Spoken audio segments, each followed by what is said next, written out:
Meet Bloomberg's own David Nicholson. Now, his happy place is out in the field, on the open road. But like the rest of the world lately, he's been working from home a lot more than he's used to. COVID-19 has prompted a massive urban exodus as professionals of every ilk yearn for more space to live and work. As a result, rural areas have exploded, and they're poised to experience a resurgence as more and more families pack up and leave the big city to try out life in the burbs. But there's one problem with that. Not all internet speeds are created equal. Anyone who might need to upload or download large files for a living may not want to pack up and move to that cabin in the woods just yet. Now, David's house isn't a cabin, but it is in the woods, and inexplicably, his internet is workable. My internet is okay. I pay a lot for it. It's around $140 a month. The download speed's great, and the upload speed is terrible, which is really bad for my work because I have to upload these massive files. But I'm definitely one of the more lucky ones in this community. Just a few miles down the road, my buddy has awful internet. It's usually under 2 down and under 0.2 up, so it's often unusable. Some days it's around 1, and other times it'll drop down to about 0.2, 0.3. I just want to be able to have internet at my house without having to go outside the normal ways of acquiring internet. It's really frustrating. We're literally a few miles away from downtown, and it just cuts off. This is a problem, and the solutions are not there yet, because getting high-speed internet in rural areas en masse is something our providers may simply not be ready for.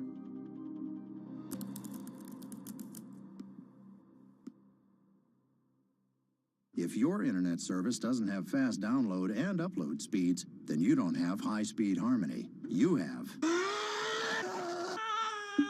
Americans on average pay about $70 a month for internet at home. But in rural areas, it could cost a lot more for a lot less service. So the pricing for a fixed wireless provider here can be something between $80 and $150 for about 25 megabits per second. However, gigabit service, which is 1,000 megabits per second and symmetrical, is running at about $119 a month or $130 a month. That's John Paul. He co-owns Spiral Fiber, an internet service provider here in Nevada County, California. And for the past 10 years, he's been trying to bring an affordable fiber optic network to town. It all started when he applied to be part of the pilot program for Google's fiber service.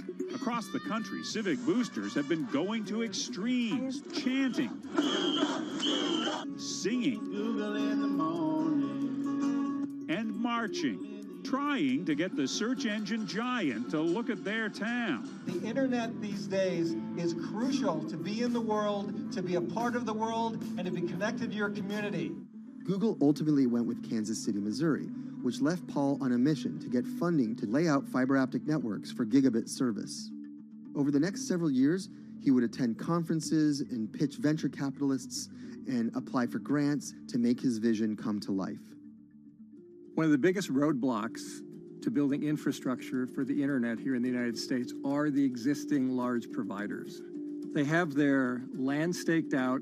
They would prefer that nobody come in and compete against them. In 2013, we applied for a grant. We went down and met with the commissioners at the California Public Utilities Commission. It was an arduous process to get funded, but we finally did against all odds. We got a $16 million grant, and then we went out to seek venture capital. Then, in March of 2020, the pandemic hit the world. Everybody got locked down, and everybody came home, and everybody started using the internet. And I remember seeing on one of the local fixed wireless providers' websites, they've said, hey, we know you're all staying home, but please don't use too much video, and please don't use too much bandwidth. And I thought, that doesn't work. The U.S. connectivity gap is far greater compared to countries that are considered its peers economically. Some developing nations actually have better internet than rural America, like in Kenya, which has a state-of-the-art fiber optic network fed in from their coastline.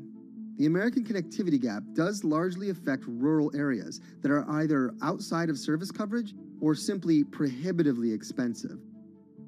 This is Rebecca. She and her family moved to Nevada County just a couple miles down the road from David. They took for granted that high-speed internet would just exist in the area, and it's not something they even bothered to check on before buying their house. Turns out, all they got was dial-up. We wanted to move where we had a little more space, room for the kids to run around, just be out in the mountains a little bit more. Having come from a bigger city area where Wi-Fi is pretty readily available, we hadn't really considered that in our purchasing of the house, whether that would be an option or not. When school started, and now that we are remote learning with our children and we're doing everything from home, we didn't have the option to do that at our house. So every day when school would start, we'd have to pack the kids up and we'd go to my in-laws' home. They have a little cabin up in this area that does have Wi-Fi already. Rebecca's situation is the norm in rural America. According to data from the Federal Communications Commission, just 4% of urban Americans lack access to broadband internet. That's compared to almost 40% of people who live in rural areas. But while that was the case, there were also racial and socioeconomic divides in terms of who had that access. In addition to that geographic difference, low-income African American students, Latino students, and first-generation college students were more likely than others to have only one device at home that's shared among multiple siblings and or lack access to that actual connection. For most American towns, there's also a lack of competition, forcing internet prices up. And large providers like AT&T and Comcast aren't incentivized to expand service to these rural communities. This is how Xfinity makes life simple, easy, awesome. So in our area, we have a small imprint of Comcast, but they're not going to go out to the more rural areas. It's just not cost effective for them to do it as a large company. In order to lay fiber cable, you're actually physically digging trenches into the ground. And for internet service providers, they're primarily focused on maximizing their profits. And so the fewer customers you have, in any square mile and the more fiber you have to lay, that's just kind of harder to pencil out from a purely economic standpoint. AT&T released a statement on the matter, expressing the need and desire for government assistance to fund fiber optic expansion to areas deemed unprofitable. Comcast released a similar statement encouraging more public-private collaboration on this effort. Federal agencies do offer grants to help communities build broadband networks, but many have argued that there's not enough flexibility on how to use these funds. The COVID-19 relief package passed by Congress in March and signed by President Donald Trump awarded $43.3 million to 51 projects on the East Coast alone. But it also stipulated that these projects needed to be up and running by December 30th. For contractors who plan projects months and years in advance, it's a scramble to rearrange their schedules to meet that deadline. So what we've been asking the federal government to consider is at least have, as long as the projects are getting started, knowing the projects are being put into place to expand both remote learning, working from home, and opportunities like that that are truly driven from COVID. We're moving as fast as we can regardless, but hopefully they'll give us some more time.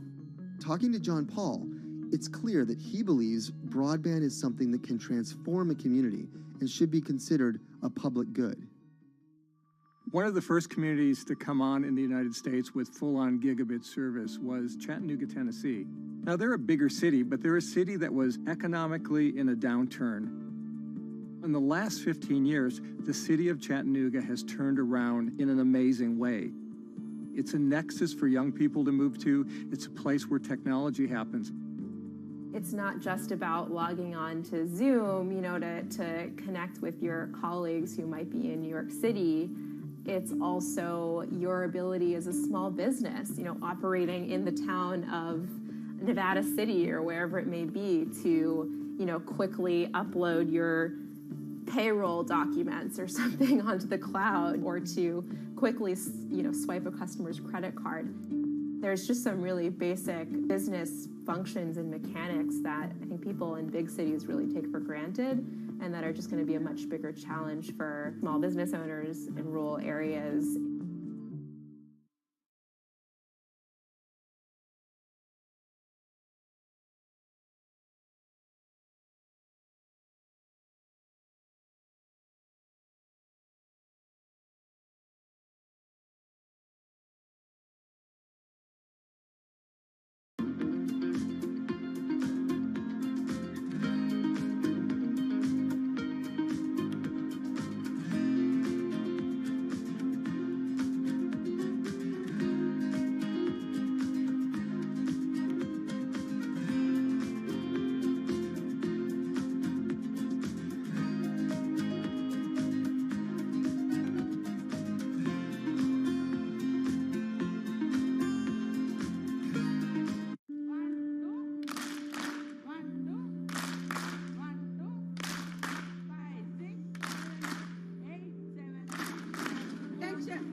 Historically, the marginalized people, you call them as untouchables or Dalits, they have been kept away from the center of the knowledge. Once you are born into a caste, it is very difficult for you to grow beyond that. You are stuck in that identity.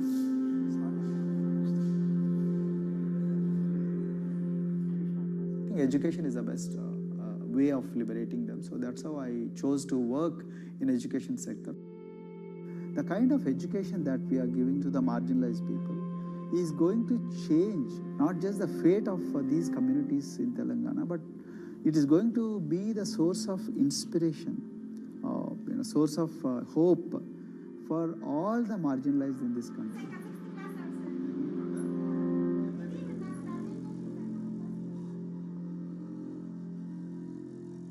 Greatest blight in India is the system of caste. For generations of Indians, the social code known as the caste system has defined how people earn a living and whom they marry.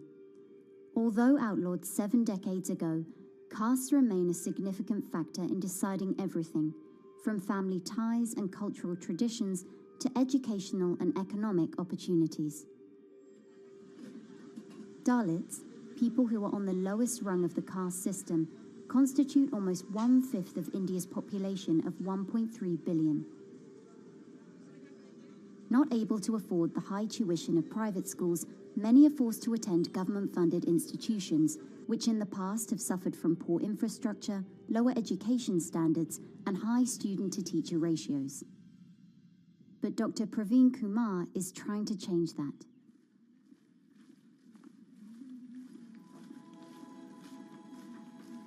I am currently working as head of Telangana Social Welfare Residential Schools. So totally above 400 schools I manage. These are all residential schools for the students who are historically marginalized but talented and then poor. My friend also Of them, 60% are girls and then 40% are boys, because girls are more marginalized among the marginalized. Their voices are always suppressed. My approach to improve the conditions in the schools has been put your eyes and ears on the ground always. Talk to the parents, talk to the teachers, talk to the students, stay in the schools and then understand their problems, their challenges, both in classrooms and then the corridors and the dorms. Then go to the dining halls and see what kind of food they are eating, and then go to their homes and then what kind of food they are getting and what kind of challenges the parents have. One of the important changes that I brought in after I took over was to complete the transformation of mother tongue to English medium, because English medium, as I said, English is the language of emancipation. A language that connects you to the whole body of knowledge in the world. So we had to train a lot of teachers. Refer to the dictionary also, okay, and find out the new meanings, as well as you're going to describe about. Hey, Richita, how are you? Hi, Sindhu. Fine, thank you. And how about you? I'm fine too. It's been a long time. Identity is extremely important. There is a scientific evidence to prove that your sense of identity is extremely crucial to your growth as a successful human being in your life. If you accept an identity which is very humiliating, which reminds you of very painful past, I think that identity will not help you to grow. I'm not saying that you should forget your past. I'm not saying that, but that should not be the bubble in which you must live always.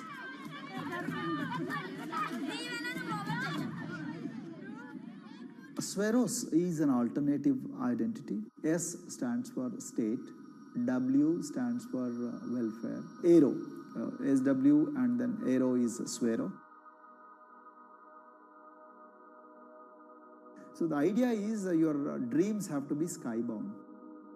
So that is what we are trying to achieve by changing the identities. Like, you say, I'm a Swero and I aim to be a doctor. I am a Swero, I aim to be a top-notch engineer. I am a Swero, I aim to be a top bureaucrat of this country.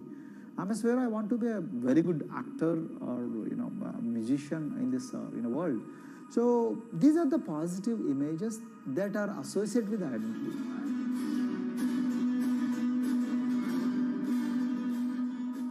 just to give an example to you. In 2012, in our institution, we used to produce about 6 doctors per year. But because of our, this self-liberating ideology of Sveroism, we have, this year, we have produced about 189 doctors. This is phenomenal for any poorest of the poor people. You know how difficult it is to get into a medical colleges in this country. So, but today, because of this ideology, the students have been able to achieve this, feat. Pujita has been a farm laborer, and her parents themselves are agricultural laborers. And then this girl used to sell vegetables, but thanks to the residential education institutions, she came to the Gaulidoddi campus, and then she toiled very hard for 1 year, despite many problems. And today, I'm so happy to share with you that she has joined one of the prestigious medical colleges in the state of Telangana, Usmania Medical College, and then in future, she hopes to be a gynecologist. So this is the journey our children are hoping for. Similarly, the Mount Everest expedition. Mount Everest expedition, we are very fortunate enough to place the youngest ever female in the history of this world on the peak of Mount Everest. How did this happen? It's all because of an ideology that helps you to liberate yourself.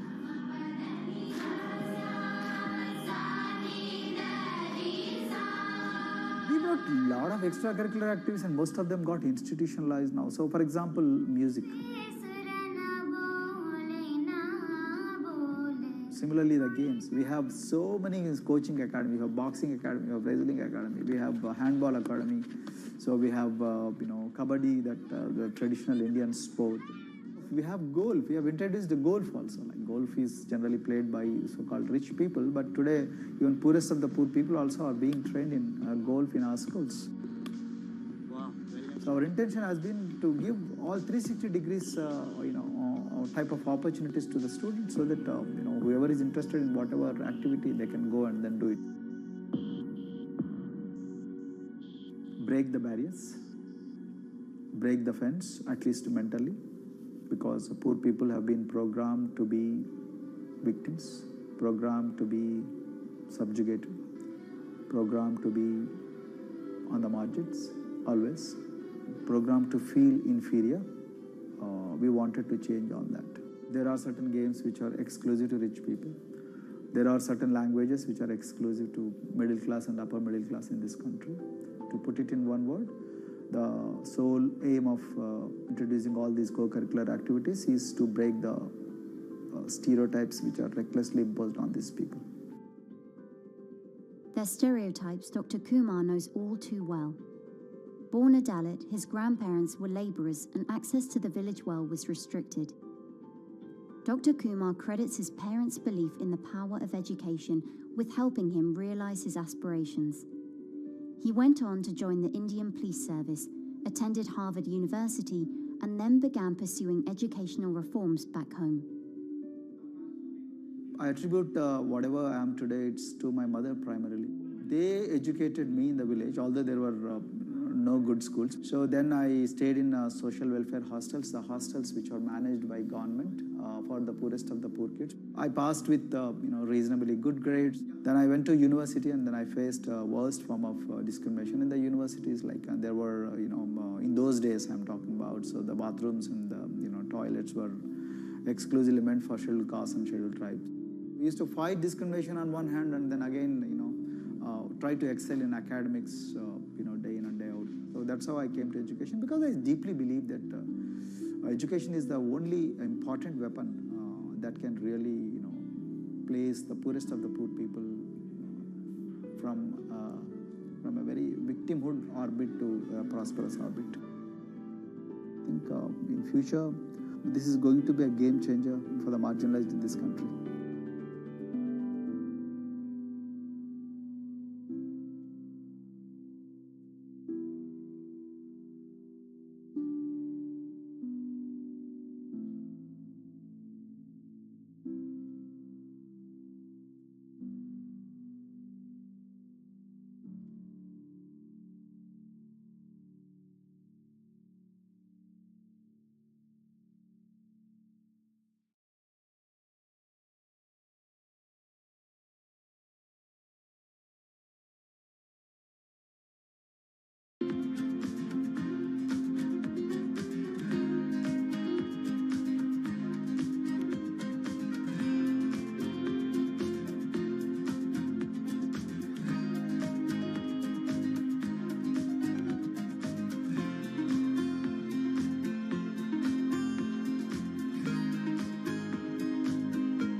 look at a thermal image of a city and then compare that to a map of vegetation, you'll find that where there's greenery, the temperature is lower.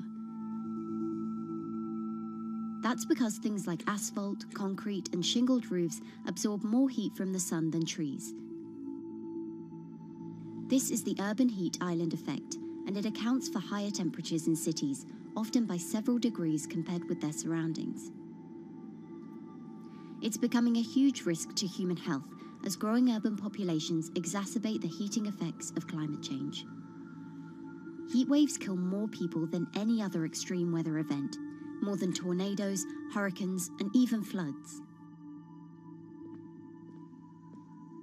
That's why urban heat island mitigation strategies are being studied in Singapore by a group of researchers. The government-backed project called Cooling Singapore is now in the process of combining everything they've learned to create a digital tool that can help cities all over the world, starting with Singapore.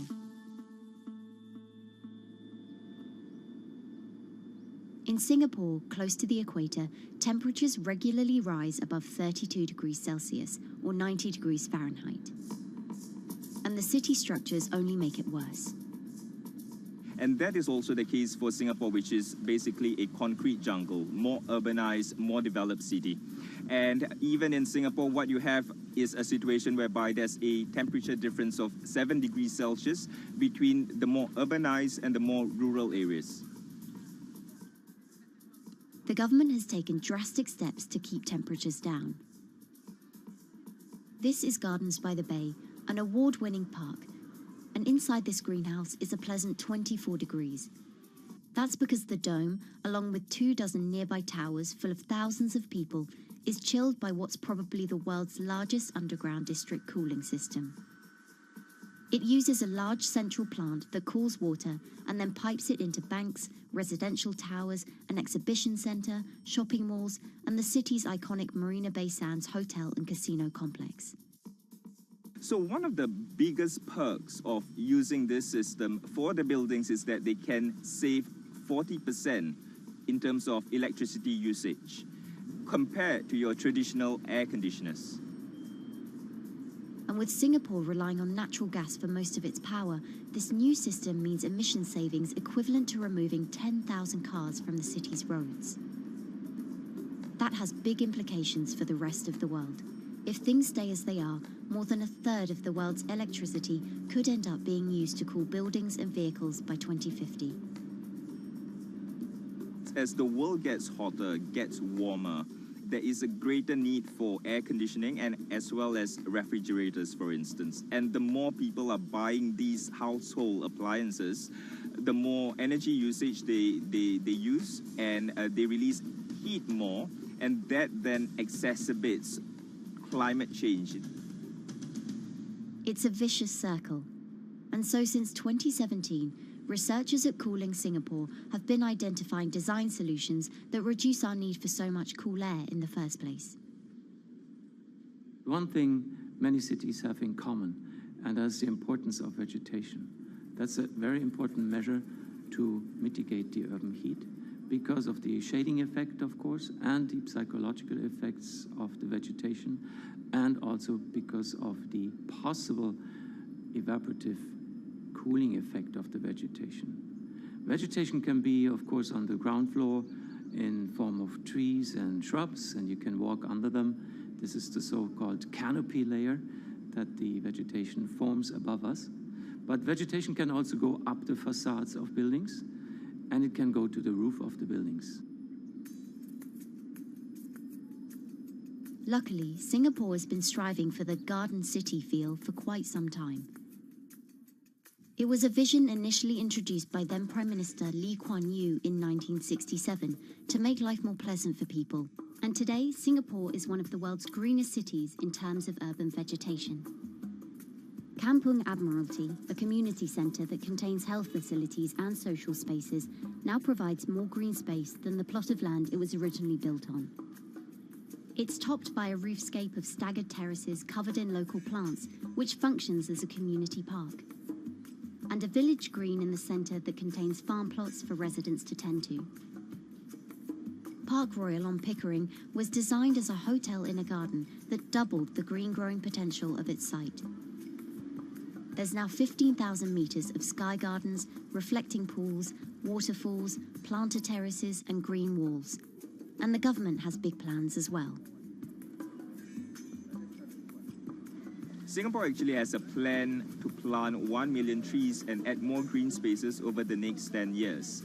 It is actually a mix of wanting to reduce the urban heat island effect, but on the other hand is also to get the people to be more connected to nature. But it's not enough. The city-state has still been warming twice as quickly as the world average over the past 6 decades. That's why Cooling Singapore has developed a catalogue of other potential heat mitigation measures. When you try to mitigate the urban heat island effect in a city or in any building, in a village as well, the first place to start is by shading of the windows. You have to keep areas clear so that the wind can move through it. Water of a certain depth can act as a very good thermal buffer. If you have to construct heavy buildings such as high-rises, at least you can make the surface, the facade, less heavy, and you can protect it from direct sun penetration. We have to make sure that no combustion engines will be in the city in the middle, in the medium to long-term range. So ideally, the electricity production is outside of the city, and you bring just the clean electricity into the city. You can at least minimize the use of energy in the city, and you can start to slowly convert the roofs, the facades of the city into production areas for renewable energy. In Singapore, unfortunately, this is a limited option, but in the long run, it could produce up to 20-25% of the energy, of the electricity needed in Singapore if all the roofs and the areas in the buildings, on the facades would be used to do that. With so many different ideas, Cooling Singapore is also designing a virtual model of the city to test them out.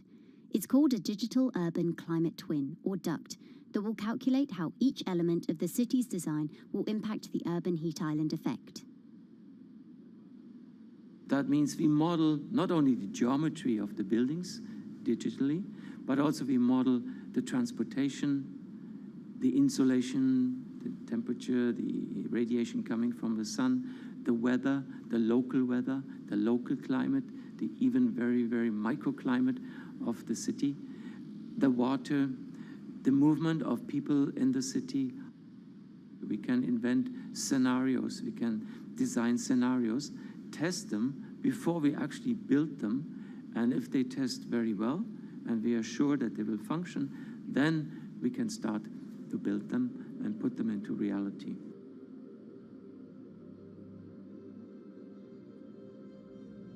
Singapore will be using this new tool to figure out which actions it should take next. And the model can be applied to any city, whether it needs to keep heat out or keep heat in, which will ultimately save energy, slow climate change, and improve our quality of life.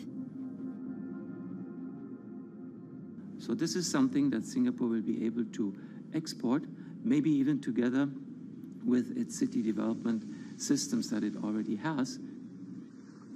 Singapore is one of the very few cities in the world that really combine this scientific approach with a very well-established urban redesign and urban design approach. Through its agencies and the combination of its agencies, it has achieved a lot in the past. If it keeps following the scientific path and the combination with the other knowledge in the city already, we think that it will be a very comfortable and very livable city in the future, even more than today.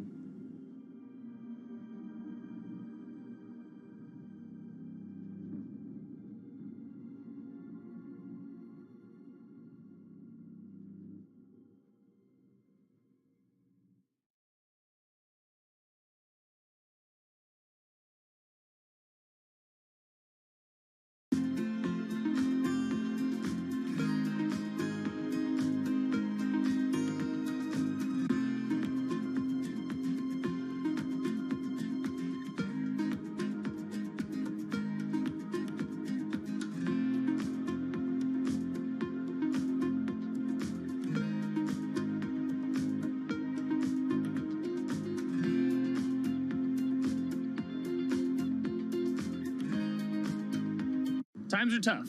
Jobs are scarce. It's risky to be outside and around others. Seems like there's very few ways to make extra money during a pandemic. So I guess I'll just hunker down and binge social media until this all blows over.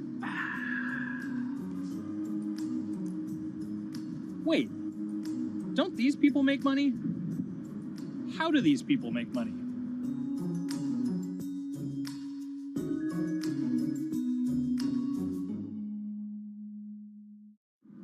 Streamers, YouTubers, Twitch stars. How do they make money? Is it a lot? Is it a lot of work? I know, I gotta ask somebody in the biz, and I got just the guy. Austin John Plays.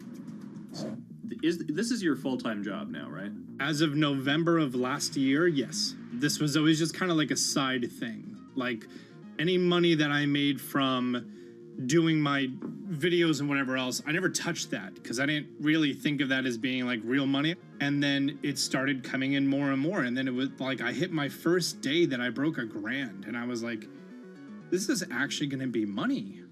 How did the YouTube channel come to be? When the game Pokemon Sun and Moon came out for the 3DS, there was like things that I learned about the game, and then I wanted to just share that information with people. And at the time, I didn't have any way to capture a screen or anything, so I found like generic footage and I kind of put it all together with so much editing. And that video got 6 views.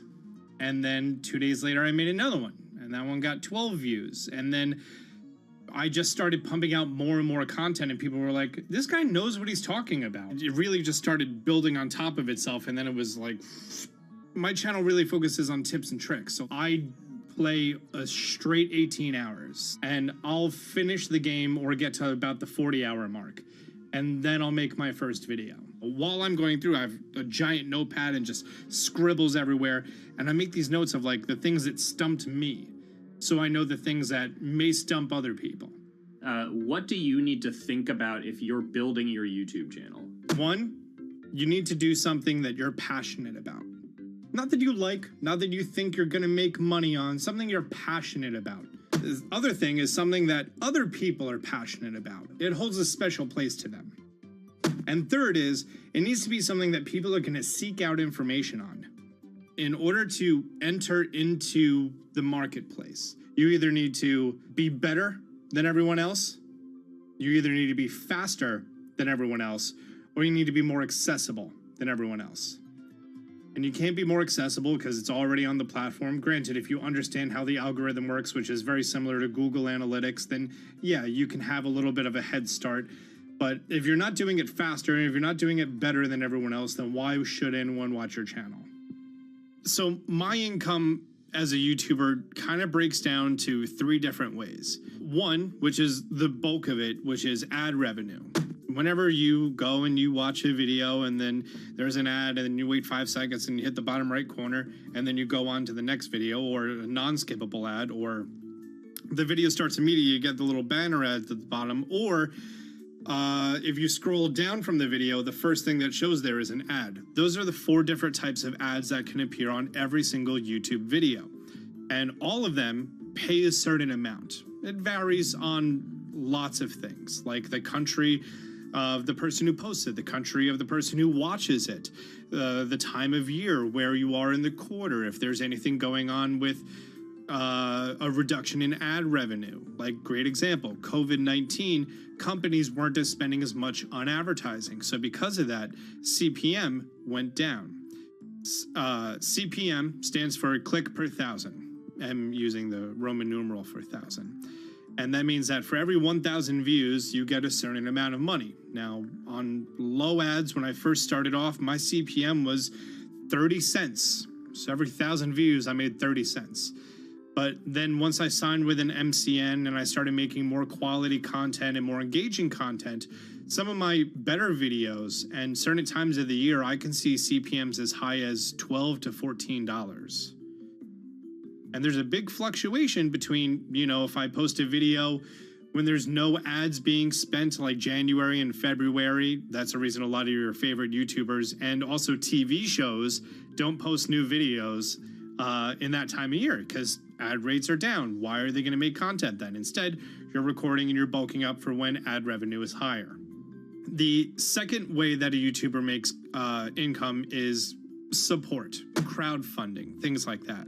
When I first started off, Patreon was really the only option, but then they started rolling out supporters and members for YouTube channels. So whenever I have a live stream, you can click a button and then you can become a member, and then you get special icons next to your name. I believe they're called badges. Or on any video, you can hit the join button, and that helps support the channel. And then the third aspect of that would be merch. And for me, my merch has been somewhat basic. In fact, I'm wearing one of my t-shirts from last year right now. You have to endure the times that your first video gets 6 views, that you post it on Reddit and they say, shut up, and then an auto mod bans you. You have to go through that, because until you go through that and you discover why you're doing it, you're not doing it for other people, you're doing it for yourself. If you're not loving what you do, then it's not worth it. Huh.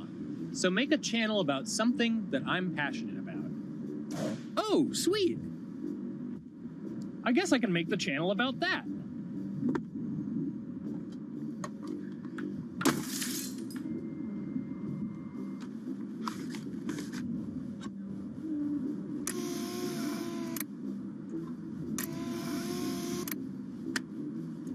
Now, how do I grow an audience?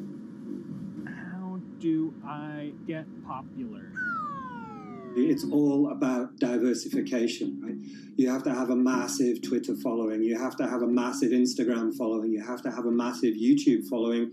Of course, you have to be on Twitch, which is the key platform. But basically, any way you can get in front of your audience, you can engage with your audience, is going to drive those clicks, which ultimately drives the advertiser revenue that you get back from all of these platforms. It's me and Dan playing video games and talking in a funny manner over them. They're not just people who are good at games, they're actually people who are good at online engagement, online entertainment, first and foremost. You have the right to remain stylish. Anything you wear can and will be used against you in the court of fashion. The streamer is either very, very talented at the game. The best player in the game is generally going to draw a crowd because people like watching people who are very good. On the other hand, they're either very, very good or funny, charismatic, whatever it is on that side. Oh, no.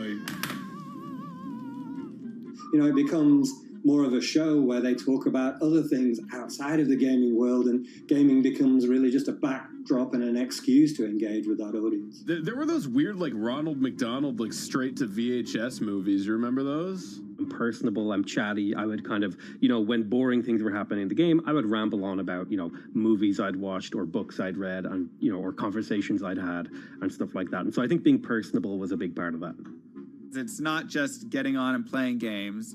It's getting on and being an entertainer. You are putting on a show. All right, now let me go ahead and grab the samurai sword that every gym has. Okay, he's dead. To have a larger audience and to have that audience, I think, stay with you, you have to bring something extra. You have to find your niche. You have to find what works and what connects with the audience and what makes them laugh and what makes them keep coming back. You got to make it a little more exciting, all right? Throw in a hanging bishop. Have everybody in suspense for a moment. I think the real most important thing is to just get used to being on camera. Like in any sort of performance thing, is get used to talking on camera. My first few videos were terrible, but because I sat down and did it for 6 to 8 hours a day, I just got used to talking and I got over that uncomfortable hump. If you go into Twitch purely with the expectation that you're going to make money, make a job out of it, have all this growth, and it's going to be great, you're probably going to burn out prior to getting to that point because there's very little payoff for a long time, right? Like multiple years generally before you really start to see a payoff. And so, those first few times you're streaming, nobody is there. One person shows up every 30 minutes, says hi, maybe, and leaves, right? Like, it's very discouraging, I think, for a lot of people. And so you have to be there just loving it. You have to love talking to yourself when nobody is around. You have to love just the game that you're playing, all of that stuff, because it takes a while, and I think a majority of people burn out prior to getting to the like profitable point of it. And there you have it. My very own YouTube, Twitch, Discord, and streaming channels all ready to go live. It's a veritable social media ecosystem just on the verge of thriving. So, don't forget to smash like and subscribe, and visit my Patreon for perks. Also, go to my merch page. And one last thing, stay cool, my friends.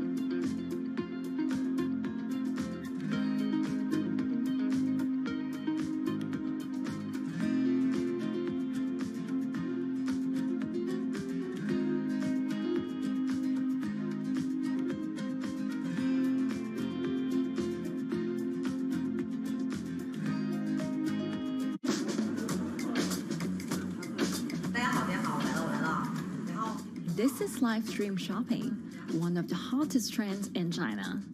Every night, tens of millions of people watch live shows hosted by influencers like Thea and buy the products they recommend. On e-commerce and social apps like Taobao and Douyin, the sister app of TikTok. 我觉得已经改变了大家的购物的方式。其实各种各样的产品，哪怕你不买，你也可以来看。当然，你看了你就有可能会买。It's not about, only shopping. It's about the experience. It's about having fun. You got to see 3D. You got to see in some kind of action. It's almost like a theater act. The internet craze has taken over China. By the end of 2020, the country had almost 400 million live stream shopping users. China's live stream e-commerce market has also grown dramatically, with an estimated value of $161 billion in 2020. It's becoming popular outside China as well. So, is live streaming the future of shopping?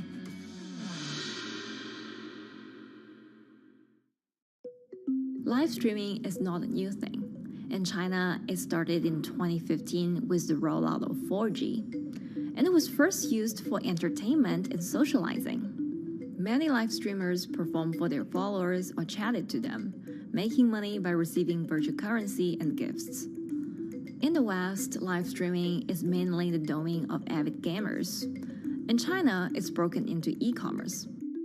China actually has a very big e-commerce empire, so it uses these super apps, what we call that you have payment, you have search of information, you have recommendation system, and you have huge amount of goods available on the platform, and as well as a lot of consumers. So with this advantage, they merge these features of live streaming to make the influencers actually sell goods. Here is a perfect choice: nice neutrals, beautiful print, nothing overwhelming, and the warmth and comfort of flannel.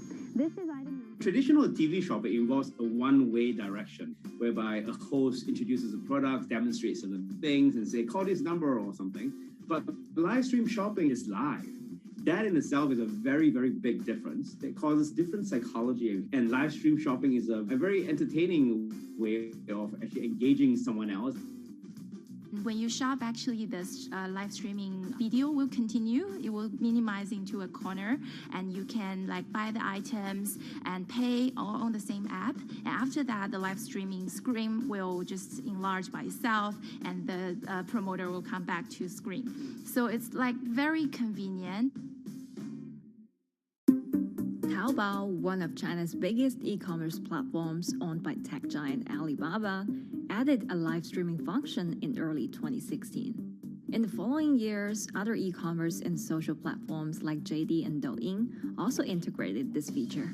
开头的时候还是有很多的挑战的，对画面的这个流畅，然后是否能够很真实的去还原商品，它其实在这个上面是有很高的这个门槛跟技术的这个卡口在的。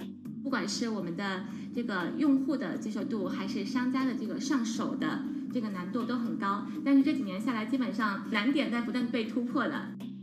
Over $70 billion worth of goods was sold via live stream on Taobao in the year through March 2021. Latest surveys show that over 60% of live stream users in China were watching shopping shows, and over 65% of them shopped at least once via live stream. In 2020, live stream shopping got a huge boost during the pandemic, when millions of people were in lockdown and many retailers were pushed online. People, during the lockdown, felt like there's a need for more social interactions. This live platform creates an interesting kind of environment that gives people the sense that I'm actually interacting with you. And then live stream shopping brings in a lot more variety of things that people could buy and satisfy, the sense of like losing control, especially during the pandemic. At the heart of this craze are the top influencers who have tens of millions of followers and sell products worth millions of dollars every night. They often use their star power to get bargains from retailers, which in turn boosts their own sales and influence. So if you think about China's live streaming, you have to know the king and queen of the influencers. The queen of live streaming, Via, she is actually having the biggest viewership and the biggest sales volume for a long time on Taobao platform. She can sell everything from like Gucci sunglasses, lipsticks, homes and cars. One time she offered her followers to go on a Tesla ride with her, and she even, for once, sold a rocket launch in her live streaming room for 40 million yuan.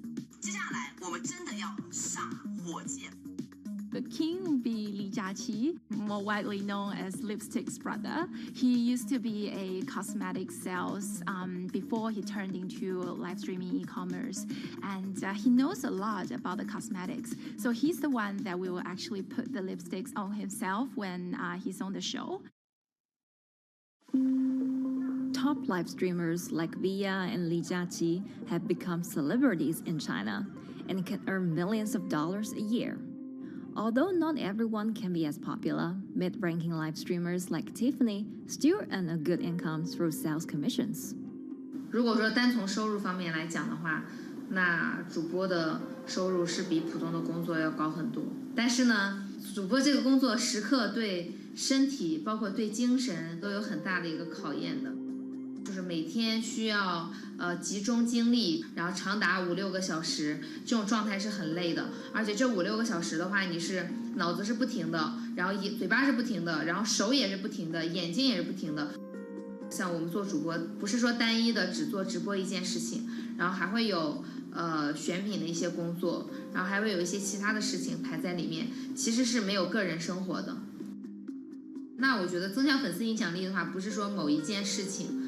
可能今天做了什么事情你就增大了影响力，而是每天不断的内容的输出，粉丝不断的可能对你的了解，慢慢的信任你。里面有芝麻酱的味道，如果吃不习惯的话就慎买。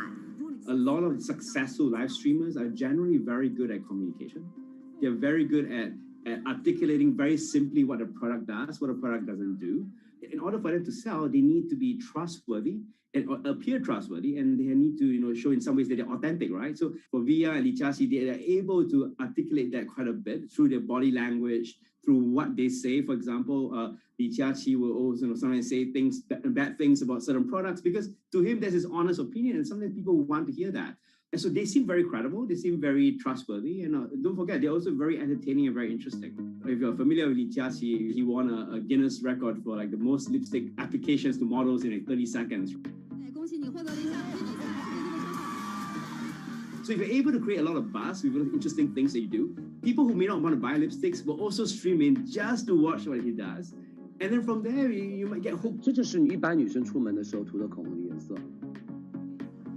Live streamers also use sales techniques such as limited time or supply. This sense of scarcity can often encourage viewers to buy.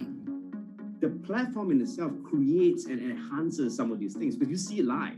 Something we call social proof has taken over, meaning that, hey, other people are interested, other people are joining in, other people want the same product. and they add it in the chat and they ask questions and they say, oh, I want this too. What happens then? It makes the whole product even more scarce. But it's not just influencers. Local farmers, luxury brands, even mutual funds have also started their own live stream shows. Working with very top-tier live streamers can be risky.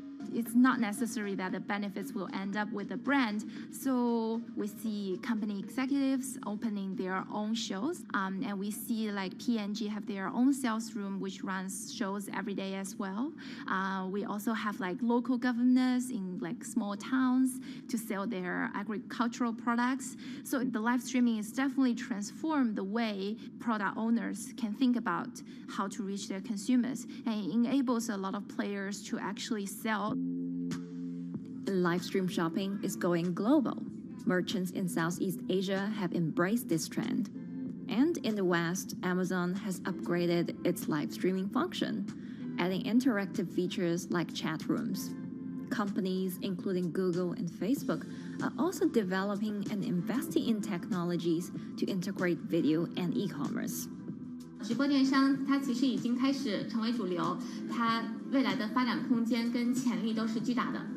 接下来大家会越来越依赖这种购物方式，会变成一个比较日常化、比较规范化的这么一个趋势。If you look at the numbers alone, their numbers alone, Li Jiaxi's numbers or Via's numbers, you know that they can sell and you know that they can generate revenue. Are they able to sustain it over a long period of time? It depends on how innovative they are at changing some of the things that they do. But you can't expect consumers one day turn into virtual shopping for good. There will be the nature of us that crave to go into the store, to touch the goods and actually wear it and see how it looks like and walk around in that with our friends. And those things wouldn't be replaceable with live streaming.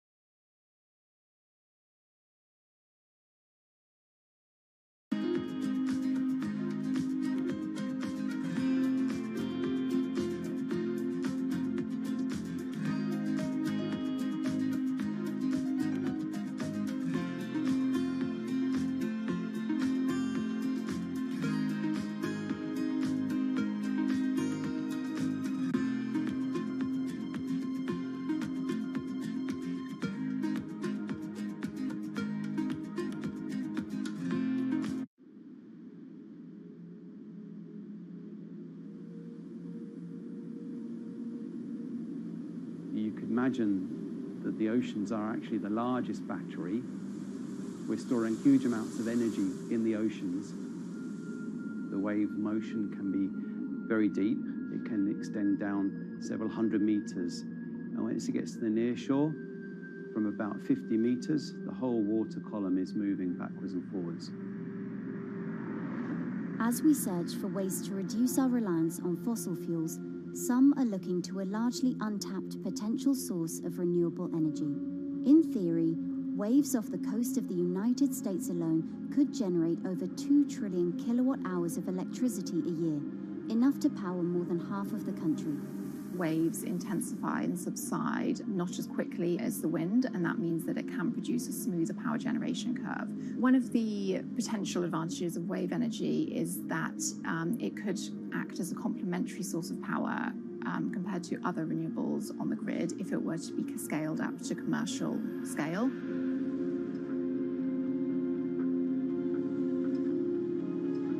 For decades, engineers have been trying to convert wave energy into electricity, but a host of technological and financial challenges have complicated their efforts. In the years from around 2006 to 2015, there were a spate of bankruptcies in the sector, and this was largely because of a lack of kind of continuous proven projects out at sea with reliable electricity generation. Since then, companies have been trying to develop the technologies at a steadier pace and with a smaller cash burn. But the same questions remain. Can companies develop devices and technologies that actually work? Is wave energy just a novelty or something that can become a major renewable energy source?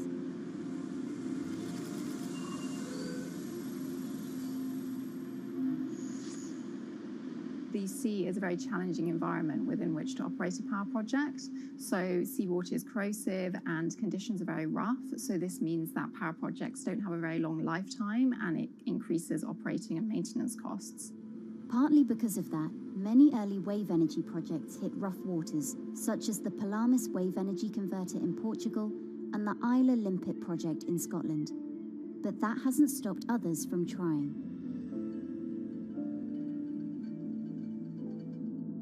Companies are focused on testing projects out at sea, proving their durability, trying to raise capital and bring down cost.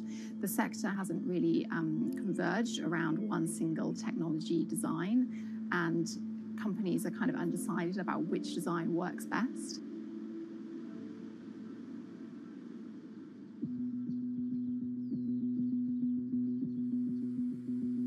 Finland-based AW Energy is a veteran in the sector.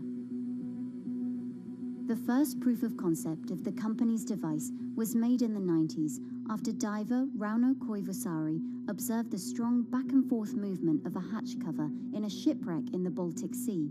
The waves are generated far from the coastline, so the wind blows on the surface of the water, causing the water particles to rotate, and that rotation extends deep down below the surface, and the waves can be very long. They can be several hundred meters long.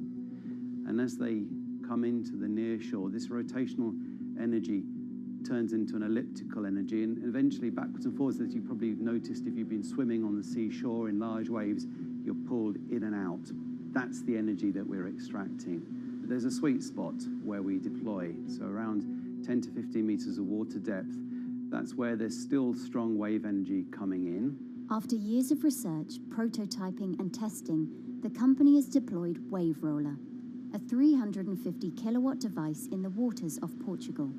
Wave Roller has an 18-meter wide and 10-meter high steel panel fixed to the seabed via a floatable foundation. The panel moves back and forth with the waves, capturing the energy. It's submerged in the depth of 15 meters, so it's protected from the extreme waves. We generate electricity by capturing the movement with hydraulic circuitry in a machine room underneath the surface.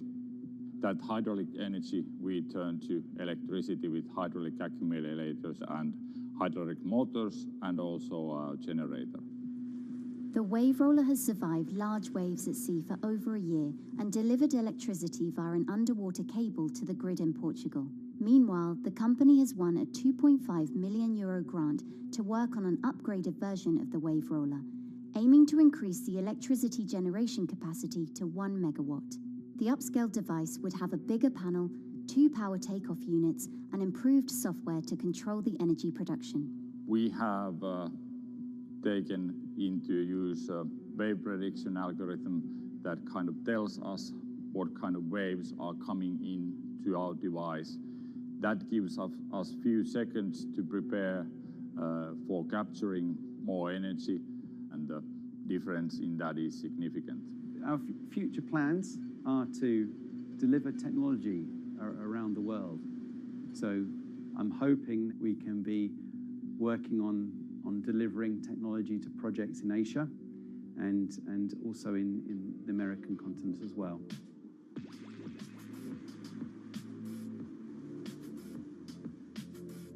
Meanwhile, Israeli company Eco Wave Power is taking a different approach to capturing the power of the ocean. For the company's founder, Ina Braverman, developing new sources of renewable energy is a personal mission. I was born in Ukraine in 1996, and 2 weeks after I was born, the Chernobyl nuclear reactor exploded, causing the largest in history nuclear disaster. I was one of the babies that got hurt from the negative effects of such explosion. I had a respiratory arrest and a clinical death. Luckily, my mother, a nurse, approached my crib on time and gave me a mouth-to-mouth resuscitation, which saved my life. I got a second chance in life and decided to do something good with it. Growing up, Ina wanted to be a politician to positively change the world.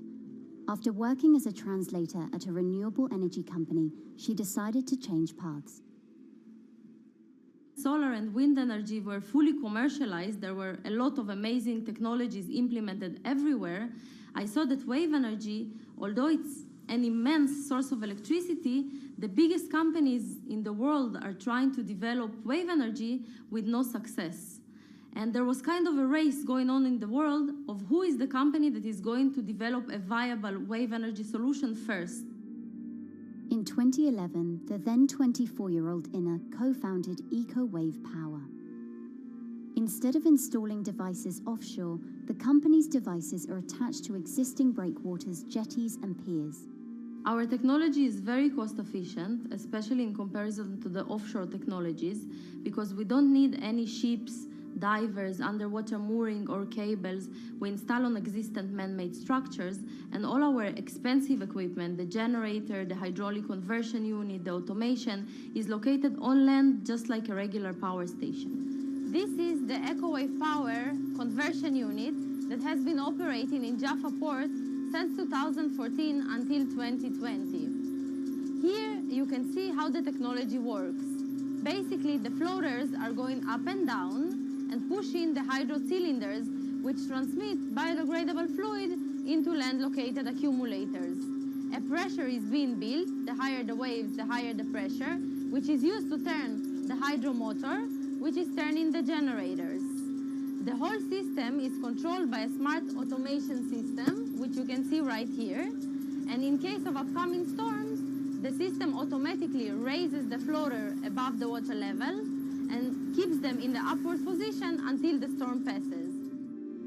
The company has been operating a 100-kilowatt grid-connected device in Gibraltar since 2016, which is enough to power 100 households. Currently, Inna and her team are working on another 100-kilowatt project at the port of Jaffa in Tel Aviv. The project will be also the first time in the history of Israel that wave energy will officially connect to the electrical grid. And our goal going forward is to expand it to all suitable breakwaters in the city of Tel Aviv and to supply a significant part of the city's electricity needs. Today, engineers and entrepreneurs are still trying to crack wave energy. Globally, only a few hundred kilowatts of wave energy are deployed, compared with gigawatts of offshore wind. But the field has come a long way in recent years, and with the right engineering solutions, this new power source could eventually become competitive with more mature renewables like solar and wind. I would have a lot more confidence in the success of wave energy companies today as opposed to like 20 years ago. But in the next few years, or maybe the next couple of decades, it will be more likely to be used in remote locations like islands that are otherwise dependent on expensive diesel power, or out at sea on gas decommissioning rigs, or for powering underwater autonomous vehicles. So definitely, wave energy can compete with other renewable energy sources, but I personally believe that this is not a competition. In order to have a 100% renewable energy friendly world, we need all renewable energy sources to work together.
from? Where are all these people from?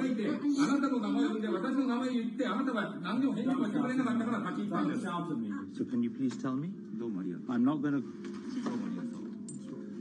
please wait. You know, I've covered a lot of companies. I've covered a lot of Machiavellian companies where, you know, people play rough.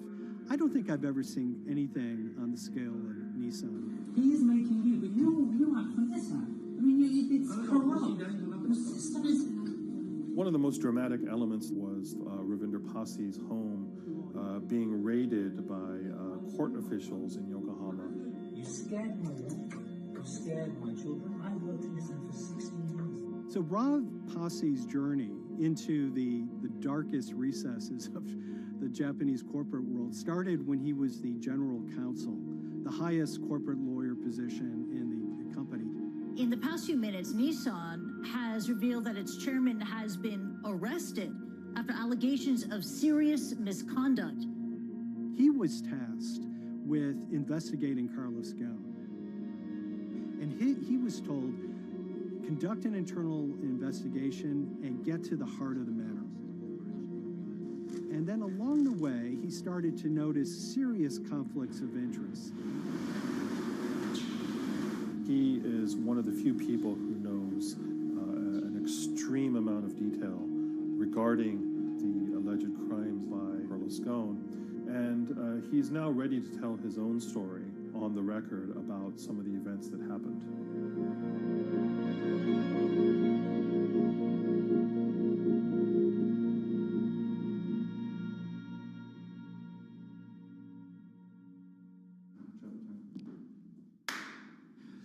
My name is Ravinder Pasi. I'm the former Global General Counsel of Nissan Motor Co. Limited. And you could say, yes, I had a front row seat in terms of what was going on.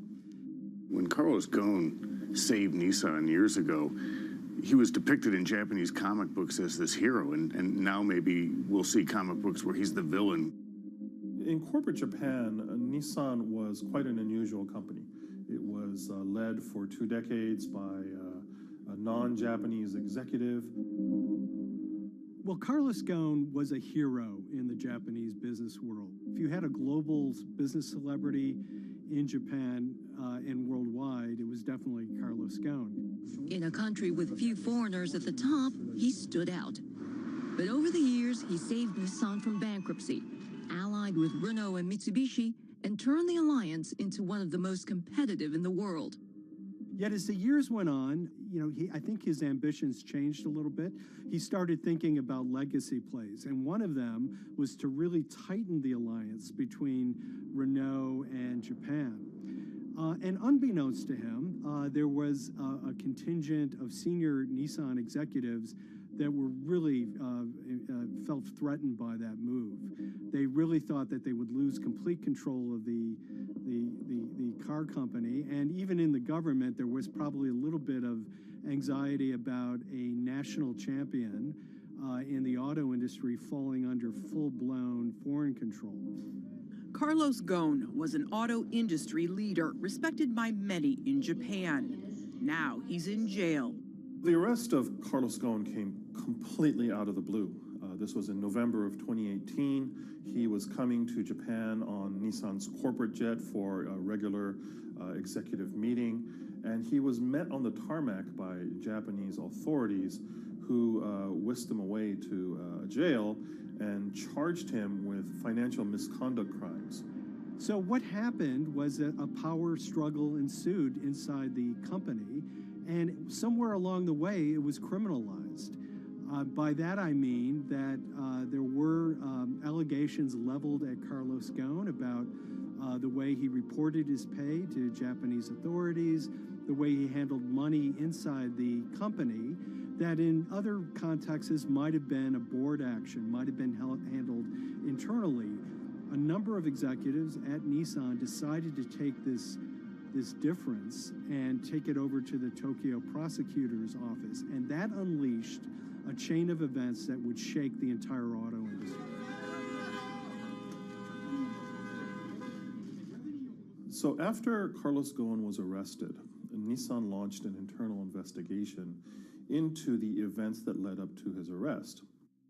So Rav Passi was tasked with investigating Carlos Ghosn, and he was told, get to the heart of the matter, find out what Carlos Ghosn did wrong and bring it to our shareholders. It's really complicated because you had various things coming out of the weeds. 2018, the investigation has started, and we become aware of matters in terms of conflicts, actions by certain individuals that cause some concern because things might not quite be what they seem. So in our story, we really took a close look at Harinada and his role in Carlos Ghosn's downfall. Harinada is one of the most fascinating figures inside Nissan. He's also a lawyer. He's originally Malaysian. Hello, Mr. Hadi. And he had a meteoric rise through the company and became very, very close to Carlos Ghosn and other top figures. He had a front row seat at all the major strategic deliberations at the company. And when he discovered that Carlos Ghosn, as his final legacy play, was going to tighten the relationship between Renault and Nissan, he made a decision to go against Carlos Ghosn. And he became one of the key figures that decided that Carlos Ghosn had to go.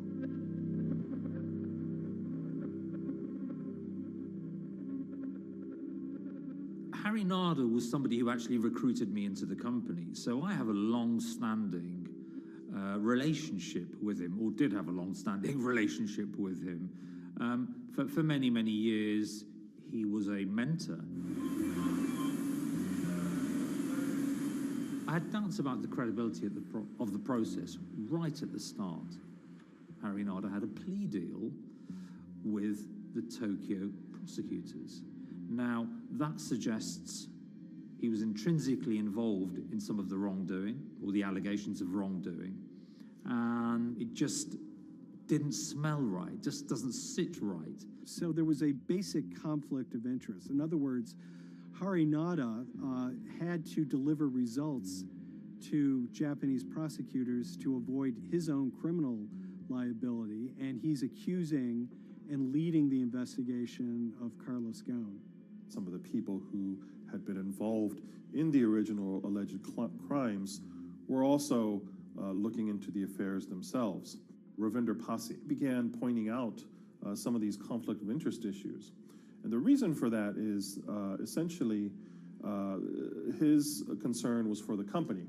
If the company's own investigation into itself was compromised, that could lead to a very weak position in various lawsuits that it was dealing with across the world.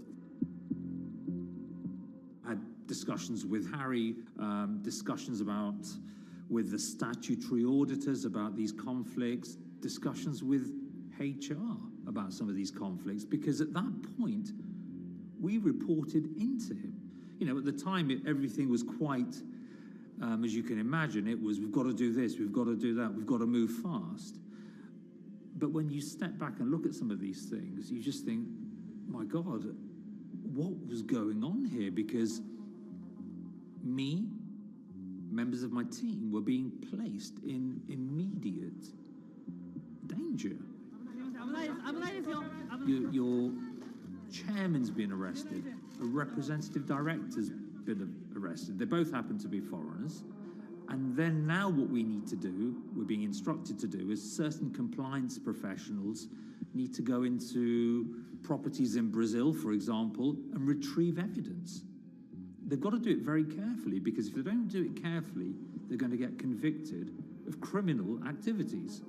And likewise, when a team of lawyers were commissioned to go to Lebanon, I mean, one of my immediate concerns was, why are lawyers from Nissan being sent to go to Lebanon to retrieve evidence?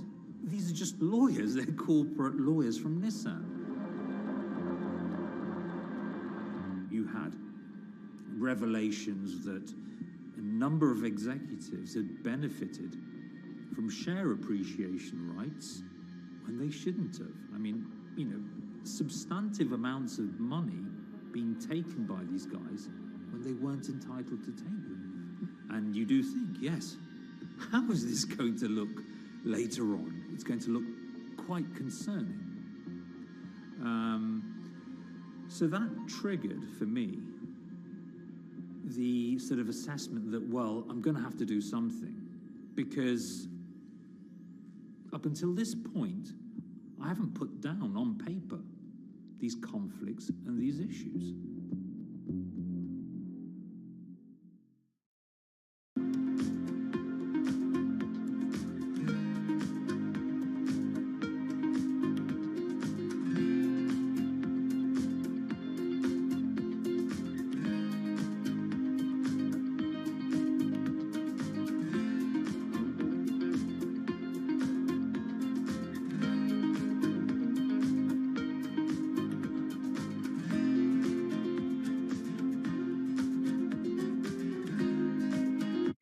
So Rav Pasi makes a fateful move. He writes this letter to the board listing every suspicion he has in great detail, backed up by evidence, backed up by memos, of why this internal investigation had serious problems. He sends the letter to the board, and it's crickets. He doesn't hear much of anything. Nothing happened thereafter. Nothing at all. Just like it just gone into a black box.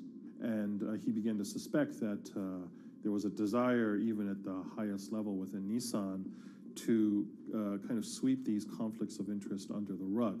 Unfortunately for me, I think, again, with hindsight, people must have thought that this is the nail that's sticking out, and we can't have this. Within 3 days of me submitting that to the board of directors, that letter to the independent board of directors, I was removed from the Goan Executive Conduct Matters. I was then told that I could not attend board meetings anymore. And up until that point, I had attended every single board meeting. I was then also told that after 8 years of being in Japan, I'd be going back to the UK. It eventually transpired that I'd be the VP of Projects and Transformation, managing a team of 3.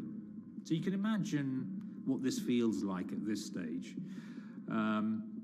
Almost an arbitrary removal from Japan, where I've lived for 8 years, had 3 children there, my family has grown up, and we've been settled there, having a few months earlier been promoted to vice president at a global level, to being almost demoted. So Pasi was essentially being reassigned to get him as far away from the internal investigation as possible, and also to a certain extent in retaliation to some of the issues that he brought up regarding the internal investigation and Harinada. What happened to Rav Pasi can be seen as a series of corporate humiliations. I mean, first of all, his immediate responsibilities were taken away from him. Eventually, he lost, the coveted general counsel title. But it didn't stop there. Toward the end of his stay in Japan, Rav and his wife were convinced that they were being followed. During that period, I'd noticed that whilst driving my car, I'd have other cars following me. First time I noticed this was around mid-March, and I was driving, I can't remember where I was going, but this grey van, small van, just literally started following me. And I noticed that there was somebody in the car taking pictures. And lo and behold, we were absolutely being followed either by people on foot or other individuals, 2 or 3, normally 2 burly men in a car, different cars at different times, following us around. They were following the family as well. And, given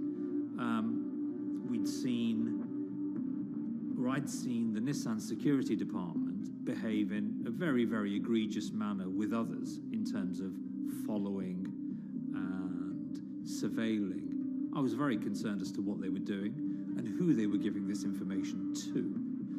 Because if they're giving this information to the authorities, you do think, why? What's going on here? I mean, this is just not normal behavior. And this all culminated in a rather dramatic event in the middle of 2020. Who are you people?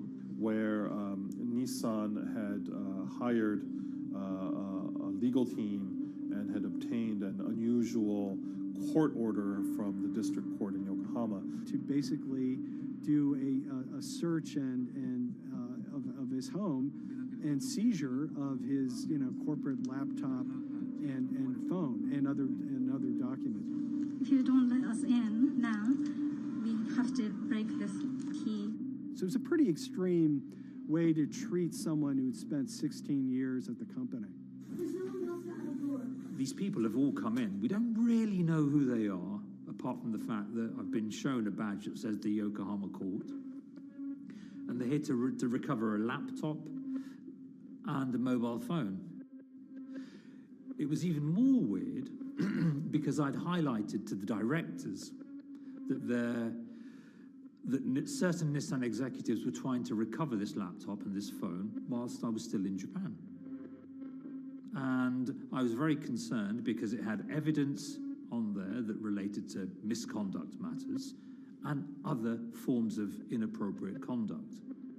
It was just another form of intimidation, another form of harassment, forcing me almost to leave the company and the country. Because once they'd retained and obtained these items, we were still followed, which, again, I just couldn't understand. What is the point of doing that? This is a car company. This is not the KGB.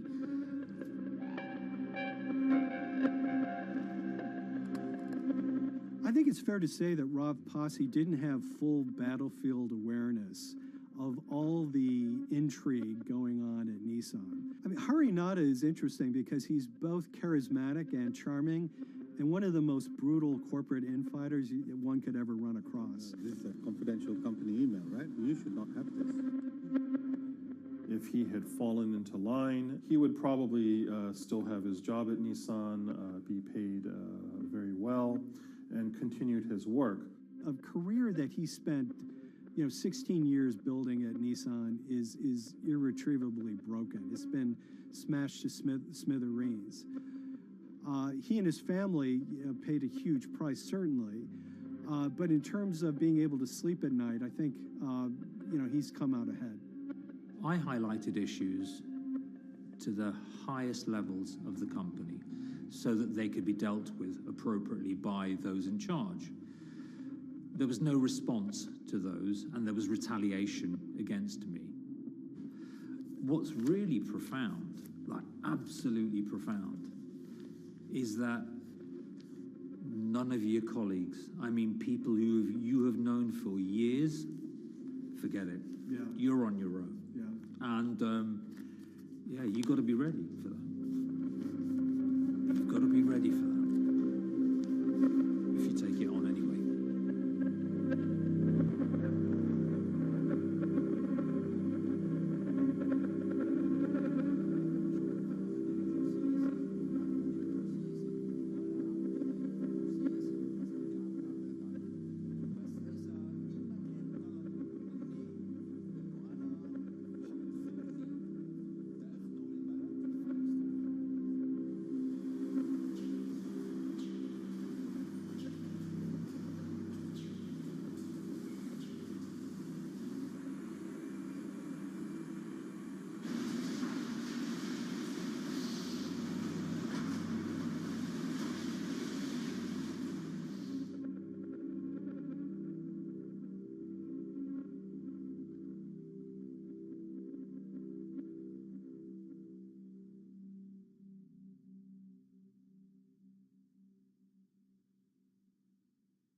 This is the awful truth.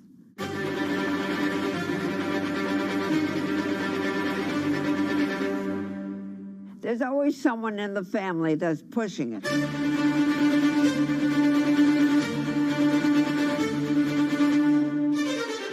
This lady does not deserve to be taken advantage of, especially at your age with your own grandchild. Yeah. My grandma is having to sue them. I'm testifying against them. Nobody's talking. They're one floor below right now. I get afraid to go on the elevator. It's sad that it had to devolve to this. It's like a soap opera It's a to very me. sad thing. It's a family feud. A family feud. Here's a family that, on paper, you would think has the wealth that so many people seek, yet at the end of the day, it seemed to sort of rip everybody apart.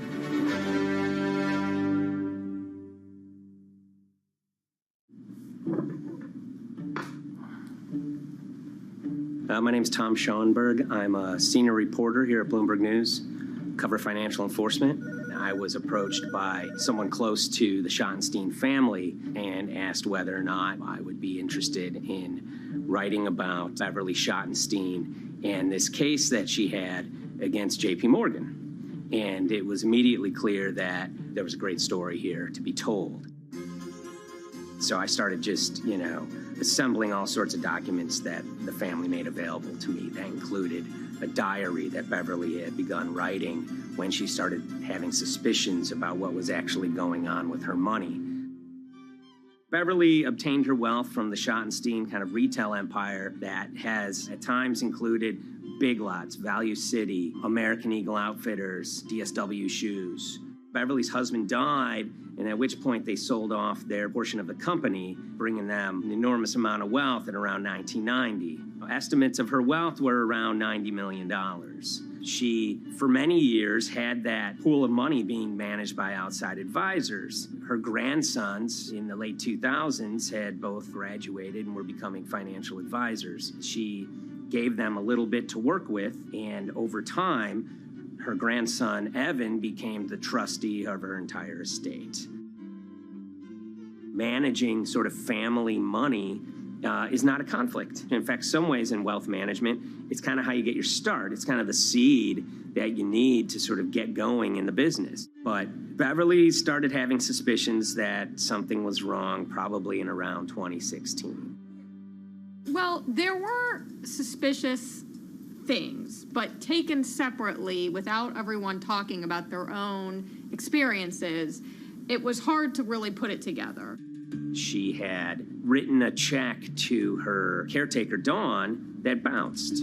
So she went down to her local Chase branch to sort of find out what was going on. She wasn't getting paper statements in the mail, so she asked them to print out a number of her statements having to do with her checking account and her credit card account. So we went to the bank and asked for the statements.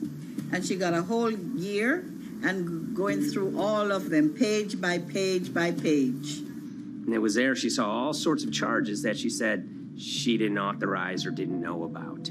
I was becoming very, very suspicious. I was starting to look in the money part, and that's what bothered me more when I saw that money was going. And I was not a big spender.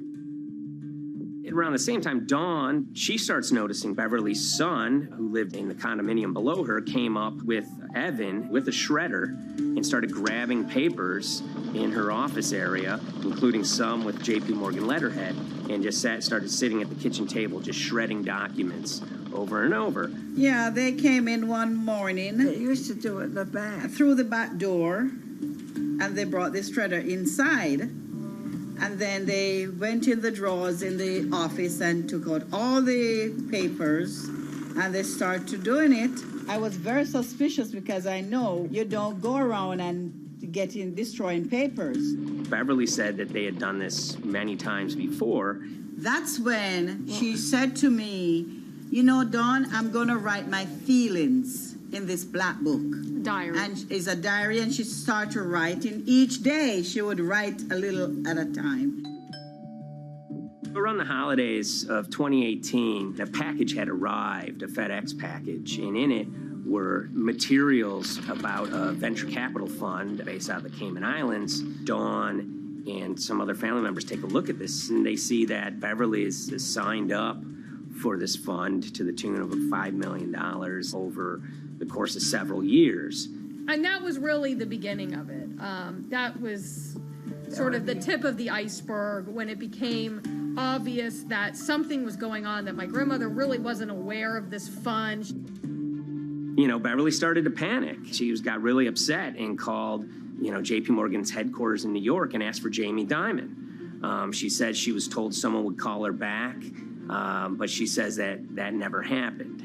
She wrote a letter to Evan and Avi, and in there she laid out a number of things that were concerning her: unauthorized trading, the checking account. She had about $1 million worth of jewelry in a safe deposit box, and that her son Bobby had the key to that box, and that jewelry had gone missing. All this was kind of packaged in this, 5-page handwritten amendment to a will and trust. There's such an evolving narrative about why the jewelry was taken. The only truth we really know is that the jewelry is gone. But why it happened, there have been a lot of different stories. You just don't take your mother's wonderful things and hand it out. And they emailed that note to JP Morgan to seize all activity on her account. And it ended up setting off a firestorm after that. As soon as they got this email that there was a cease and desist and that she wanted to send her money and change brokerage firms, they were actually vacationing one floor below downstairs. They're there right now. The next day, Beverly's in her place. The granddaughter's still in her place visiting. Dawn is there, and up comes Bobby kind of barging through the door. And he's screaming about what was sent to the JP Morgan. They're now investigating them. And he's furious, takes his mother and sort of puts her into a chair, gets pen and paper, and she says physically forced her to write a retraction letter. They were pushing me around. It was a scary time. I was really afraid too. I had to take her to the doctor, and she did an x-ray because she was in so much pain. The locks had to be changed. The phone number had to be changed. I really thought we were going to have to hire guards to be outside just for protection. Oh, it was terrible. Horrible scene. Beverly brought her case before the Financial Industry Regulatory Authorities, usually known as FINRA. It took several months of hearings. She sees all sorts of transactions that's going on, hundreds of them that she claims that she never knew about, never authorized, but yet were logged in JP Morgan's files as having been direct requests from her. That included the sale of a large amount of Apple stock worth several $1 million, as well as all her stock in Big Lots. Over the course of their time with JP Morgan, Evan and Avi were making all sorts of trading on her account that was generating millions of dollars in commissions for themselves and the bank, yet she was not sort of getting any of the type of gains that you would expect sort of an $80 million account in a bullish market to be able to get. They issued a ruling entirely in her favor, finding that her grandsons, as well as JP Morgan, they were liable for violating their fiduciary duty, misrepresenting themselves, and they also found that the bank and her grandson, Evan, were liable for elder abuse.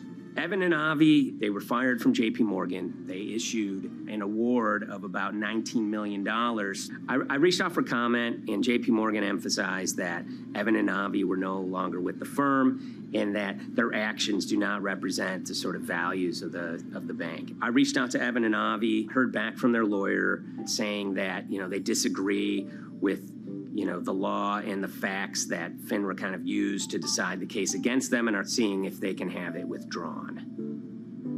Her son, Bobby, wrote her a letter, said his sons weren't criminals, and he also admits to taking her jewelry. And he says he needed it to pay off some bad business debts he had. They never once came up to say, I'm sorry.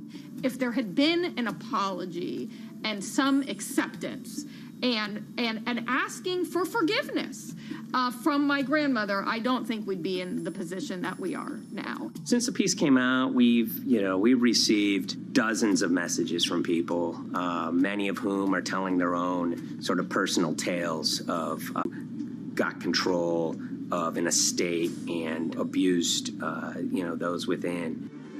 Seems that it's really resonated with a lot of people. I keep, hearing a lot of feedback about Beverly and how, a lot of people feel she did the right thing. You're never too old to stand up for yourself and try to right an injustice. She was adamant that she wanted to stand up for herself, but at the end of the day, they did wrong. It's a painful life lesson. Beverly taught them that you don't mess with grandma.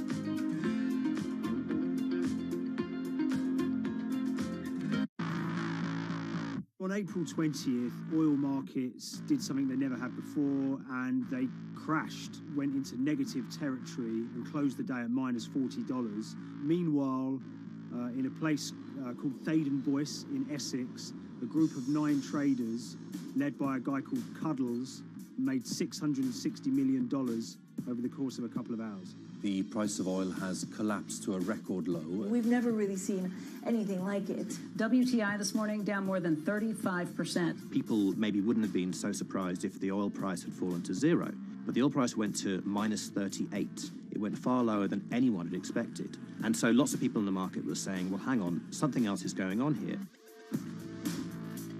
A couple of months later, I started to get wind through a kind of network of sources that a tiny firm in the outskirts of London had made a huge amount of money that day and potentially had some part to play in what happened. The information we got was that 9 traders at Vega Capital London had made in the region of $660 million in one day. As a group, I think they made as much money in one day as Apple makes from its international sales in one day. I mean, it's an insane sum of money. Did they pull off a fantastic trade? Did they predict the way the market was moving and get it absolutely right? Or was there something else going on, and had they actually done something that breached market rules in a bid to sort of push the market? And that investigation is ongoing.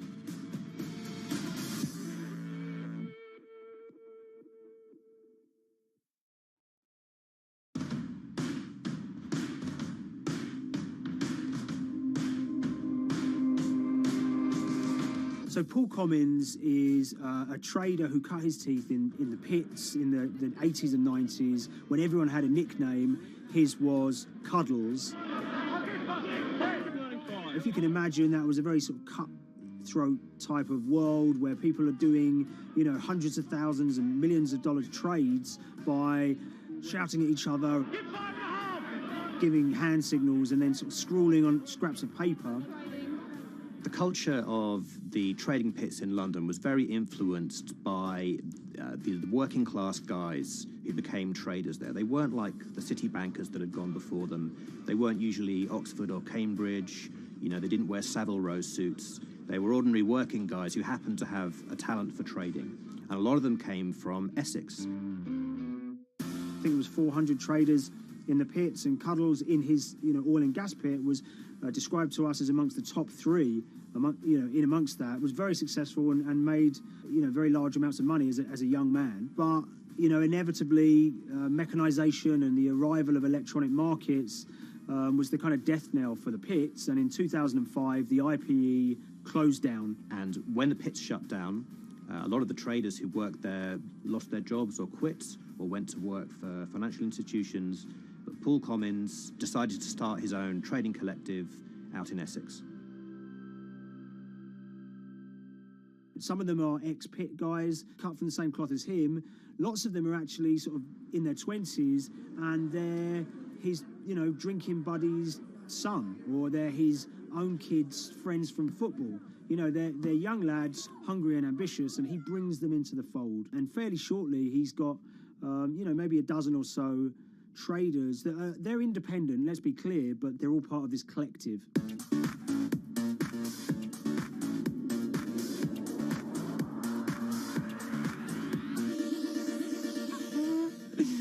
Yeah, I'll let Liam deal with Essex.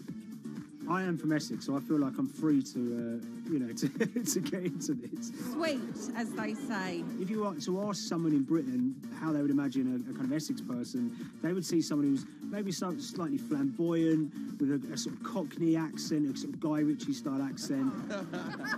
Not afraid to splash the cash, but it's probably pretty bright and has done well for themselves. Don't even make sense, does it? But, these guys, they drove around very nice Rolls Royces and Bentleys. They went to places like Marbella on holiday. Thaden Boyce is a very wealthy place. You have to have considerable income to be able to afford to live in that village. It's a really nice place to live, and it's 20 minutes tube ride away from the city. Earlier in the summer, we have this lead, which is that there's this tiny firm called Vega Capital London, and they were the biggest winners from the biggest oil crash in history. Anyone that covers markets is going to be surprised about that. You're thinking your BPs of the world or your Glencores, but it's this tiny firm. And one of the big challenges that we had was actually finding out who worked with Vega Capital. It wasn't immediately obvious, and at first we had absolutely no idea.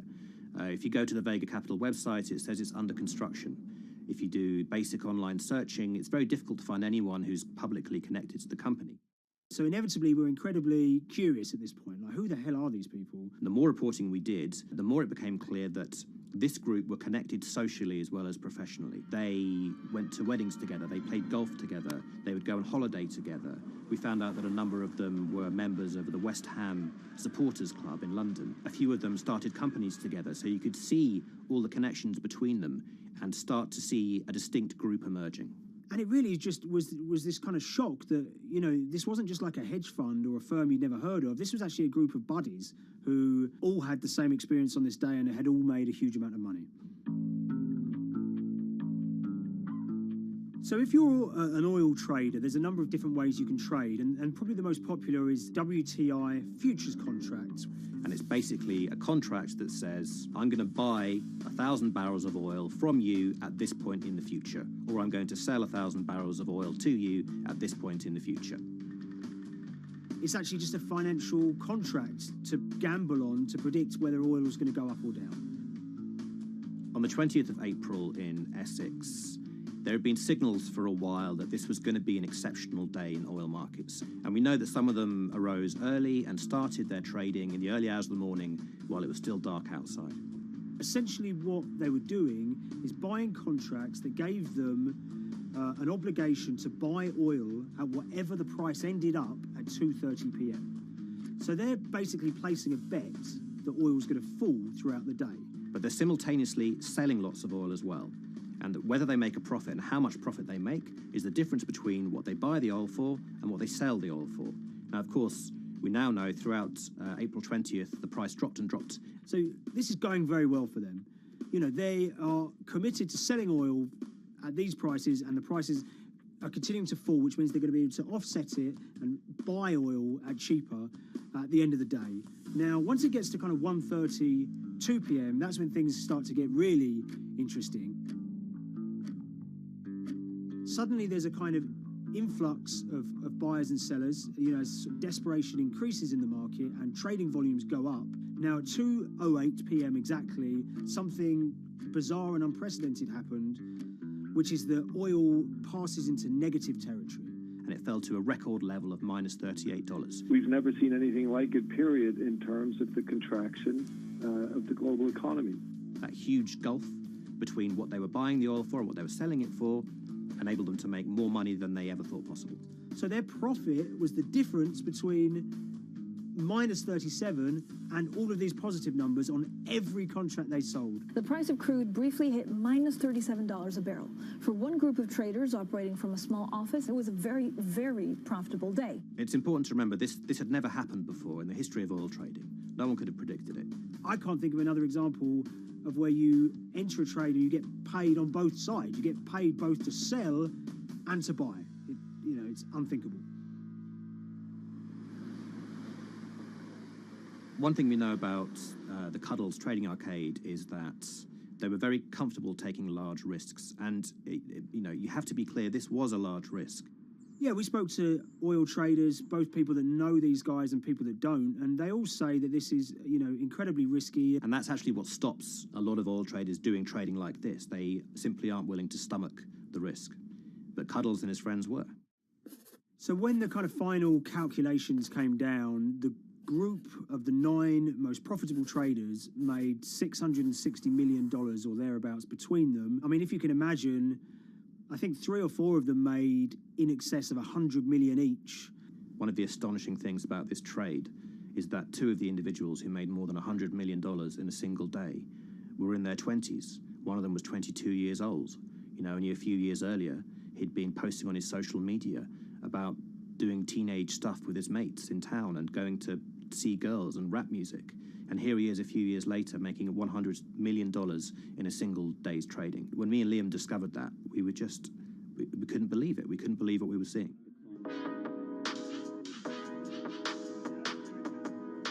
Oil trading is a zero-sum game. Anytime you're making money as an oil trader, someone else is losing it. Amongst the biggest losers were the investors in this Chinese fund, Crude Oil Treasure Fund. There were thousands of them, and they lost everything. Lots of people had put their savings into oil funds. They lost money that day.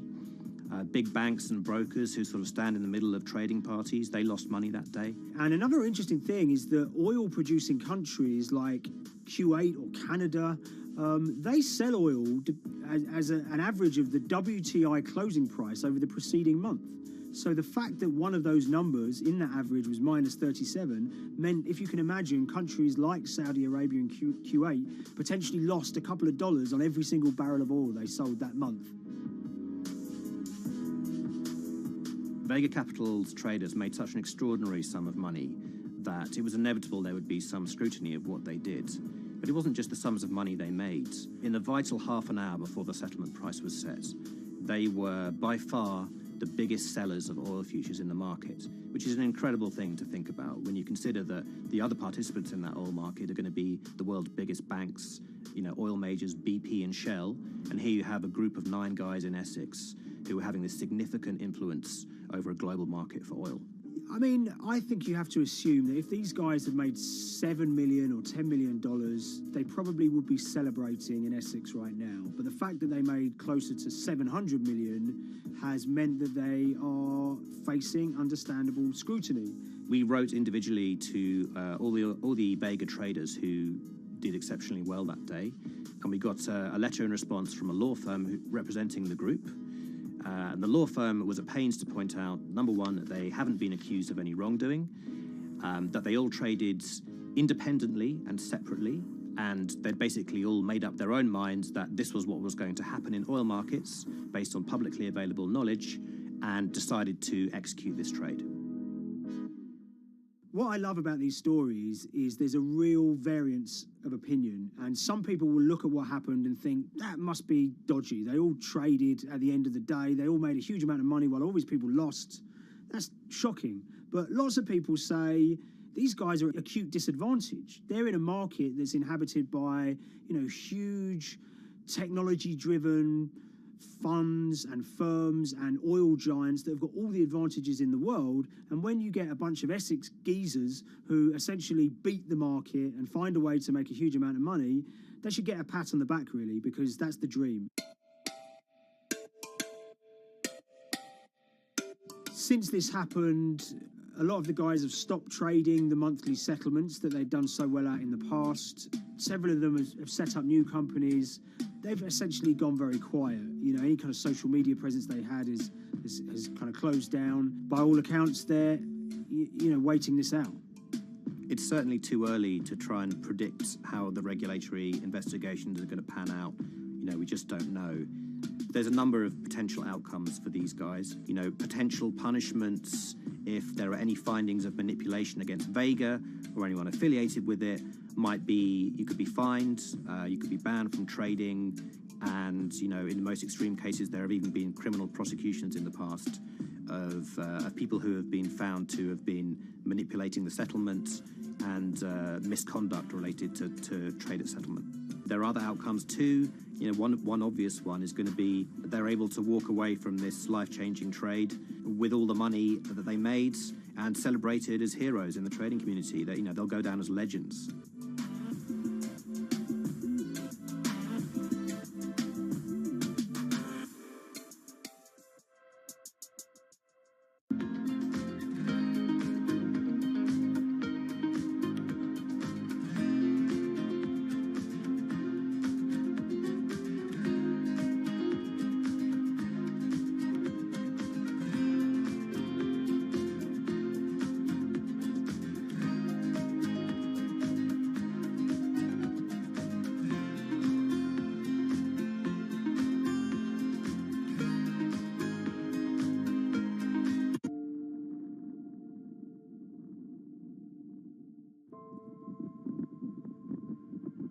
It's very important, given the nature of the climate crisis right now, for the general public to have an understanding of what progress is or is not actually happening. And I think many readers right now, they'll see these hundreds and hundreds of companies making these big, bold climate claims. And they would be forgiven to think that we're well on our way to meeting the emission reduction trajectory we need to be on. And the reality of the matter is we're just not on that trajectory. And a key reason for this sort of disconnect is the use of offsets that aren't doing what they claim to be doing. We have a massive potential for sort of willful blindness. We can convince ourselves of things regardless of what the facts are. And so that's what tends to happen in these cases. It's not that anybody is setting out to commit climate fraud. They sort of walk themselves into a situation and they convince themselves of one thing, and that allows them to convince themselves of another thing. But at the end of the day, they're doing something that makes no sense at all.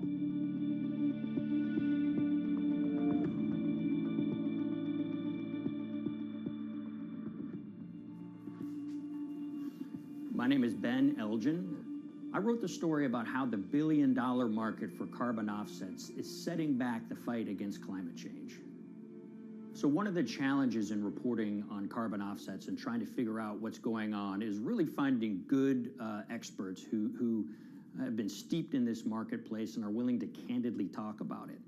One of the best people for this is a fellow named Mark Trexler, and I've been talking to him for more than a decade. My name is Mark Trexler. I've worked in climate change for the last 30 years.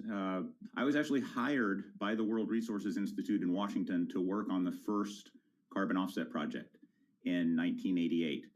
In terms of defining a carbon offset, one of the beauties, so to speak, of greenhouse gases, sort of the silver lining of greenhouse gases, when you put up a molecule of CO2 into the atmosphere, it can be anywhere in the planet in 7 days.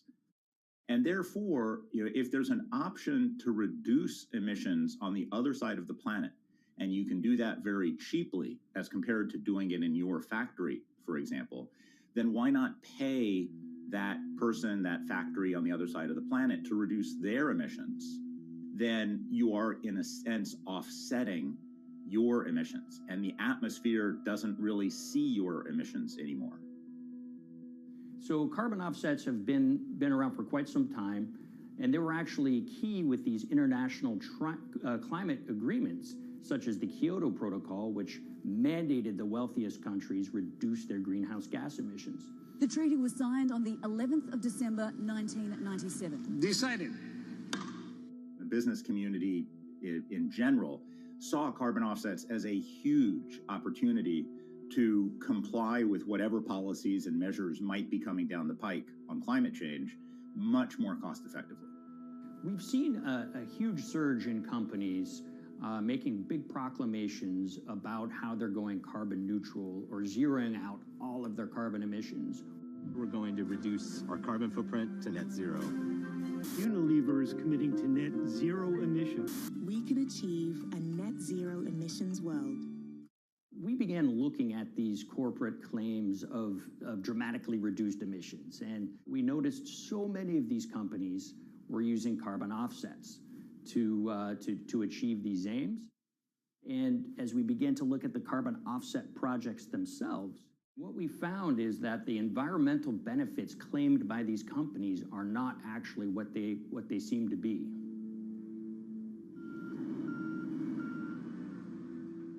And as we sort of saw and spotted a number of these very aggressive carbon offset projects, which appeared to be generating inflated credits or bogus credits, we saw a number of them were associated with the Nature Conservancy. This surprised us. The Nature Conservancy is the world's biggest environmental group. They have about $1 billion a year in revenues, and they've been around for 7 decades. They've preserved about 125 million acres of land, and they've done so many good works over the years, and they've been very strong in terms of working with corporate partners. The Nature Conservancy has taken a different approach, a very pragmatic and pro-business approach. They will not go out and criticize a big polluter, but they're very happy to work with them. Some might say that, well, that's selling out, but others would say, and those at the Nature Conservancy would say, these companies have deep pockets. They can help fund important preservation work, and we have absolutely no problem working with them on this stuff. So companies are very warm, and they've partnered with the Nature Conservancy for many years. And yeah, it definitely lends a sheen of credibility to these projects. Here's 20 new reasons to visit Disney World this year. 1, 2, 3. If you look at, for instance, Disney, that's a sprawling company with theme parks and cruise lines that burn up diesel fuel. They have office buildings and television studios that consume electricity. So these companies are trying to make major reductions in their carbon footprints, but it's very difficult to change these fundamental ways their businesses operate. So Disney has been a big buyer of carbon offsets that are orchestrated by the Nature Conservancy. One of the projects that they buy from is called Pennsylvania Ridges. And that's a plot of land. Most of the land is actually about a 3-hour drive outside of Philadelphia. Interestingly, this land, 3,000 of these acres, was actually acquired by the Nature Conservancy in the late 1990s. This land was imminently threatened. There was a pending logging contract on this land. So they do what they've done so well for all of these years, which is they go out, they raise money from local philanthropists, and they go buy this land to protect it from developers and loggers. And at the time, according to an archived version of the Nature Conservancy's website, when they were proudly announcing this deal, they said, these threats have been abated because of this acquisition by the Nature Conservancy. So it's really interesting now, fast forward 2 decades to earlier this year when they put forward this carbon project. And if you look through it, this land is a key part of that carbon project. And what they're now saying is this land is now, once again, imminently threatened. 72% of the trees are going to be cut within 5 years. Now, this is just astounding because this land is owned by the Nature Conservancy. They do not clear-cut land that they've bought through philanthropic donations. So this scenario that they've put forward to get carbon revenues is not really plausible. And what that means is when you have Disney coming in and buying these credits, when it eventually lowers its carbon footprint because of these credits, well, that won't be a credible or truthful claim by Disney.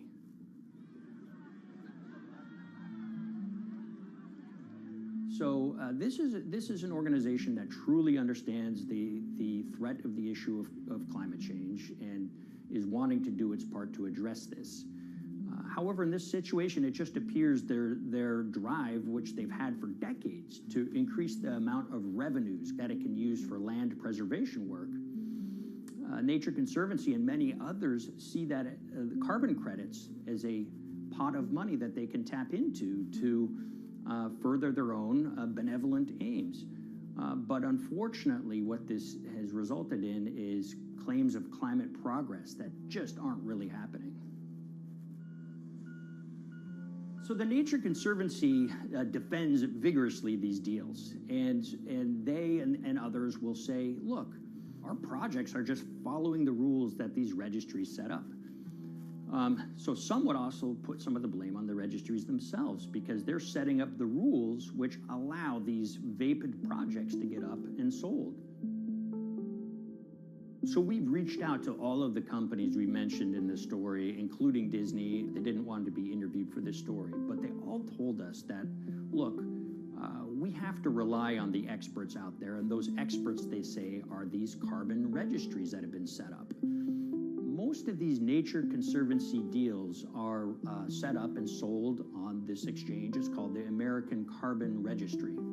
Now, it's the oldest of these registries that allow voluntary carbon credits to be sold. They've been around since 1996. What these offset registries do is they set up rules, and any carbon offset project has to follow those rules. But there's this tension that's always there. If the rules are too strict, then it's going to be very hard for carbon offset projects to get up and running. So there's this balance going on where the registries want rules that attract projects, but they don't want it to be so strict where it will disincentivize projects from getting listed. One of the challenges with designing carbon offset systems is that there are normally two people at the table. You have buyers and you have sellers. And to some extent, you have policymakers, but you know, the buyers and the sellers are really the ones with the expertise, with the incentive to really participate hard, make a lot of things happen. And the challenge there is that both of them sort of want the same thing, or they're both happy with the same thing. They're happy with low-cost offsets and a lot of them, because that works for their business model. You end up, though, with nobody really representing the atmosphere, so to speak. Nobody's really representing the climate in those discussions. And so the policies end up biasing the whole system, and you end up in sort of a race to the bottom, and that's what we've seen happen. You know, when it comes specifically to the topic of carbon offsets, you know, I am a fan of carbon offsets in the sense that they can help mitigate climate change. They absolutely can. But, you know, if we're not going to do it correctly in a way that actually does help mitigate climate change, then it's nothing but a distraction. And, you know, after 30 years, you have to start wondering, is it really just a distraction? And that's really unfortunate, but that's where we are. Ultimately, what needs to happen is systemic change. You know, we're sort of nibbling around the edges with some of these different things. We need to change how we produce energy. We need to change how we transport ourselves. We need to change what and how we eat. You know, we need systemic change associated with transitioning to a low carbon economy. A lot of what we're doing today is not promoting systemic change. It's sort of trying to stick your thumb in the dike to preserve the current system. And at the end of the day, that can't really work.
the Hyperloop. There's a good chance you've heard the name by now. This is the Hyperloop system. It can take people hundreds of miles in minutes. The Hyperloop, a series of tubes that would transport people in pods at ultra-high speeds over long distances. This is a remarkable new form of transportation that can whisk people from city to city in a flash. 29 minutes from New York to D.C., 30 minutes from L.A. to San Francisco. For years, we've been seeing these futuristic, utopian renderings of some cross between a spaceship and a monorail. But lately, the Hyperloop is becoming much more real. Yes! It was surreal to be even sitting inside a Hyperloop, and just even more incredible to actually be like riding down a track in something that was nothing more than a crazy idea 6 years before. Companies all around the world have been developing and testing the technology needed to propel passengers at speeds of over 1,000 kilometers per hour. But for many, speed is only the first step to unlocking the full transformational effects of a new mode of transportation. Fast is what we just sort of take for granted in the Hyperloop world. It's the network effects that really deliver the benefit. And that opens up a completely different scale of economic opportunity.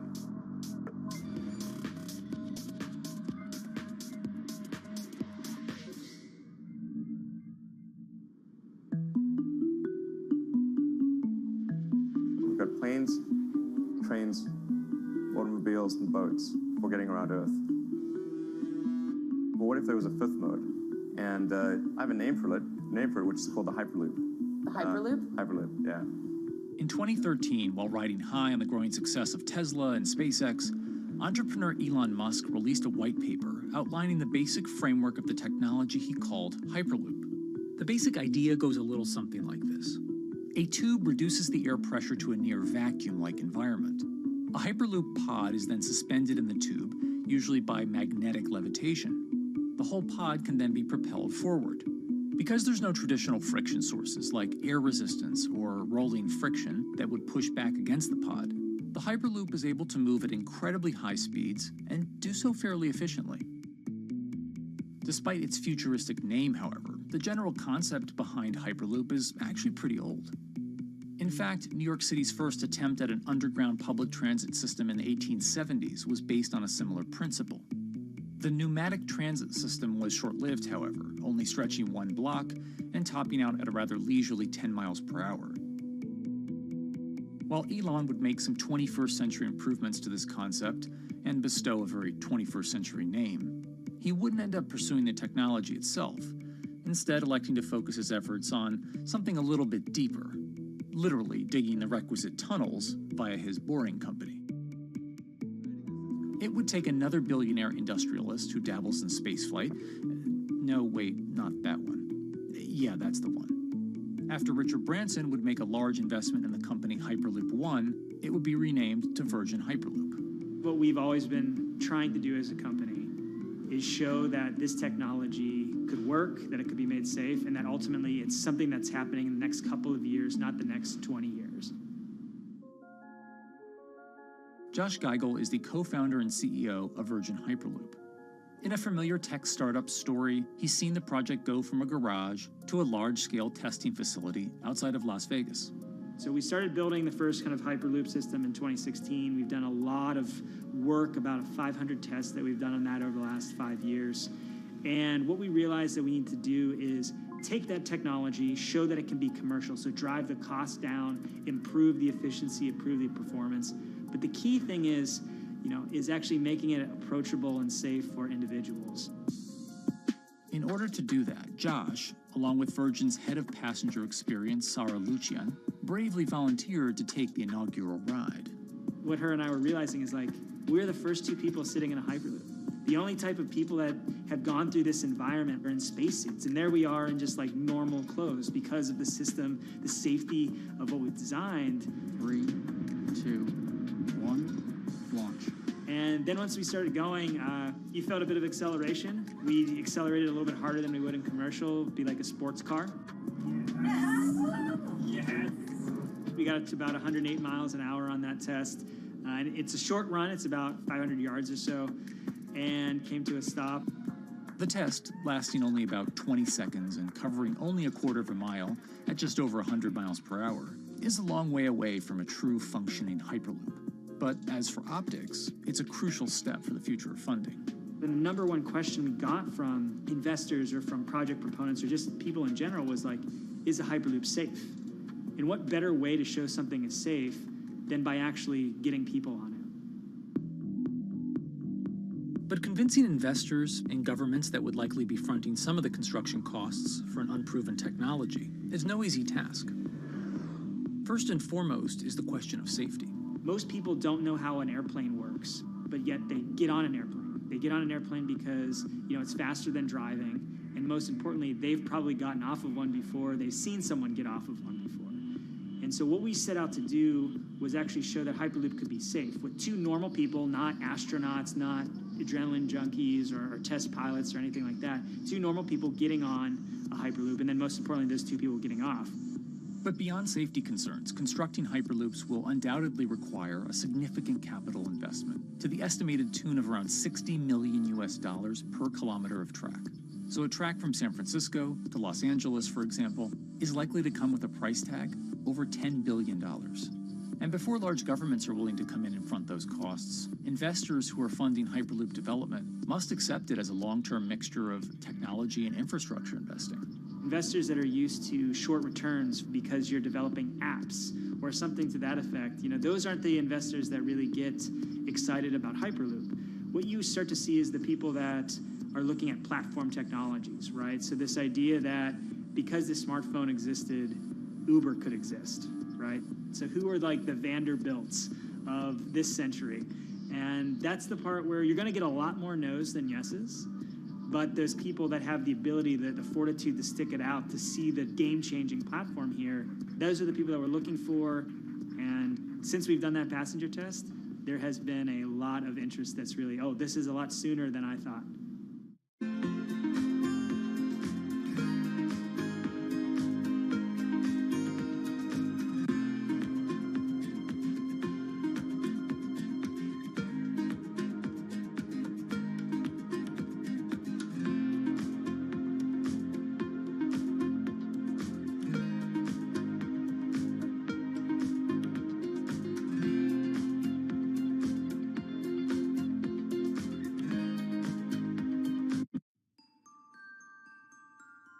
Envisioning the ripple effects of what Hyperloop could achieve, though, is fairly challenging at this stage of development.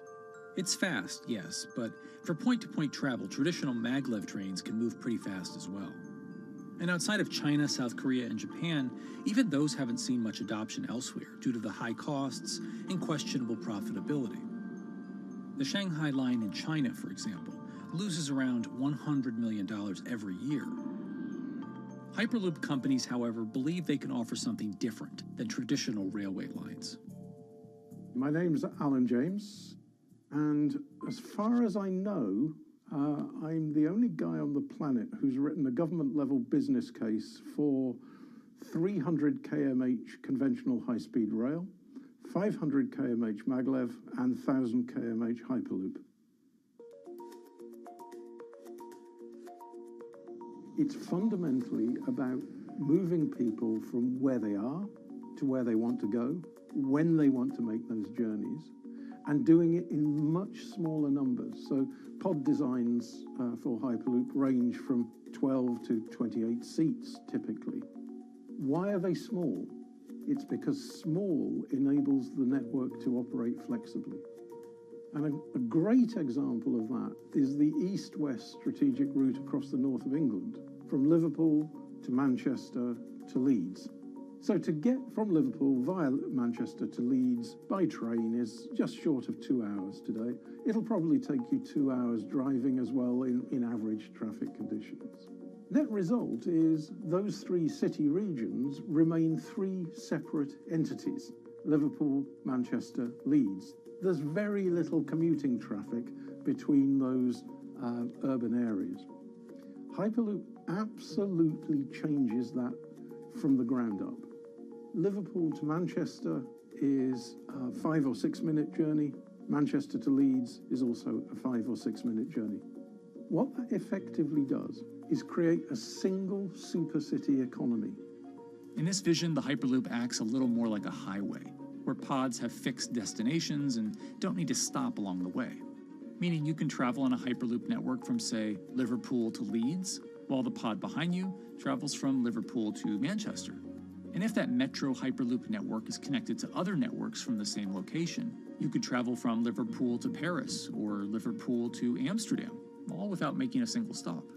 For passengers, for business, for leisure, that is utterly transformational. For high-value freight and logistics, it's equally transformational.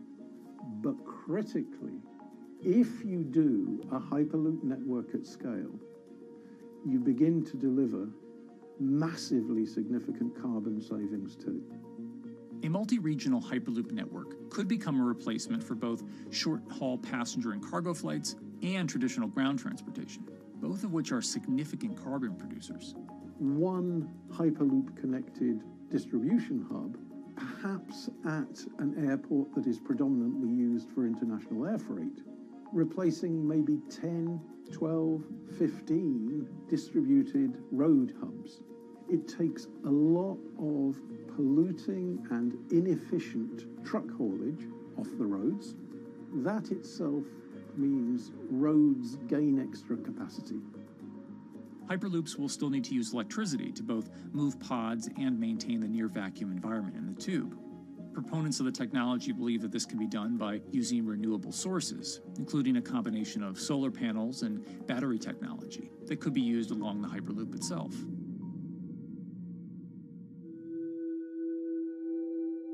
But even with all multipliers of time and carbon emission savings that a Hyperloop network may provide, the investment capital required to actually build such a network becomes even more economically and politically daunting.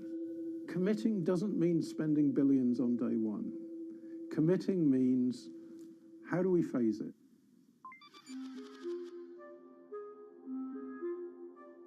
One company in the Netherlands is working to develop that technology, and perhaps more importantly, the international coalition needed to make the Hyperloop network a reality. So we are here in Europe's first full-scale Hyperloop test facility, where we can already prove every conceptual technology of the Hyperloop. This is Tim Houter, a co-founder and CEO of Hart Hyperloop, headquartered in the city of Delft.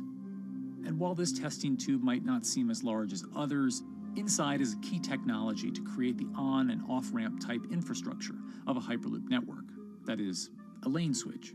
That's something we can already test here. You can actually see it here, that the track is diverging from one track into two. That makes it possible to eventually split up the Hyperloop track in two sections. And in that sense, you can create a complete Hyperloop network that in the end will make it possible to travel, for example, over a whole continent. And take Europe, for example, with the same ease as you can now travel with a metro in a city. The nice thing about this magnetic levitation system that we've developed is that there's absolutely zero moving components in the track. So for example, if you have to do a lane switch, all you do is that the tube basically splits up, and statically the tracks also split up. And whenever the vehicle enters a switch, it either pulls itself to the right with its magnets, or it pulls itself to the left with its magnets.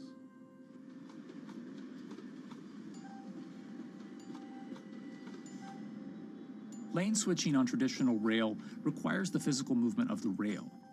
Even modern magnetic levitation tracks use lane switching techniques in order to transfer trains from one track to another. And this is a very crucial element, because this is the thing that limits the capacity and, in the end, the usefulness of the rail network. Because the moment that a track is switching, that means that at that moment you are creating an unsafe environment for the trains behind it. So you need a lot of space between trains.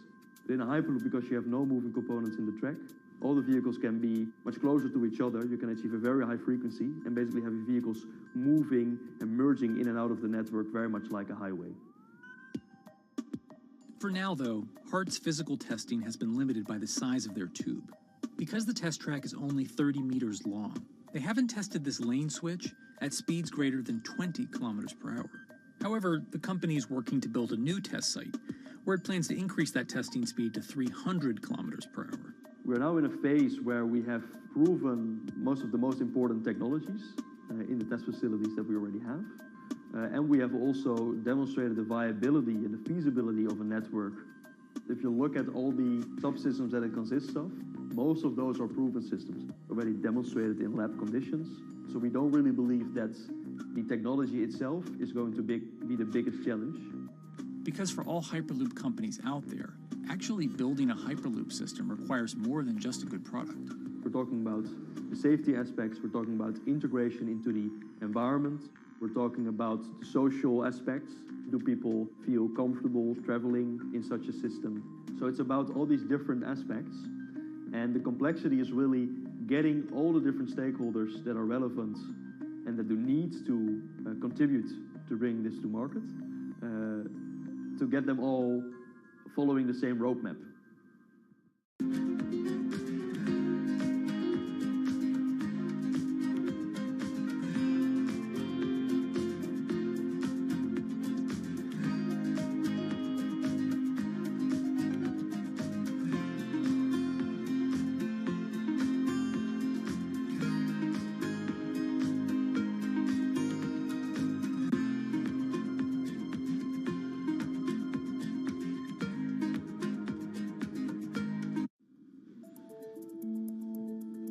In order to help build this coalition of private and public interest in Hyperloop development, HART in 2018 partnered with other Hyperloop companies from Europe and Canada.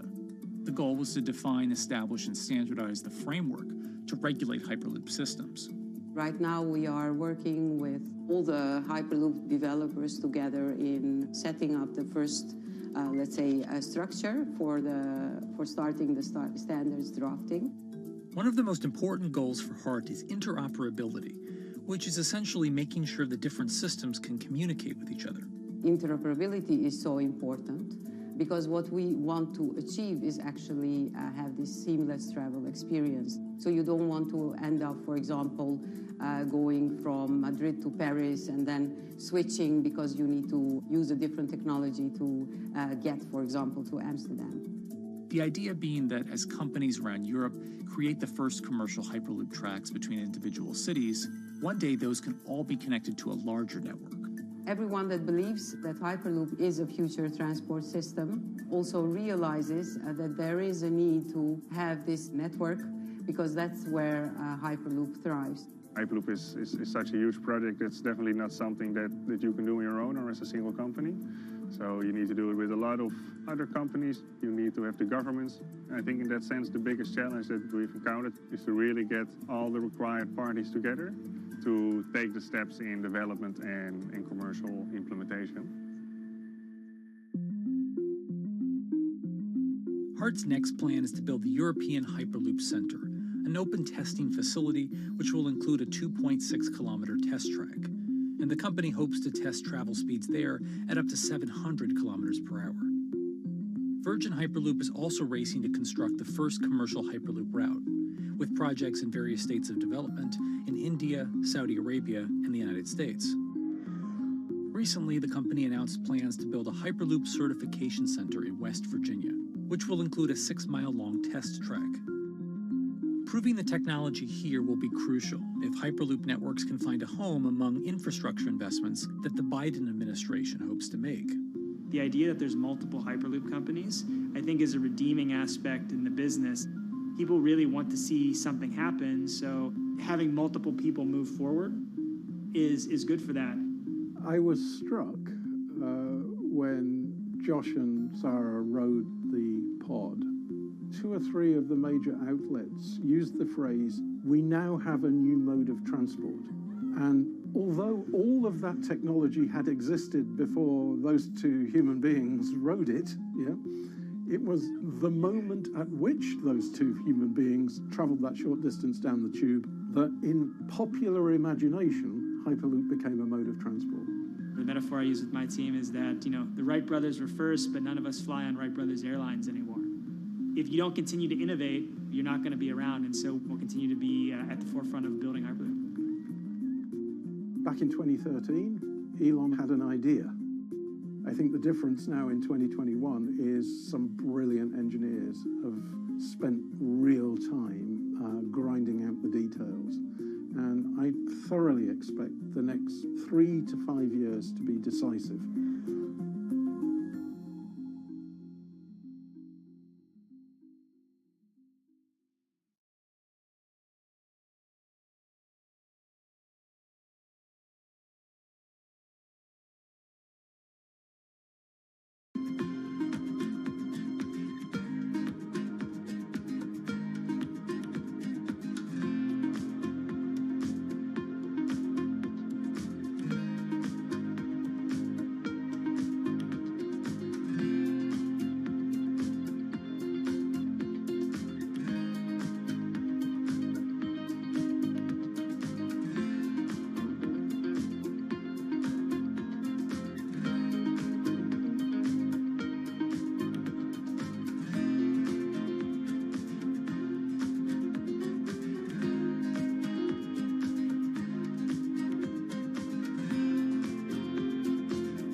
This week, how hydrogen can transform our energy usage. We'll look at why the universe's most abundant element could be a game changer in the climate revolution. Hydrogen technologies are not new. They are used in other sectors. We use them in space, on our rockets, and we don't need the laws of physics to change to be able to use hydrogen on our planes. From iron ore to green hydrogen, one of Australia's richest men tells us about his pivot to sustainable energy. Let's take action. It's practical, it's implementable. Let's do it now. Plus, the hydrogen revolution. We'll speak with the CEO of Italian utilities firm Snam about his new book and how green hydrogen could be competitive within 5 years. Costs are coming down and people are waking up to the fact that it's the only way to decarbonize certain sectors.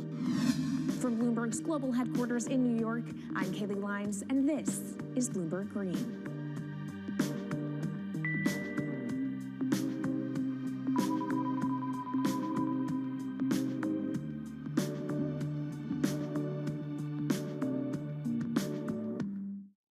It's a new year, so here at Bloomberg Green, we're highlighting new solutions in the fight against climate change. And one of those is as old as the universe itself, hydrogen. It's the simplest element around, but could well be a game changer when it comes to turning around our dependence on fossil fuels. Today, hydrogen is used in the chemicals industry to produce petroleum products. It's also starting to be used in steel production, an industry under a lot of pressure to decarbonize. But it has far more uses as well, from powering cars to heating our homes. And Bloomberg New Energy Finance sees a seismic shift in the sector in the next 10 years as green hydrogen squeezes out dirtier alternatives. So-called gray hydrogen dominates today. But as renewable electricity gets cheaper and more accessible, so will green hydrogen. In this week's edition of Bloomberg Green, we'll explore what this push into hydrogen means for tackling climate change. We'll hear from Australian billionaire Twiggy Forrest about his pivot from iron ore to hydrogen, and we'll also speak with the CEO of Italian utility company Snam about his book, The Hydrogen Revolution. But first, what are we using hydrogen for? And why does it actually matter? Christine Lee Edwards explains. Hydrogen, the most plentiful element in the universe. On Earth, we find it mostly bonded to oxygen in the form of water, or in other gases known as hydrocarbons. Hydrogen gas, H2, burns hot and clean, making it an attractive tool in the race to net zero. But isolating hydrogen from other elements is no easy task. Today, the cheapest way to do this is via chemical processes that break up natural gas. This releases a lot of carbon dioxide. Another method is to use electricity to split water molecules in a process called electrolysis. Although there is no carbon byproduct, a lot of electricity is needed. And if this power comes from burning coal or gas, it negates the zero emissions goals of using hydrogen to begin with. Hydrogen produced in this way, powered by fossil fuels, is called gray hydrogen. If carbon capture and storage is used together with fossil fuels, then it becomes blue hydrogen. If nuclear power is used, it's called pink. And finally, green hydrogen is when it's produced via electrolysis and powered from renewable sources. This method is considered emissions-free. It's predicted that by the early 2030s, H2 made from renewables will be cheaper than that made from fossil fuels. But that hinges on the cost of electrolysis declining, which will be achieved through larger projects and an expansion of manufacturing. To be clear, vast amounts of H2 are already used today. Global production in 2018 totaled 117 million metric tons. This hydrogen is mostly used for its chemical properties, not as a source of energy, and very little of it is clean. Some sectors like steel could start using hydrogen for these chemical properties, replacing coal. Industries like cement and glass may also use hydrogen as a source of heat. Another advantage is its energy storage potential. It can be stored over long periods of time and used when more power needs to be added to the grid. It also could hold an advantage over batteries in heavy transport and shipping. The promise of hydrogen for energy has been around since at least 1874, when Jules Verne wrote about it in his book, The Mysterious Island. But the future of hydrogen will depend on policy. Countries with net zero targets, carbon pricing, and hydrogen strategies with investment mechanisms are likely to see the highest H2 demand.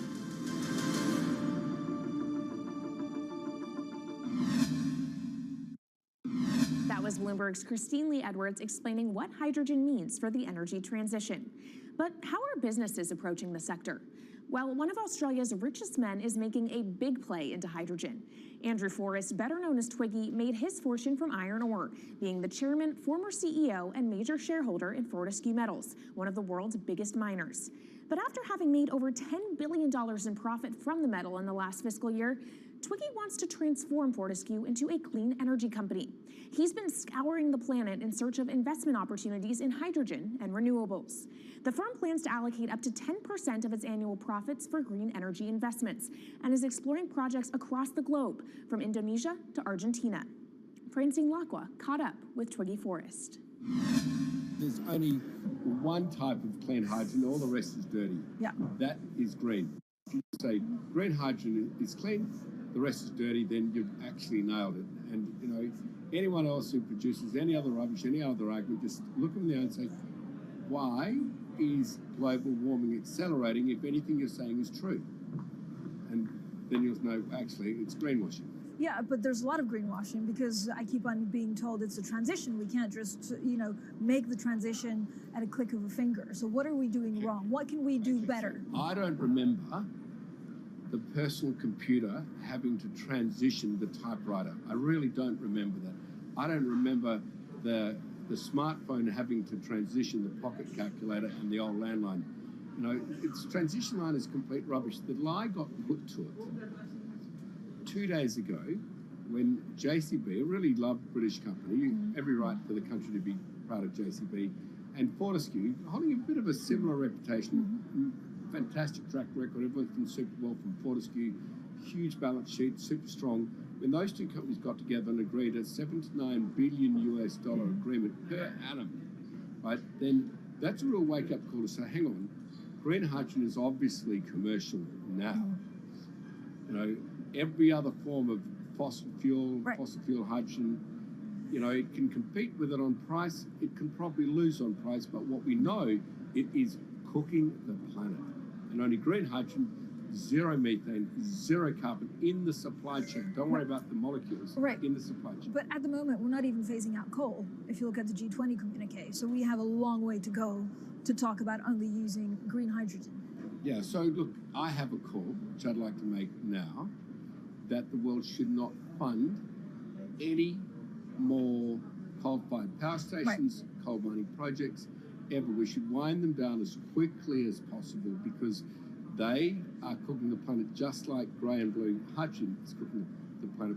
Yeah. You know, hydrogen, which is not made from renewable electricity, is releasing 10 to 16 times more carbon, let alone the methane, which is worse, than it is hydrogen. So we've just got to stop doing things which are self-harming under the guise of greenwashing. So why are leaders so slow? Even if you look at the appetite for ESG investments, they're growing exponentially, so are emissions. So where are we allocating capital? Okay, so take the recent G20.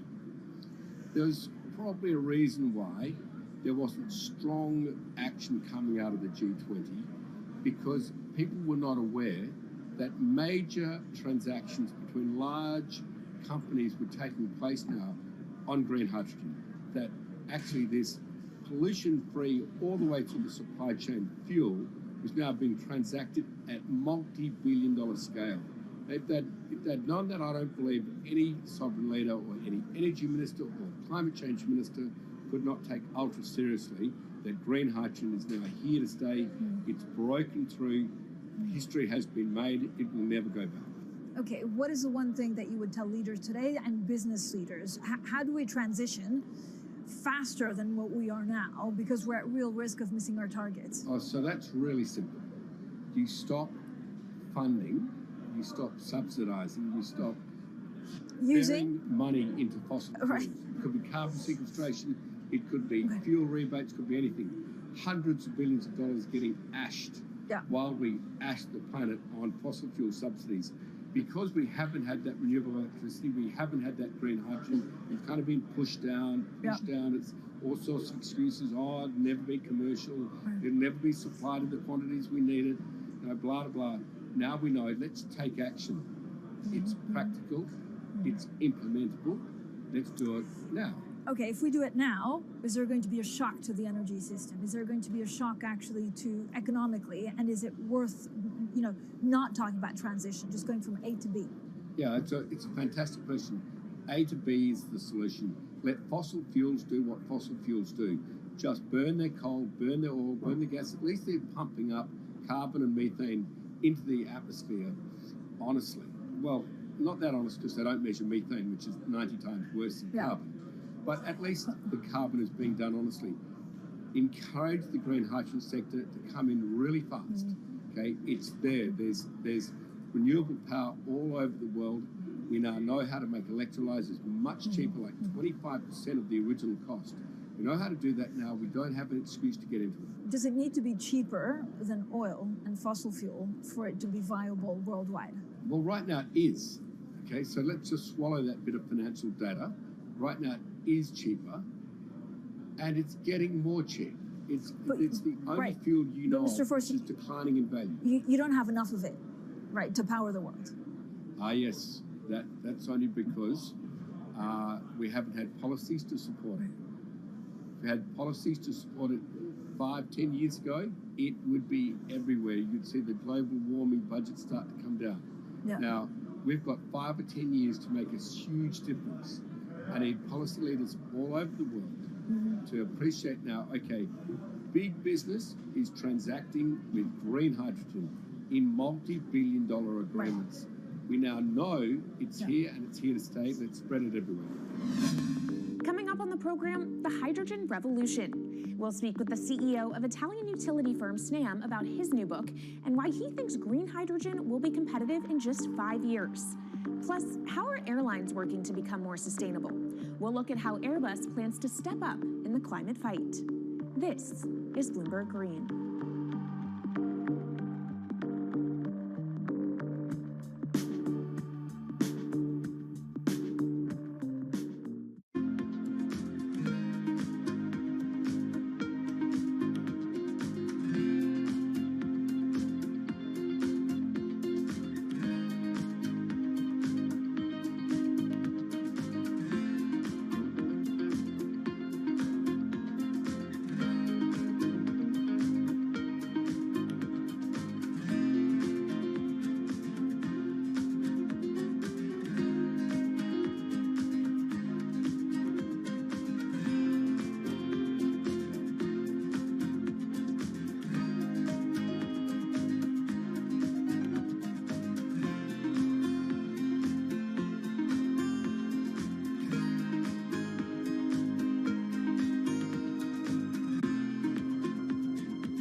From Bloomberg's World Headquarters in New York, I'm Kaylee Lines, and this is Bloomberg Green. What will the world look like in 2050? Will global temperatures have stabilized, electric vehicles be abundant, and solar and wind power homes around the world? According to Marco Alvera, the CEO of Italian energy company Snam, that vision of the future could be a reality. And he says that hydrogen will pave its way. As he tells it in his new book, The Hydrogen Revolution, Alvera's moment of reckoning came in November 2018 when he tasked the Snam Scenarios team with studying how Europe could reduce its CO2 emissions to zero by 2050. Looking through the results of the study, Alvera said he was struck by how much hydrogen was in Europe's energy mix by that year. Beyond the abundance of hydrogen, the Snam model also predicted that it would be the cheapest form of decarbonized energy for many sectors, and that it could be cheaper than today's prices for oil, coal, and nuclear power. Our Maria Tadeo spoke with Alvera at COP26. It's happening all very fast. We see the cost of hydrogen coming down a lot. Hydrogen will play a big role in the energy mix. I don't know if it's going to be 15 or 25% of a fully decarbonized energy system, but it's going to be big. Costs are coming down, and people are waking up to the fact that it's the only way to decarbonize certain sectors, the so-called hard-to-abate sectors. And you say it's the only way and the costs are coming down. Where do you see prices moving? Because a lot of the reticence at times has to do with the pricing, that some argue, well, it's still not the cheapest option on the market. So when I was first working in hydrogen in 2004, it was costing $1,000 per megawatt hour. 2010, $600. Today, $100, and we see it going down to $50 in 5 years' time, and to going down to $25 per megawatt hour in the next 10 years or so, which is a quarter of where it is today. That's really because renewable energy, and we're talking green hydrogen here, renewable energy costs are falling, but the cost of making the electrolyzer, which is the kit that you use to convert solar or wind energy and water into hydrogen, the cost of this kit is falling a lot because it doesn't really exist on an industrial scale. So as we build up capacity, we industrialize it, we standardize it, and we squeeze costs out. That's really the cost trajectory. And for that, of course, you need demand, however, for governments and also institutions to kind of buy into this idea that it is the future and we want to invest and create infrastructure. What are they telling you? When you speak to governments, when you speak to officials, are they keen on this? They're very keen. So the Department of Energy shares our view in the States of getting to below $1 a kilo, which is $25 a megawatt hour. The European Union has a hydrogen strategy, which is very clear, and several member states have the same. Chile wants to export a lot of hydrogen. China's big on hydrogen. Australia is very big on hydrogen. Japan is blending already hydrogen. So I would say the world is now really focused on this because it's the only way to store energy for a long period of time economically is to convert it into either a liquid or a gas. And of course, you talk about the price, but the other big component is the volume. You know, how big can you go? Where do you see that on a time scale? So wherever it's sunny or windy, you can produce very cheap hydrogen eventually. And so compared to oil and gas, which are concentrated in few parts of the world, it's going to be very democratic from that point of view. So every sunny place, every desert, every ocean wind can be turned into hydrogen that we can put on ships, in pipes, and really start trading it around the world. So it's going to happen a lot faster than a lot of people think. So, and when you say a lot faster, what is that in time? As I said, $50, which is essentially oil parity within 5 years. And then, depending on how quickly we ramp it up after that, we could get to $25, which is coal parity before the end of the decade. And in big scale. In big scale, because once you get to coal parity, that's the only way we're going to get China and India to stop burning new coal. We have businesses in China and in India, and I see a lot of hydrogen development, a lot of renewable development in both countries. The India announcement was incredibly strong on 2030. Some people were upset about the 2017 net zero deadline, but when it comes to 30, he announced a big commitment to get to 50% renewables. Were you surprised by it? I was surprised that they would make it so explicit, and even the net zero is a big thing for them. And so I think it will happen faster than 2070 because of the falling cost of renewable and hydrogen. India's burning 80 gigawatt of oil, of diesel, to keep the lights on. So there's an immediate opportunity there, and we're very interested in working in that country. And with regards to China, perhaps the fact that we haven't really seen them active, I guess the diplomats are working on this, but we haven't really seen the leadership. It's going to be technology, it's going to be industry. I think China has committed to a net zero, which is very important. At the G20, China was clearly behind the 1.5 degrees. So I think a lot has been achieved between the G20 and COP, and I think what's really important is to see in the coming years how quick it's in our hands to make part of this happen in 5 years, or it could otherwise happen in 15, 20 years. It's about building the projects. The capital is there. We saw how many trillions of dollars are already committed. What's missing is really the projects, and that's where companies like us step in. Marco Alvera, CEO of SNAM there, speaking with our Maria Tadeo. Let's turn now to the aviation industry. It's a big contributor to global greenhouse gas emissions, and it's under pressure to change that. In October, the International Air Transport Association, a trade body representing airlines, approved a target of achieving net zero emissions by 2050. To achieve that, many airlines in the US and Europe are looking to buy sustainable aviation fuel made from renewable sources like used vegetable oil. Initiatives like these are pushing plane makers to come up with some radical new aircraft that will eventually cater to our growing appetite for travel without hurting the environment. We took a look at how Airbus, the world's #2 aircraft manufacturer, is stepping up to the challenge. How long until we can fly emission-free? Airbus says it's more confident by the day it can be done by its 2035 target. Airbus's CEO spoke about its ambitions for hydrogen-powered planes at the company's summit in France. The physics works. Hydrogen technologies are not new. They are used in other sectors. We use them in space on our rockets, and we don't need the laws of physics to change to be able to use hydrogen on our planes. So every day we become more confident, but we think we need to have a plane, we need to have the right fuels, the hydrogen available in the right quantity at the right place at the right time, and we need the regulations to be ready. So we really need the work and the collaboration of many people around the globe to make it happen on time.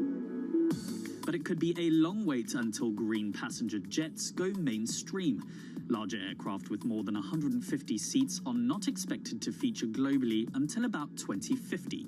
That means manufacturers and airlines today are under growing pressure to ramp up short-term innovations to cut their carbon. In the long term, meeting the ambitious plans for so-called green hydrogen means building a giant industry almost from scratch. To make that happen, British airline EasyJet is among those saying governments need to get involved and fast. Aviation's emissions over the last 3 decades leading up to the pandemic grew by about 80% to over 1 gigaton, and that's projected to double by 2050. According to Bloomberg NEF, about half of the airlines with the largest global market share have set net zero targets by that same date, nearly 3 decades away. Coming up, from blue sky projects to the bottom line. We'll speak with our Bloomberg NEF expert, Meredith Annex, and dig into their models about how hydrogen fits into the future energy mix. This is Bloomberg Green.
From Bloomberg's World Headquarters in New York, I'm Kaylee Lyons, and this is Bloomberg Green. Now let's bring in Meredith Annex, our Bloomberg NEF hydrogen specialist, to talk more about how hydrogen could change the energy landscape. So Meredith, what place do you think hydrogen is likely to have in the future energy mix globally? Hydrogen's this incredible solution for us as we look to decarbonize because it's a perfect solution in areas that are hard to electrify. So where we like to think about hydrogen playing a role, it's in things like heavy industry, especially where you need a feedstock as well as energy source, and in things like dispatchable power, long-haul transport, maybe even shipping and aviation. That sounds great that it can be used for such diverse industries. At the end of the day, though, how much is this going to cost? Well, that's the amazing thing about hydrogen, because depending on how you make it, it can actually see significant cost declines in the future. So when we're talking about clean hydrogen, we usually mean green hydrogen produced from renewable electricity. And in that case, your hydrogen is almost as cheap as the renewables that are used to make it. So if you're in a place with really good renewable resources, you'll be able to have cheaper hydrogen. But even in places with less good resources, we think that hydrogen can be cheaper than $1 per kilogram, which is the price of unabated hydrogen today, and around $8 per million BTUs for those who prefer to think in energy units. And that can be achieved anywhere in the world by 2050, we believe. All right, so let's talk about kind of the pros and cons list. I don't know where cost fits into that, but what are the advantages to hydrogen over other renewables, and then what are the drawbacks? Yeah, main advantage is the fact that hydrogen can serve roles that electrons struggle with. And that's things like seasonal storage, for instance, or just anything where you need storability, where electrons are harder to store, hydrogen is going to be easier. That also leads to a downside, though, because hydrogen is less energy dense than the usual things that we use for storable energy today, like coal or oil or natural gas. So you will need more volume of storage to handle the same amount of energy. Let's talk about the viability as well and how it may differ in different geographies. What is your view on that? Yeah, so for green hydrogen, again, from renewable electricity, really places with the best renewable resources, things like Latin America or the Middle East, even Southern Europe, have really, really good potential for producing hydrogen. And then when you're looking at blue hydrogen, which is produced from natural gas or coal with carbon capture and storage, we do see that becoming more expensive than green hydrogen in the future, especially as renewable electricity costs come down. But that can be a viable option in places like the US Gulf Coast or Russia, where you've got good geological storage for the carbon, as well as ample natural gas that's quite cheap. All right, great breakdown. Thank you so much to our Meredith Annex, our Bloomberg NEF hydrogen specialist. And of course, you can get more from the Bloomberg NEF team on the terminal and online. And they've recently done a podcast called Hydrogen 101 as part of its Switched On series. So from iron ore titans pivoting to cleaner energy to talk of a hydrogen revolution, that's it from this week's edition of Bloomberg Green. We'll be back next week with a deep dive into the state of electric vehicles. And you can keep the conversation going by following us on YouTube, Instagram, and Twitter @Climate. I'm Kaylee Lyons from Bloomberg's World Headquarters in New York, and this is Bloomberg Green.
is Bloomberg Business Week.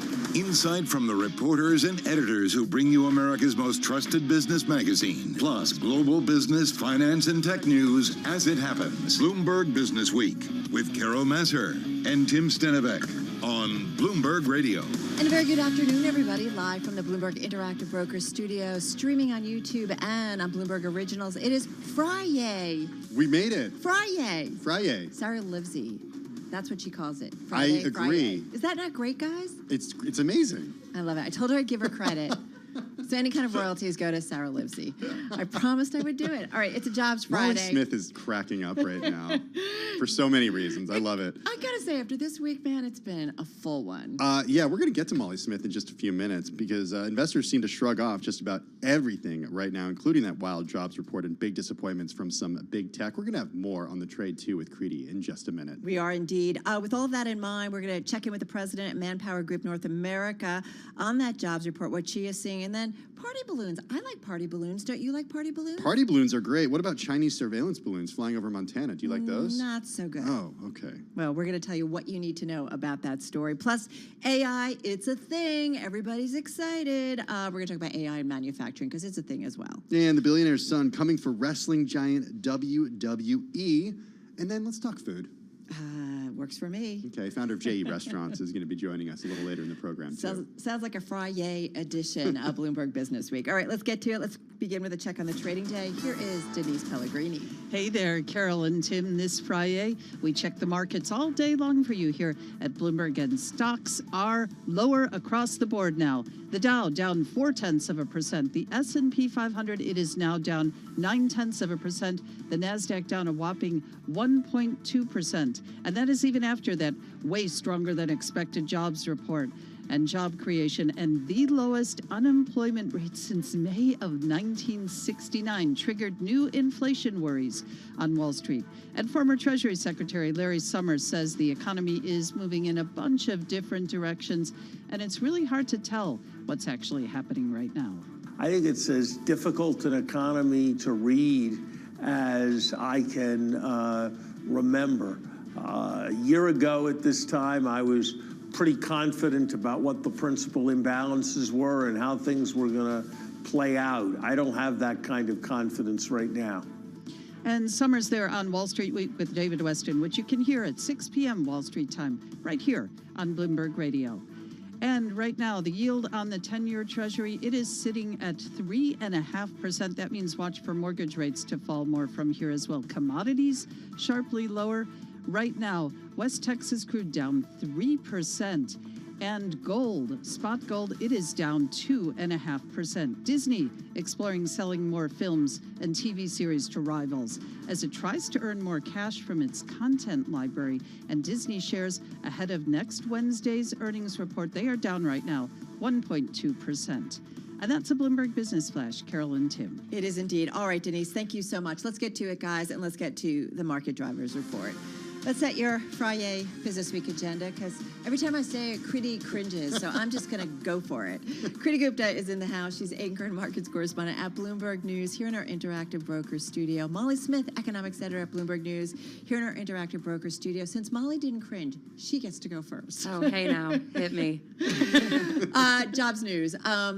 Did Jay Powell have it right? Like, what do we need to know? It was a blockbuster number. I was listening on surveillance this morning. It was like, wait, are those the numbers? I don't think I've worked here when there's been such a miss between analyst estimates and what the number actually is. Tim, you'll appreciate this. I think the only thing that happened this week, as expected, was Djokovic winning the Australian Open. Yes, there we go. And everything Finally. else was We get just back to the important the stuff. economists had no idea. There's I the have Molly to tell Smith I I had know. to tell our listeners what they came here to listen for. But yeah, no, the jobs report was, full of surprises, as they tend to be. This was above every estimate in a Bloomberg survey. Nobody had it right. Nobody. Not when I didn't have it right, but I'm not an economist. And unemployment rate falling to another 5-decade low.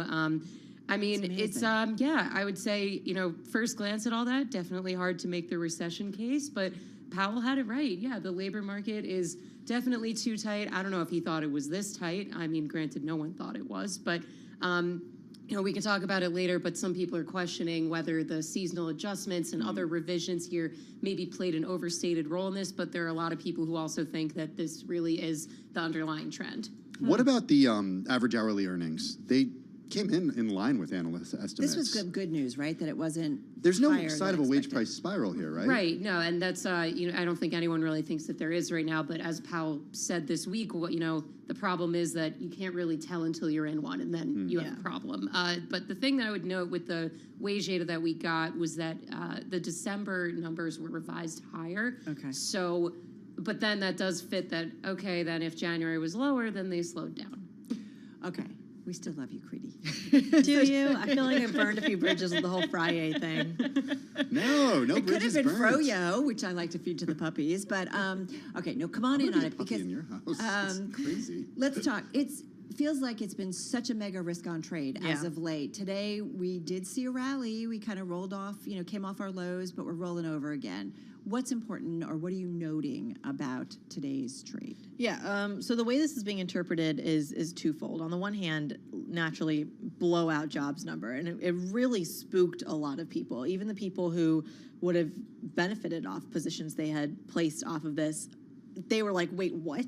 And just anecdotally, I was speaking to traders on the floor when the data came out, and they were all just kind of like, I'm jam-packed, I can't talk, I don't know what's going on. That was the reaction. So it was kind of this immediate panic. And I think that explains kind of the reaction you saw in futures trading as well, which was this immediate sell everything, down 1%, ask questions later, because the headline number was that strong. Even if you do adjust for seasonality, it's still a scary number. It was over 500,000. Yeah, and this isn't, and you have to couple this, I'm gonna steal a page out of Mike McKee's playbook, which you have to couple this with the ISM data you got as well, because that came out stronger as well. So something has happened in the month of January that no one really seems to know what it is, and you can't just put it on seasonality because it's just too strong. But it still seems like to me that, at least from where I stand, the equity market is kind of shrugging this off. The S&P 500 is barely down 1%. And I say barely because it didn't fall apart, because look at the rallies that we saw this week after we heard from Fed Chair Jay Powell, and then after yesterday's, which was meta-induced, and I think also some sort of hangover from the Fed as well. I'm surprised that we're not seeing stocks fall more, Creedy. Yeah, there's a domino effect that you have to be aware of here, because the bond market and the stock market are telling you two different stories. The bond market, I think, is the one that's perhaps a little bit more in key with the data. And I say this because if you look at the 10-year yield, we're at 352, a 14 basis point move higher. Go to the front end of the curve to the 2-year, which of course is anchored to the Fed as well. You're seeing about a 16 basis point move, and that's what's moving the dollar higher. That all makes sense if your vision or your take is that Chairman Powell and co have to go higher and more hawkish when it comes to rates. So this makes sense. The equity market, on the other hand, is a different story, because when you look at the equity market reaction, especially when it comes to tech stocks, it's a reaction to the bond yields. That's not what you're seeing this time around, because, obviously they're selling off, but they're not selling off relative to the bond yields. And that's important because when you actually look at the baseline number, the 10-year yield, yes, it is a 13 basis point move higher, but it's still only 352. So if you look at the range that the bonds have been trading in, it's only touching the higher level, which is something that's already been break out of a range. Right, which means it's already been priced into the tech space. At the same time, Ira Jersey over at Bloomberg Intelligence says, look, yield can't go higher because they're still pricing in Fed cuts for the end of the year. So there's like kind of a magical ceiling in there, and that's something that the equity market has gotten used to. Right. If we had hit a new level, then you would have seen a bigger reaction. Exactly. And let's take a name like Apple, which was selling off after hours, and we saw it rally at some point today. All right. So Molly, it does feel like we have to already. Hey, great week. What's happening next week? And we do hear from Jay Powell next week. We do, yeah. I haven't even started thinking about next week yet. I'm still processing. But I mean, the importance of the message, because everybody felt like the FOMC meeting, there was a little something for everyone, which kind of left everybody like, what? No, I think Powell probably, look, if I were him, I'd be like, told you, step right up there. And I think this looks really helpful for him. And, as did the JOLTS data that came out right before he spoke on Wednesday, when we saw that job openings unexpectedly surged in December, and that as well kind of helps to his talking point of the labor market's still too strong, demand for workers still greatly exceeds supply, and that helps validate his argument that that the labor market is still way too tight and that rates need to go higher. So I expect that to still be the message. So many Fed speakers next week. I don't know. I can't see the future, but I don't see them. I have a hard time seeing them coming out and being like, "Hey, everything is fine." Oh, just get ready for a ton of volatility. Like if this was the move this week with the Bank of England and ECB and Fed and all these earnings, next week is really going to be the decision maker, because the risk here is that they could say, you know what? We're going to make a pivot from our pivot from Wednesday, if that makes sense, and say, look, maybe we do need to go more hawkish, and that is something the markets are not prepared for. I agree. If there's a hawkish theme and they all stick to that playbook, I think it could be tricky for the markets. Right. All right, guys, thank you so much. Kriti Gupta, we do still love you. You sure? Even on Friday? And try on Friday, yeah. Kriti Gupta, anchor and Still market cringing. correspondent at Bloomberg. Here in our Interactive Brokers, we love Molly Smith as well, economics editor at Bloomberg News. We got to talk a little bit more about this jobs report. Yeah, 8:30. I was pretty surprised. I was up there with Scarlet Fu. We were watching the numbers come through, and we were like, "What?" You know, that's when you think, wait, this is a mistake. Exactly. We thought that's what it was. Like, wasn't it maybe 51,000 or something? It was out of control. All right, so let's get to it, because this is, you know, we talked with ZipRecruiter too, and they are seeing a strong jobs report, and strong jobs market overall. So let's see what Becky Frankowitz is seeing. She is Chief Commercial Officer, President at Manpower Group North America. She is back with us, joining us via Zoom from Chicago. Hey, Becky, good to have you here with Tim and myself. So glass half full, glass half empty when it comes to the jobs market, in your view? Yeah, I mean, it was a blockbuster, monstrous number this morning that I don't think anyone expected. Like, we knew hospitality and leisure was coming back because our real-time data told us demand had dramatically increased. We knew retail was coming back, but I don't know that anybody would have said we'd have over 500,000 jobs created in January. So I would say always good for the American worker. I mean, more jobs are good for the American worker. I think it's an economic signal that it becomes uncertain what's to come. Okay, so was this at all a surprise to you, given that you have such a good read on where the economy is, what employers are looking for, what employees are looking for? I mean, again, you admitted it, nobody saw this coming, but did this hit you the same way it hit kind of everyone else? Yeah, so again, Tim, we knew hospitality and leisure was coming. We knew retail was coming. Okay. We knew health continues. Registered nurses are still the most in-demand job in our country. So we knew all of that. I would have said we saw demand start to come back in January, which is unusual, right? Because usually seasonally we start to see a reduction in headcount, particularly in retail, as they adjust from the holiday season. But when we started seeing that start to take off in the first couple of weeks of January, we knew it was going to be a very positive jobs report, and that it was. The most encouraging thing I'll tell you is the participation, just a little bit of tweak up, but I'll take it, because we need every person that wants to contribute to the economy working. So I was very pleased to see that, particularly for women. You know, it was really funny, Becky. Matt Miller came off his show on radio at noon and is like, wait, Master, pull up this chart. And it was non-farm payrolls. And he's like, we're not supposed to see this kind of job creation in January. Just what you were speaking to, right? Usually that's when everybody from the holidays gets laid off. But we started talking about this whole idea of labor hoarding, something Tim and I have been talking about a lot with our guests. What signs are you seeing of that with some of your clients and customers? Yeah, so Carol, I'll say it's gone beyond labor hoarding now. I'm calling it pandemic paranoia. So this overhang from the tight, very difficult labor market coming out of the crisis. Employers tried very hard to attract and retain workers.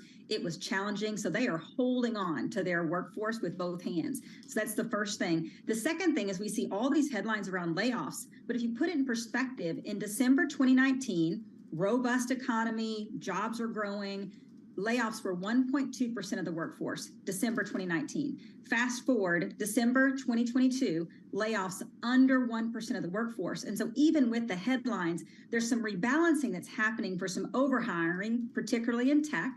But make no mistake, tech unemployment right now in our country is 1.8%, 1.8 compared to 3.4. So tech skills are still in demand. How messy is this report? Messy in the sense of the data is going to be revised next month, and it won't be as big of a jump.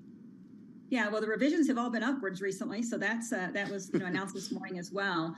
There's probably some noise, Tim, in it. I heard there's some noise around strikes, people coming off strike, but it's going to be hard to adjust a 500,000 job creation report down too far, even if it's adjusted, it's still going to be a blockbuster report, way above what we anticipated. And I think it will be interesting to see now if this is enough again to bring workers off the sidelines, particularly in hospitality and leisure. Another element of the pandemic hangover is we're seeing companies start hiring in advance of actually consumer activity. Retail, hospitality, and leisure getting ready for spring. And then they have a problem because they have to attract those workers that left, boomerang workers, back into the sectors that shut down during the crisis. So I think it's going to be a noisy path forward, possibly a little choppy waters, but this is an amazing way to start the year. One area that has gotten a lot of attention from us and from a lot of the business press, of course, have been tech layoffs over the last few months at companies like Meta, thousands of people laid off there, Alphabet, Amazon, and more. And I'm wondering if those are how you look at those in the context of what you're actually seeing when you look at the data. I know we spend a lot of time talking about them, but we don't yet see that showing up in the data. Well, because it pales in comparison to how much hiring happened in that sector. So it's pandemic hiring. But are those people getting rehired easily? Absolutely. Again, tech unemployment is 1.8%. So they are getting scooped up either by other, mid-sized tech companies, and every company is now a digital tech company. So we're seeing people with tech skills hired in retail, hired in hospitals. Every company needs those skills. So they're quickly being reabsorbed into the job market. Hey, Becky, I do wonder, though, if maybe we're starting to see wage pressure subside a little bit. Is that making it easier for companies who might not be so sure about how the business market plays out this year, that they're going to say better still to kind of hold on to that worker, even if it costs a little bit more? Yeah, so Carol, interesting on the cost a little bit more to hold on to, because our data would show that if you change jobs, and make note, the quit rate has not gone down in 19 months, below 4 million a month, 19 months. So the American employee is continuing to have confidence in their own skill and the labor market.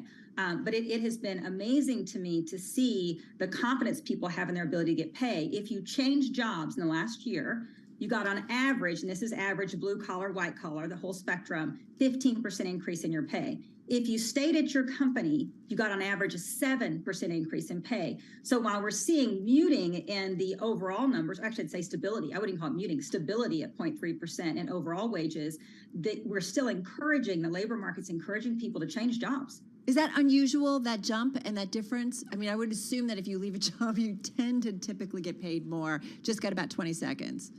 Yeah, what's unusual is the fact that we're not seeing any slowdown, even with all of the coverage on concerns for the future economy. No slowdown in quits. All right. Always great to check in with you. Becky, have a great weekend. Becky Frankowitz, Chief Commercial Officer, President of North America at Manpower Group, joining us via Zoom from Chicago. Quit rate, she said, right? Hasn't gone below 4 million in, I believe, 19 months? Incredible. Yeah, that's interesting. Couple that with the JOLTS data earlier this week, too. Right. Shows the strength of the worker. You are listening and watching Bloomberg Business Week right here on Friday.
stocks, headlines, and breaking news 24 hours a day at Bloomberg.com, on Bloomberg Television, and the Bloomberg Business app. This is a Bloomberg Business Flash. And it is 1:21 on Wall Street. I'm Denise Pellegrini. We check the markets all day long for you here at Bloomberg, and stocks are lower. The U.S. economy generating more than 500,000 additional jobs in January, sending unemployment to a 53-year low. And that is sending stocks lower as well.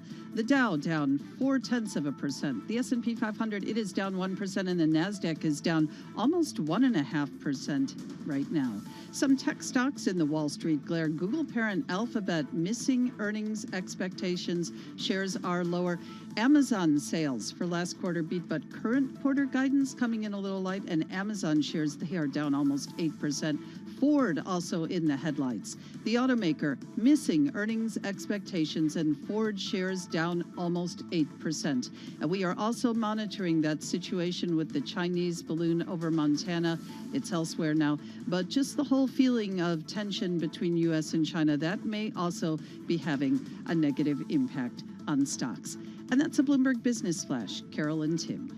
All right, Denise, thank you so much for that. Well, pop went that idea. You know, the one where U.S. Secretary of State Antony Blinken was supposed to go to Beijing for meetings early next week. It was a pretty big deal, Tim, until a Chinese surveillance balloon was detected lingering at high altitude over sensitive nuclear sites in Montana. The whole world really has been all over this story. Yeah, really fascinating one. Very pleased to have with us a reporter from D.C., Tony Capaccio, is Pentagon and national security reporter at Bloomberg News. Tony joining us this afternoon on the phone from Washington, D.C. Okay, Tony, I want to get to the implications of this meeting being canceled in a minute, but first I want to know about everything you know about this balloon. How high was it? How big is it? What's it looking for? And does the U.S. do this too? The U.S. does not send surveillance balloons over countries. That's kind of World War I-ish. We have an exquisite constellation of highly expensive and our National Reconnaissance Office satellites peering into adversaries in imagery and eavesdropping. You asked a lot of who, what, where, why. One I question. did. Sorry, Tony, but we're very interested in this. Yeah, I know. So we learned a little bit new today. It's at 60,000 feet, well above the 35 or 30,000 of airliners. It's not lingering. It's moving across the U.S. It's right now in the central part of the country. The Pentagon's not giving a lot of details, but it's moving out, and we're being told within 3 to 4 days it's going to be off the U.S. and likely into the Atlantic, over the Atlantic. So the crisis may ebb, but the diplomatic issues are going to linger. So right now they're saying it's a surveillance satellite. That means it would peer and spy in the U.S. And interestingly enough, they did disclose today that the payload, the sensor package hanging from this balloon, is heavy enough that they fear it would cause damage. It could cause damage if the balloon was destroyed. I didn't realize that. So that tells you something about the level of sophistication of the equipment. If it's heavy enough that the U.S. is worried about the damage it would cause on hitting the ground. Okay, so maybe the U.S. doesn't pop balloons over China, but we do surveillance on one another, right? So, I mean, how do you put this, Tony, in the context of nations spy on one another all the time? So how does this land China in a different category? Or is it just thrown in with all the other spying that everybody does on one another? Well, this is unique. I've been covering this for quite a while. Balloons don't go over nations. They just don't. World War II, Japanese balloons attacked the West Coast. Balloon bombs. I wasn't around then, but I know my history, and some of our viewers may remember that balloon bombs on the West Coast. This is clearly different because it's tangible and it could be seen with a telescope. The U.S. tracked it through Canada. It came down from the northern regions to Montana, and now it's traversing across the central United States. It's a little unusual, but what I'm thinking of, this may have some sensitive relay capabilities to relay data to Chinese spy relay constellations that are in orbit. They had about 4 of these satellites in 2017, and I think they have more. So that would be the interesting angle to me. How is this data being handled? It's not being filmed like on the U-2 from the Cold War. They would film spy stuff over Russia, and then they would jettison the film canisters, and another aircraft would pick it up. We could do a 20-minute interview just on the logistics of that, Tony. I promise you. But we don't have that much time, and you'd be bored. But the relay aspect of it, to me, is a fascinating, untapped issue yet that I'm going to pursue. So this makes it different than just the normal spying that everybody does on one another. Well, because it's the obvious. A balloon is obvious if you have a telescope. You can't track our NRO satellites in the air. There's hundreds of satellites in space. So it's not intrusive. It's not in your face. Yeah. So it's not in your face. It's not in your space. This is a little different. It's in your space and in your face. Raises the question, Tony, what's the message that China's sending? The message China's sending, interesting. It's a Z's balloon, huh? This could come off. This could come off to be a massive mistake by the Chinese. A balloon gone awry. Really? A balloon gone awry. That would be a bigger black eye to Z's balloon than if it was deliberately sent over. So don't discount that possibility that this could be a balloon gone awry, and China does not want to lose face, so they're saying this is a weather balloon. Well, our Ariel Agami has a great question, one of our producers here. He says, why not try to capture it? Why don't we? Okay, capture implies that you could harness, it's at 60,000 feet. Capturing it would imply you could put some kind of hook or something on it, or nudge it. The mechanics of that, while it's interesting, James Bond might have been able to do it. Hold on, Tony. But Where's Elon when we need him? You just told us, which is true, that U-2 spy planes before digital used to take pictures, right, and then drop film canisters that would then be picked up by nets for planes flying below. Good memory. It's pretty incredible. If we could do that in World War II, we can figure out a way to pop a balloon. Well, the other thing I'm thinking of, it's a pop a balloon. A pop a balloon would be a wartime. That would send a message to the world that we're at war with China. But it's in our space. But it's in our space. Yeah, I think the DoD did a good job of not firing at it. Okay. I think what may happen, it's going to drift over the ocean, and if it drops, I'm thinking the U.S. Navy might do a salvage operation to get it. Help explain airspace and what airspace, like the definition of airspace is, because it has to stop at a certain point above the Earth, right? Yeah, 60,000 feet above the U.S. ground would be our airspace. It still is considered our airspace. Yeah, I mean, there's LEO space, or LEO space is, I don't know how many thousands of miles up. I forgot, frankly, but space, that's a little different than eminent airspace above that a nation claims in terms of eminent domain. I mean, it's clearly in our airspace. If it was like 400,000 feet up or something, you couldn't claim it. But NASA in our face, that's what makes it interesting. Plus, it can be seen with a telescope. NASA says low Earth orbit is considered 1,200 miles or less. That's good.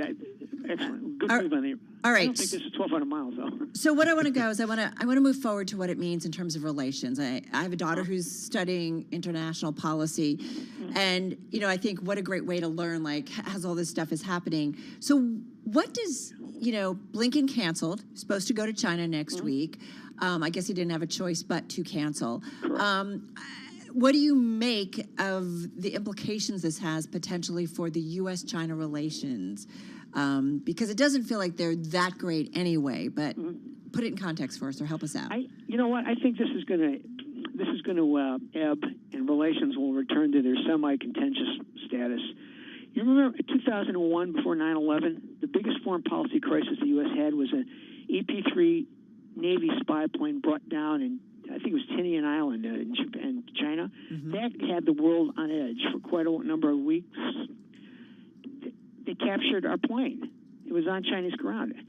Relations after that did return to somewhat semi-normal. I think that's what's going to happen here. This is not going to, I don't think it's going to cause a cataclysmic breach in relations.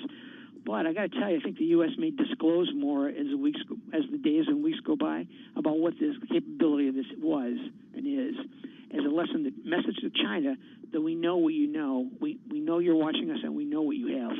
This wasn't, though, the first balloon, was it, or something? I thought I heard stuff this morning, and that was part of the frustration that we hadn't heard about this before. Yeah, they danced around that today. He wouldn't, the spokesman wouldn't say.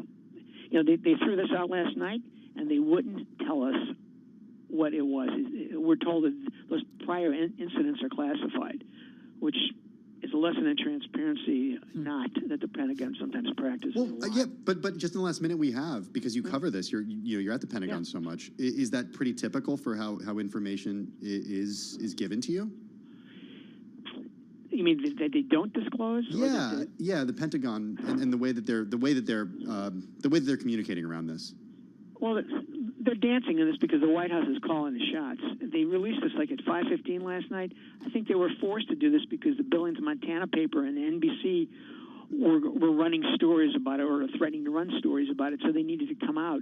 I was told, though, that they were going to do it, they were going to release information anyway, but Secretary Austin was flying back from Asia, and they had to make sure he landed and was around to process it and deal with the information so he'd be here.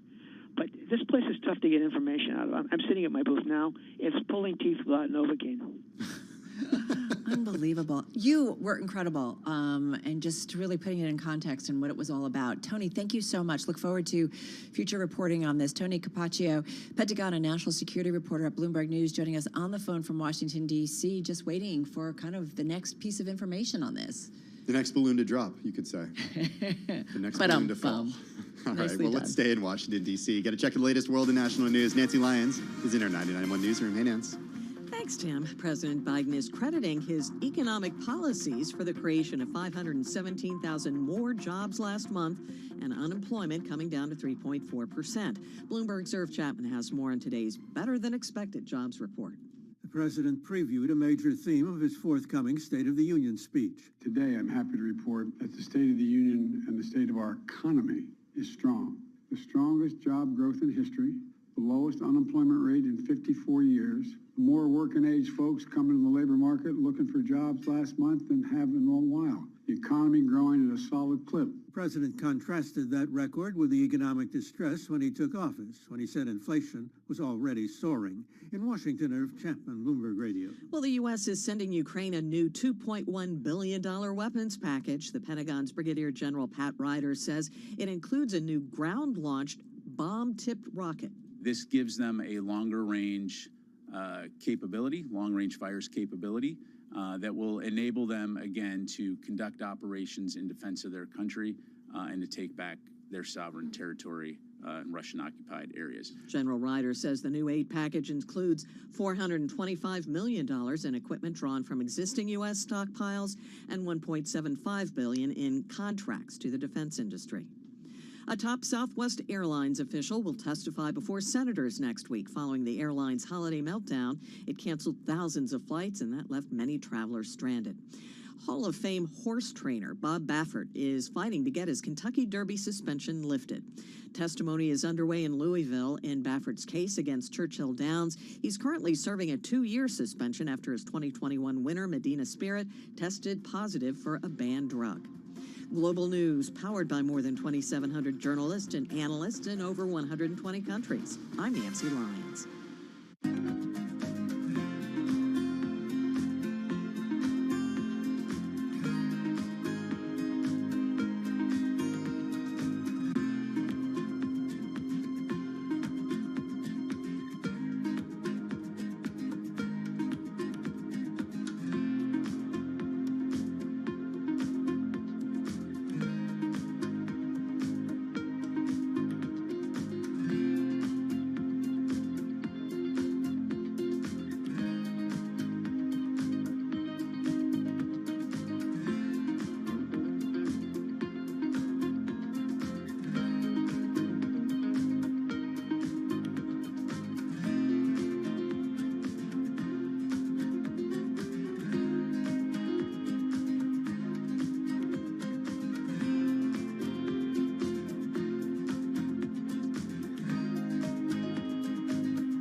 headlines and breaking news 24 hours a day at Bloomberg.com, on Bloomberg Television, and the Bloomberg Business app. This is a Bloomberg Business Flash.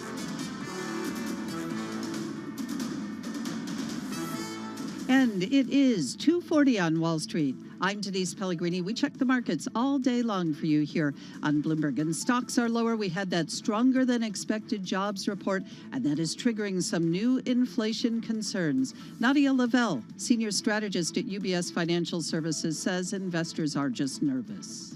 We now have a market that's traded above 18 times forward PE. Even if you can squint your eyes and close your eyes and get to 20 times forward PE, which is a lot, that's 4,400 on the S&P. So from that standpoint, there is not a lot of upside to the market, even in that scenario. And we think that there's going to be risks to the downside. And right now, the S&P she was just talking about, it is at 4142. That is down 0.9%. The Dow down 0.4%. And the NASDAQ taking the biggest hit. It is down 1.3%. The yield on the 10-year Treasury right now, 3.5%. Big commodity slump. Brent crude slumping back to the January low. NYMEX crude, it is down 3.3%, 3.4% now, $73.33 a barrel. And COMEX gold, it is also lower. Spot gold now down 2.46%. And that is a Bloomberg Business Flash. Carol and Tim. Denise, thank you so much for that update. Really appreciate it. Bloomberg Business Week is brought to you by Audi. Don't let someone else drive off in the Audi model you've always wanted. Visit your local tri-state Audi dealer to get behind the wheel of yours today, or visit AudiOffers.com for more information. Well, the new issue of Bloomberg Business Week, it is out on newsstands online at Bloomberg.com/businessweek. Of course, also on the Bloomberg terminal. We talked about the domestic cover story yesterday. Well, the international cover story is about the billionaire's son coming for WWE. The billionaire is Shad Khan. You may know him. He, of course, is the owner of the National Football League's Jacksonville Jaguars and the English Premier League's Fulham Football Club. The Khan family's net worth, by the way, about $7.6 billion. The son, Tony Khan. With more on the story, here's Bloomberg reporter Kim Basine. He's with us in the Bloomberg Interactive Broker studio. He's got a great beat. He covers celebrity and athlete business deals. We also got with us the editor of Business Week, Joel Weber, both joining us here in New York. So, Joel, my big first question, is wrestling real? Oh, that was going to be my big question. You stole it. I mean, it is Great real. minds think alike. How about I improve upon your question? That's like any good editor would do. It is real. Kim, is it a pro sport? Is it? It's a professional form of entertainment. That's for sure. I'll take that. Yeah. And what I love about this, it's actually a huge, let's call it a sports rights business, right? WWE has owned this thing and has consolidated any past foe, except there's a little bit of turmoil at WWE, and along comes an upstart who happens to have a little bit of money to throw around. How is he competing with WWE? There are billions in broadcast rights at stake here, and WWE is going through one of its most volatile periods in history. Tony Khan's brand is called AEW, All Elite Wrestling. They're trying to provide fans with an alternative, something that's not for lapsed fans who used to watch wrestling and then got sick of WWE. Give them something fresh, something new, something else to watch besides the same product that's been on the air for so long. But part of that includes bringing some of the people over from WWE. So how is it fresh? How is it new? How is it different? There's been quite a bit of a talent war. So they're hopscotching back and forth between these two brands. We have them sourcing from the indie scene as well. These are like the much smaller little shows that happen. There's thousands of wrestlers playing these tiny shows across the country in places like, bingo halls and nightclubs. Now that sounds cool. Yeah, it is. I've been to a couple of those. It is pretty cool. It's like a couple dozen people just watching them wrestle in the ring they set up there. Kim, is this like the XFL going after the NFL? That one didn't end well. I know it didn't. Well, That's twice, by the way. The new XFL, maybe they're working with the NFL. Good point. But no, this is the most well-funded person to go against WWE in 20 years. So back 20 years ago, it was Ted Turner and WCW, the billionaire going against the other billionaire. Now this guy, Tony Khan, also has that kind of financial backing. Courtesy of Dad. Courtesy of Dad. Courtesy of Shad. Okay. You kind of dodged the question here. You've watched a lot of... Is it a sport? Was that the question? Khan's version of this, All Elite Wrestling. So if I'm going to go watch All Elite Wrestling, what am I going to see that's going to be different than WWE? A few big things here. More swearing. They will just curse on the microphone. Score. WWE is more PG. More blood. There's definitely more violence there. And more folding chair shots, like right in the back, just thwack, boom, ow. Okay. These are. I mean, it hurts. So there's like actual wrestling? There's definitely more wrestling. I heard this anecdote from one of Vince McMahon at WWE's former wrestlers. He went by Daniel Bryan there, and he said that Vince called him up one day and was like, "What is AEW doing better than us?" And so he spent 2 weeks watching all the AEW programming to see what was up, and he concluded that AEW just has more wrestling. They place more of an emphasis on like the craft of the show in the ring. WWE has more different kinds of segments, a lot more talking, and he said, it's like watching a wrestling show with no wrestling. How many hours of wrestling did you watch while reporting this story? I went to 2 shows to watch them live and backstage and everything. That was fascinating. I bet. Yeah, a little bit more. You didn't answer. Again, he didn't answer the question. Wait, all right, let's give it a break. But is there an opportunity, right? When we've seen this before in kind of the corporate world, right? When one company is the leader and they run into some trouble, whether it's financial problems or whether there's allegations against a CEO for misbehavior, and WWE is at that point. Does that provide, especially since AEW has some pretty deep pockets, an opportunity, a real opportunity to move ahead? It does. There's an inflection point coming up. Both their media rights are coming up next year or so, and these are going to be the biggest deals ever for the both of them. So a bunch of names are being floated. Right now, the battle lines are WWE is with NBC Universal, which is owned by Comcast, and then the AEW is with Turner, which is owned by Warner Brothers Discovery. But then when these rights are up for bidding, that brings in everyone else. We're talking, Amazon, Netflix. We'll see who's really interested in some wrestling programming. And that is ultimately, I think, one of the big reasons why I was interested in this, wanted to put it on international cover, is we are at a moment where sports rights only go up, right? The value of these teams only goes up by billions, really. It's like, oh, it used to be $3 billion, now it's $4 billion.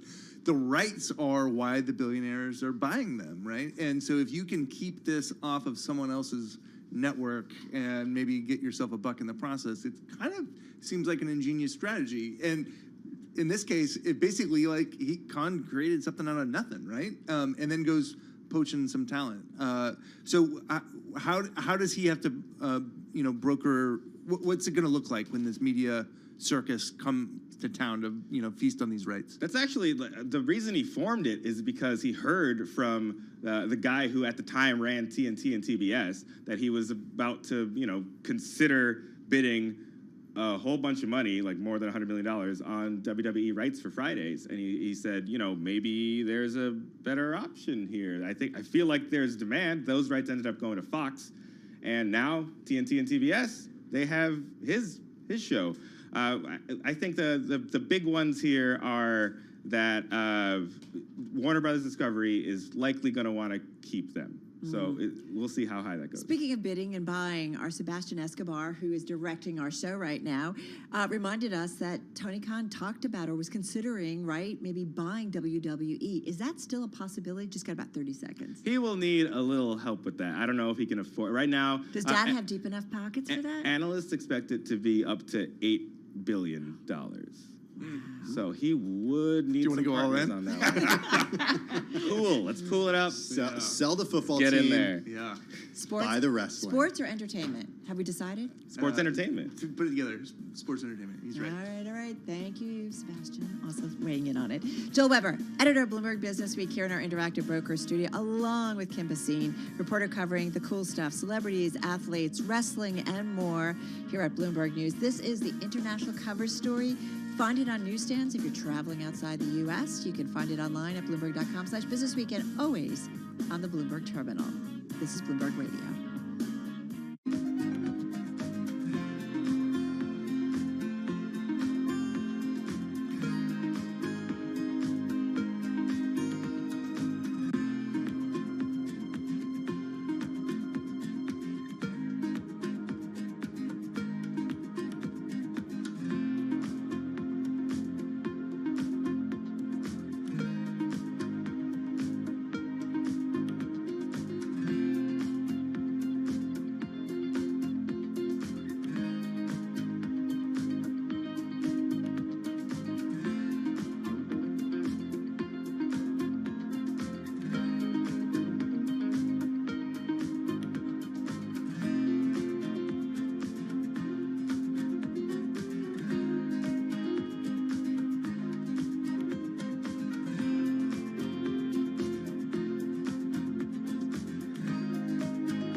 Company news headlines on Bloomberg Radio. And from Bloomberg World Headquarters in New York, I'm Denise Pellegrini. Tech stocks in the Wall Street glare this hour. Google parent Alphabet missing expectations, shares down more than 3%. Amazon sales beat current quarter guidance, little light. Amazon shares down almost 8%. Ford also in the headlights. The automaker missing earnings expectations, according to Bloomberg's Charlie Pellet. Denise, Ford blames poor execution and continued supply shortages. The results show Ford is struggling to rebalance the transition to electric cars from combustion vehicles. The company is counting on strong sales of gas-burning F-Series pickups and Bronco sport utility vehicles to help foot the $50 billion that CEO Jim Farley has committed to developing and building. Counting on strong sales of gas-burning F-Series pickups and Bronco sport utility vehicles to help foot the $50 billion that CEO Jim Farley has committed to developing and building EVs. Denise? All right, thank you, Charlie. And Ford shares are down about 8% right now. Kitty litter a winner for a couple of companies. Bloomberg's Steve Rappaport explains why. Kitty litter surprisingly lifted sales for Clorox and Church & Dwight. The demand fueled by a jump in pet adoptions during the pandemic. Clorox says its Fresh Step brand saw double-digit growth in litter last quarter. And Church & Dwight's Arm & Hammer brand of litter clawed its way to a record market share in 2022. Church & Dwight also unveiled a new product called Hardball that it says creates virtually indestructible clumps for no-mess scooping. In New York, Steve Rappaport, Bloomberg Radio. All right, thank you, Stephen. No mess for Clorox shares either. They are up 8% right now, also on the positive side. Apple is higher. And those are the company stories we are following for you this hour. I'm Denise Pellegrini, and this is Bloomberg.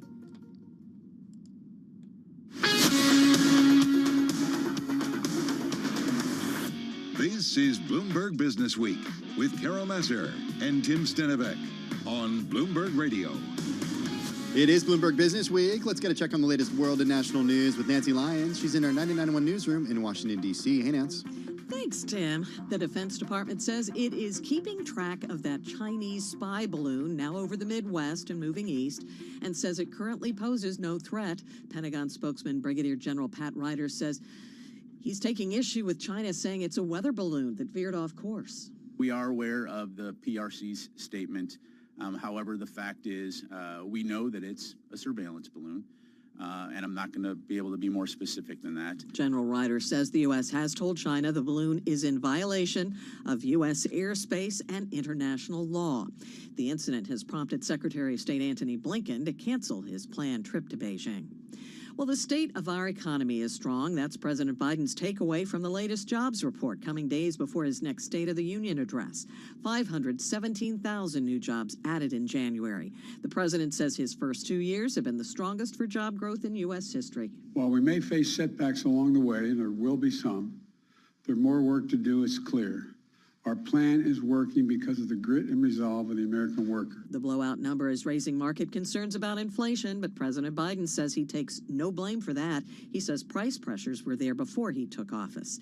Well, more drivers are about to qualify for electric vehicle tax credits after pressure from the big U.S. automakers. The Treasury Department is expanding the $7,500 EV tax credit by expanding the definition of sport utility vehicles. The change means more crossover electric SUVs can qualify.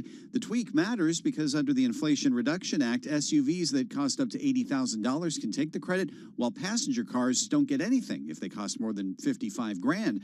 The change means GM's new $63,000 Cadillac Lyriq, high-end Ford Mustang Mach-E's, and the Tesla Model Y all qualify for the $7,500 credit. In Washington, I'm Nathan Hager, Bloomberg Radio. Global news powered by more than 2,700 journalists and analysts in over 120 countries. I'm Nancy Lyons. Back to you, Carol and Tim. Thank you so much for that update, Nancy Lyons. This is your daily reminder from Innovation Refunds. Bloomberg Business Week is brought to you by Innovation Refunds. It's your daily reminder from Innovation Refunds that there's still time to claim the employee retention credit. Unlike the PPP, the ERC is not alone. Business owners can use the ERC to expand their company, pay off debts, or hire new talent. The money is there to help your business as you see fit. Learn more at getrefunds.com. All right, well, February is Black History Month. Every day this month, we're celebrating significant moments in U.S. Black history. And now with your installment for Friday, February 3rd, here's Bloomberg's Justin Milliner. Thank you, Justin. Carol. On this day in Black history in 1870, the 15th Amendment of the Constitution was ratified. Now, this guaranteed the right to vote regardless of race and, quote, previous condition of servitude. It was a month later that a gentleman by the name of Thomas Mundy Peterson cast a ballot in a local election in New Jersey that made him the first black person on record to vote following the amendment. Now, there are exceptions on either side of the amendment. There are examples of people of color who were able to vote in certain areas going back to like colonial days, and even some that were elected to office. And some would argue that it wasn't until the 1965 Voting Rights Act that many people of color were able to fully enjoy the right to vote. But all told, the 15th Amendment was a pivotal moment in the path to voting rights for all people, and eventually getting people from diverse backgrounds voted into office. For the meeting of the 118th Congress of the United States, the House will come to order. That's House Clerk Cheryl Johnson. She's the second black person to serve in that role, and she called that current Congress to order. It's the most diverse Congress to date, and the 7th consecutive Congress to exceed the previous Congress in diversity. And that's the day in Black history. Carol, Tim. Trying going in the right direction. Just got say to do so. more. Good stuff. Justin Milliner, of course, with Black History Month. All right, folks, we've got stocks well off their highs of this session. We're going to head over to our TV team, talk about the trade on this Jobs Friday. I feel like, Tim, man, there's just been so much going on this week. Oh, there's earnings, we got the Fed, and then next week, Carol, we hear from a lot of Fed speakers and get more earnings. Including Jay Powell. All right, guys, we're going to head over to our TV team. Bloomberg's Countdown to the Close. It starts right now.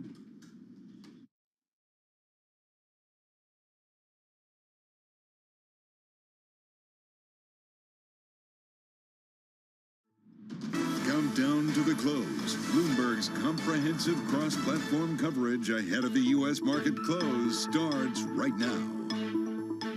This is Countdown to the Close. We've got 60 minutes left in the trading session on this Friday. I'm Scarlett Fu here with Katie Greifeld, and of course we're joined right now by our colleagues Carol Masser and Tim Stenovic. We together welcome in our full Bloomberg audiences across TV, radio, YouTube. We're cross-platform here at Bloomberg. Carol, I feel like the theme for today is curb your enthusiasm after what we saw on Wednesday and Thursday. Yeah, exactly. Where's that circus sound, right? Too soon? Yeah, no, it does feel like a very different tone today. And, you know, I was looking at something that I think is a good indicator potentially of a lot of different things. The economy, Chinese demand, what's been going on specifically with crude. And, of course, there's a lot that go into the price of crude oil. But if you take a look, crude is on track for a second weekly decline. It's down another 8% in today's trade. It was down about 2.5% last week. And some of it has to do with China's reopening trade for commodities, flagging some questions over the timing and extent of the country's recovery. And then, you know, you've got to keep in mind that there's certainly a lot of geopolitics that goes into it that really manages this price. But nonetheless, we've seen some significant weakness, down about 10%, more than 10% over the last 2 weeks. Well, I want to take a look at some of the companies that we really covered wall to wall yesterday when they reported earnings, how investors are digesting the news today. Starting with shares of Amazon, down close to 9% after expenses rose faster than sales. We also saw disappointing forecast for AWS. Apple shares are actually up today, despite what our own Mark Gurman described as a miserable quarter for the company, revenue dropping 5% year over year. We saw declines in the iPhone, the Mac, wearables, home, and accessories. One bright spot, of course, though, was services. And then Alphabet shares down by 3.5% as we speak, after weaker than expected advertising from the company disappointed analysts, and showed that there's a difficult economic backdrop here. And in light of all of that, we are looking at indexes that have revisited their lows of the session. So we started off with losses, and then at one point around midday, they got to little changed, at least for the S&P 500, and now you can see it's down 1.3% on the day. Still looking at gains for the week. Now for the Dow, the NASDAQ 100 or NASDAQ Composite, both are the laggards here, falling the most. And let's take a look at the sectors. We have one bright spot, but it might soon flip negative. Of course, we're talking about energy squeaking out a gain right now. So close. On the edge of my seat here. Otherwise, you have the rest of the 10 sectors out of 11 in the red right now.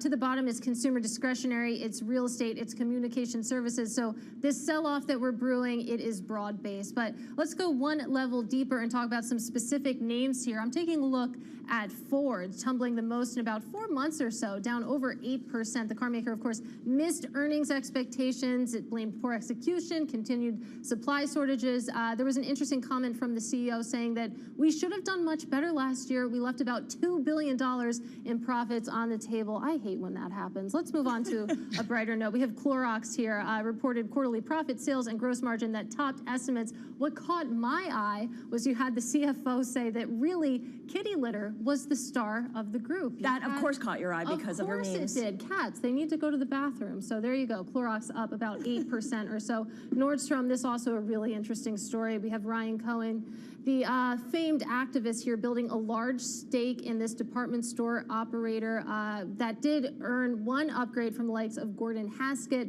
You also have other analysts saying that they see this development as positive, though they want to hear more on Cohen's intentions. And finally, I did want to highlight Match Group because the news was that it's going to reduce its workforce globally by about 8%. That's after its revenue guidance fell short of estimates, Scarlett. Right, but against the bigger backdrop, you have a fairly robust labor market. And on top of that, after the market opened, okay, very robust. You're right, I was trying to hedge it, but you're right, very strong jobs market. It was underscored by another stronger than expected report. This is ISM Services, which is considered soft data, not hard data, but it does help push back against concerns that the economic slowdown will morph and expand into a recession. You're looking at the services industry, the biggest part of the U.S. economy, in growth mode, because anything above 50, and we are above that horizontal purple line, indicates expansion well above that threshold. go, go, go when it comes to the services industry. And this is the predicament we find ourselves in, right, Scarlett? I mean, you've got strength in the jobs market continuing. You saw that services report come in strong. And then you look at, weakness that we've seen in housing, maybe consumer spending slowing down. There's just, how do you make sense of it? And for many, it's a little bit mind-boggling, despite we've seen some enthusiasm in the markets come back. And that includes former U.S. Treasury Secretary Larry Summers. He caught up with David Weston. He, too, is trying to make sense, especially out of the jobs report today. Is it going to turn out that at some point people realize they've got too much inventory and labor and we're going to see a fairly sudden stop? I think it's as difficult an economy to read as I can remember. That, of course, is former U.S. Treasury Secretary Larry Summers here. And Tim, this is the difficulty of it. Like, it's just not everything is falling in line. And how do you make sense of it? I mean, I can't remember if it was a Bloomberg Big Take in late January, or if it was also a Bloomberg Business Week cover story, but that was the story.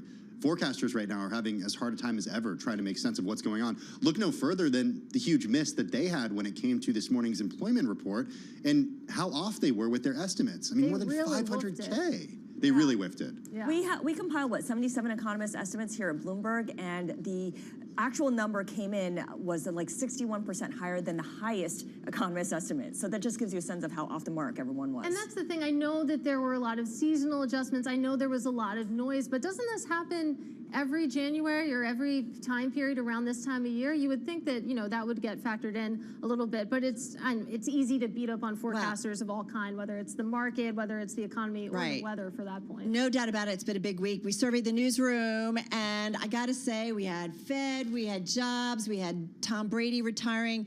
The biggest, best news of the week, though, is that Tim and his wife, Rebecca, and their little one, Arlo, are about to welcome a new member of the family. And so Tim is going to take some time away to be with his family. And Tim, we just wanted to say we adore you. We will miss you. We wish you all the best. I'm wearing pink because you can have my vote. You don't know whether it's a boy or girl. We've got a card for you and a gift, and also some cupcakes that are both pink and blue. You guys, we're going to miss you, kiddo. We're going to miss you. I'm going to miss you. I won't be far.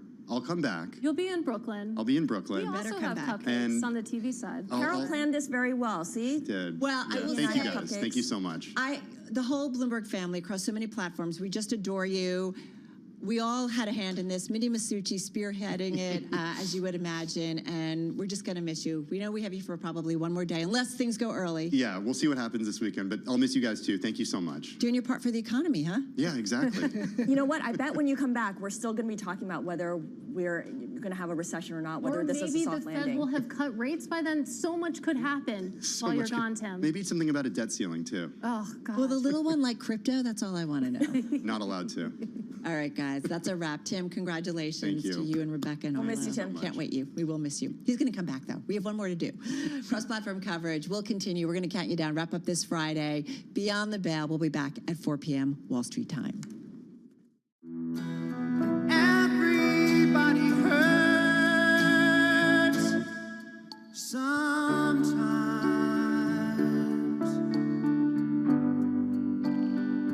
Sometimes everything is wrong. All right, so we do love you, Tim. I love you guys too. Thank you. I mean, we're just going to miss you. I know you'll be back, but still. I'll be back.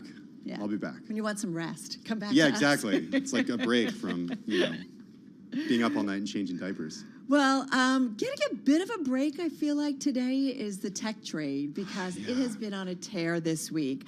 You did have the tech bellwethers, Apple, Amazon, and Alphabet posting results that showed an economic slowdown is throttling demand for everything from electronics and e-commerce to cloud computing and digital advertising. It was a little bit of a bummer last night. It really was. Interestingly enough, despite the fact that you're seeing underperformance from Alphabet and from Amazon, Apple shares are actually higher. Let's try to make sense of it. We got Bloomberg News technology reporter Davey Alba joining us on the phone from New York City. Davey, good to have you with us. I want to start with just your big takeaways, how we look at this holistically, taken all together. What's the story that it tells? I think it tells a story that tech companies are not immune from a broader economic slowdown.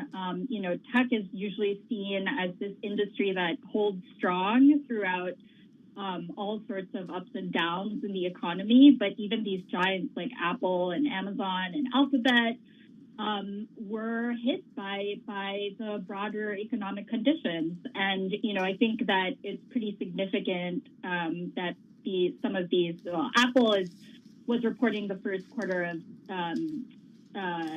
not the sort of holiday quarter, but Amazon and Alphabet were. And even then, when there's usually high demand for products in the holiday quarter, that was not the case this go round. I think what's interesting too, though, they were down last night. Apple's up 2.6% today. And we were reminding everybody that, you really do want to listen to the conference calls and see if we, either how they try to walk back the quarter or provide some optimism. But it's not like they fell off a cliff either. Google is still down about 3.6%. And Amazon, I meant to check on the trade, it is down, Amazon's down 9%. So that's pretty severe. I don't know. Is there a net in terms of what we got from the three of them? Yeah, I mean, I think yesterday we saw, the company executives sort of giving out the excuses, that for the business's performance. Apple talked a lot about how because of the strength of the dollar and sort of their supply chain issues, which are global, those were impacted.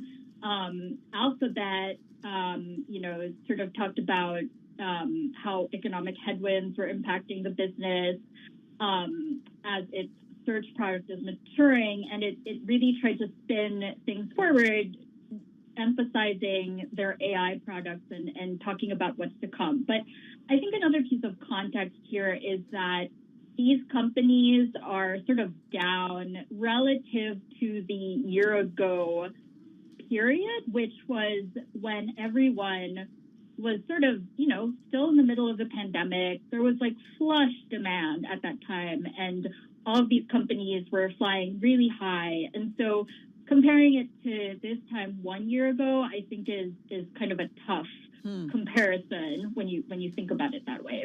Yeah, that's a really good point. Davey, I'm having trouble making sense of Apple today. I'm going to read what Mark Gurman wrote on the live blog here, okay? Because this is like, Mark knows a thing or two about Apple. Apple had an overall miserable quarter. Revenue dropped 5% year over year, including declines for the iPhone, Mac, wearables, home, and accessories. They missed Wall Street estimates for those categories along with overall revenue. Yet, shares up 2.6% right now. That's resiliency. What's going on? I think it just speaks to Apple's reputation as a company that, for all intents, basically is just so in the mainstream. While demand was not exactly, sort of what they wanted in the last few months, it's something that they can sort of see picking up. And I think that the stock market knows that Apple is just a very strong company. And so we're seeing sort of the effects of that now. Yeah, it's interesting.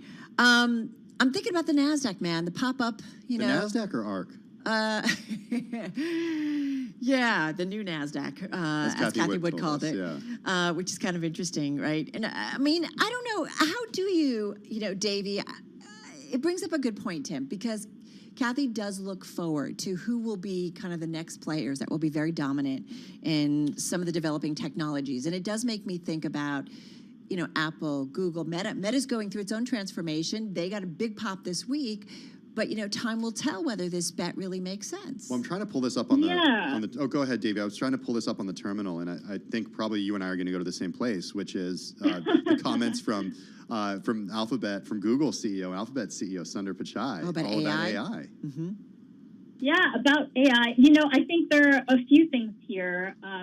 Tech companies, for better or worse, are obviously at the cutting edge of sort of developments that underpin businesses moving forward. And, Sundar Pichai talked a lot about Alphabet's commitment to AI, so much so that they're actually breaking out DeepMind, which is its AI sort of division, in the next company earnings as its own line on the company earnings report.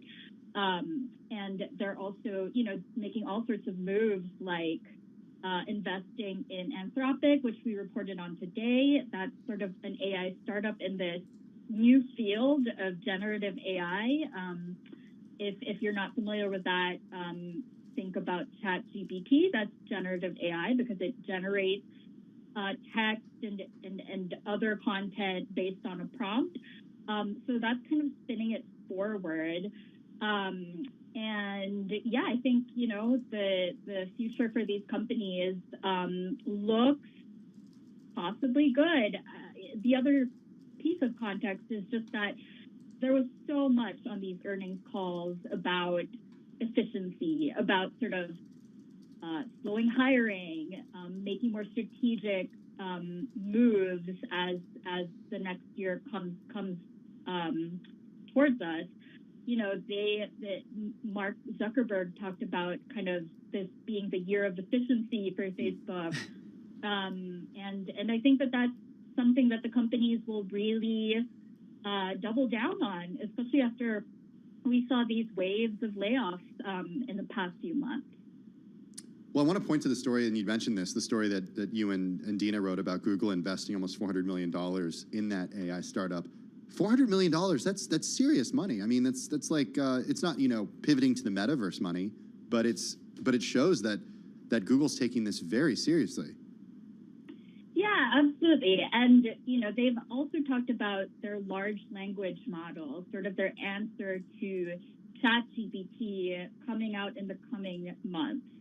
400 million is a lot of money, that's true, but it's actually pretty small when you think about Microsoft's investment in OpenAI, which makes ChatGPT, which was 10 billion, that we reported just last month.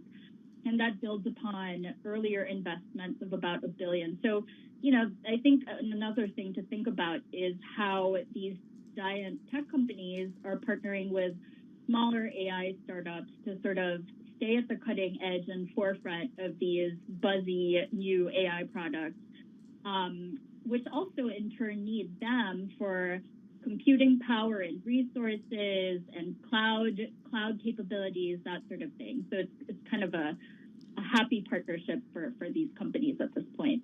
AI is not a new thing. What just happened, though, Davey? Just got about 30 seconds. Yeah. I think that these chatbots have just made waves. And I think that they've been marketed very smartly and taken hold on social media. The underlying technology is actually not that new. If you look at AI experts talking about these chatbots, they've been around for a while, but the fact that anyone can use ChatGPT now, and millions of people around the world are, I think that speaks to sort of it really breaking into the mainstream these days. Well, we definitely are talking a lot about it. Davey, thank you so much. Davey Alba, technology reporter at Bloomberg News, on the phone from New York City. Was it one of our reporters or was it a market guest who said, maybe it was Kathy Wood, like the difference between certain AI that you, like right now it does feel like there's a euphoria if you just say, put AI at the end of your name. It's like blockchain at the end of your name in like 2017. Right, or cannabis, or like there's these periods. We'll see what sticks. Oh my gosh. All right, you're listening and watching Bloomberg Business Week right here on Bloomberg Radio.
news, headlines, and breaking news 24 hours a day at Bloomberg.com, on Bloomberg Television, and the Bloomberg Business app. This is a Bloomberg Business Flash.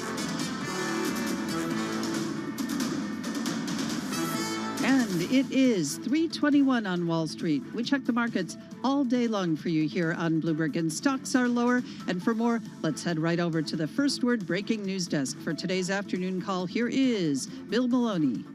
And good afternoon, Denise. U.S. stocks choppy today with the major averages positive at one point, but the Dow is back down 146 points. S&P's dropped 43, and NASDAQ is lower by 187. The U.S. 10-year yield at 3.53%. Gold is down 47. Oil is under pressure, and Bitcoin is down by 0.6%. Among the main 11 S&P sectors, all were trading in the red, and leaders to the upside in the Dow, American Express, Apple, and Caterpillar, while Microsoft fell 2.6% and led to the downside. Also, after earnings, Amazon fell 8.5%. And on the geopolitical front, the U.S. to postpone Blinken's visit to China over its spy balloon. In other news, Disney Iger weighs a shift in strategy amid the proxy fight with Peltz. And wrapping things up, the U.S. Treasury 2-year yield rose 20 basis points on the day. Live from the First Breaking News Desk, I'm Bill Maloney. Denise? All right, excellent. Thank you, Bill. And to hear live breaking news over your Bloomberg Type Squawk, SQUA, on your Bloomberg terminal. And that is a Bloomberg Business Flash. Carol and Tim. All right, Denise, thank you so much. Just want to mention a quick headline crossing. This is coming from The Information, saying that Twitter may charge firms $1,000 a month for verification. I have some check. initial thoughts on this. What's that? It's kind of brilliant.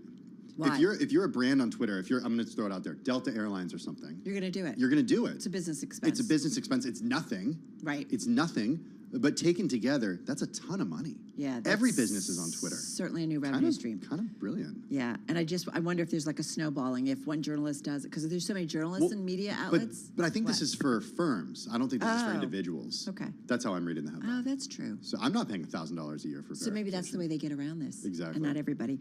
All right. Anyway, that's on our radar. Listen, yesterday we had a very deep dive with Kathy Wood of ARK Investment. She was all over her big ideas of 2023, more than 150 pages of big ideas.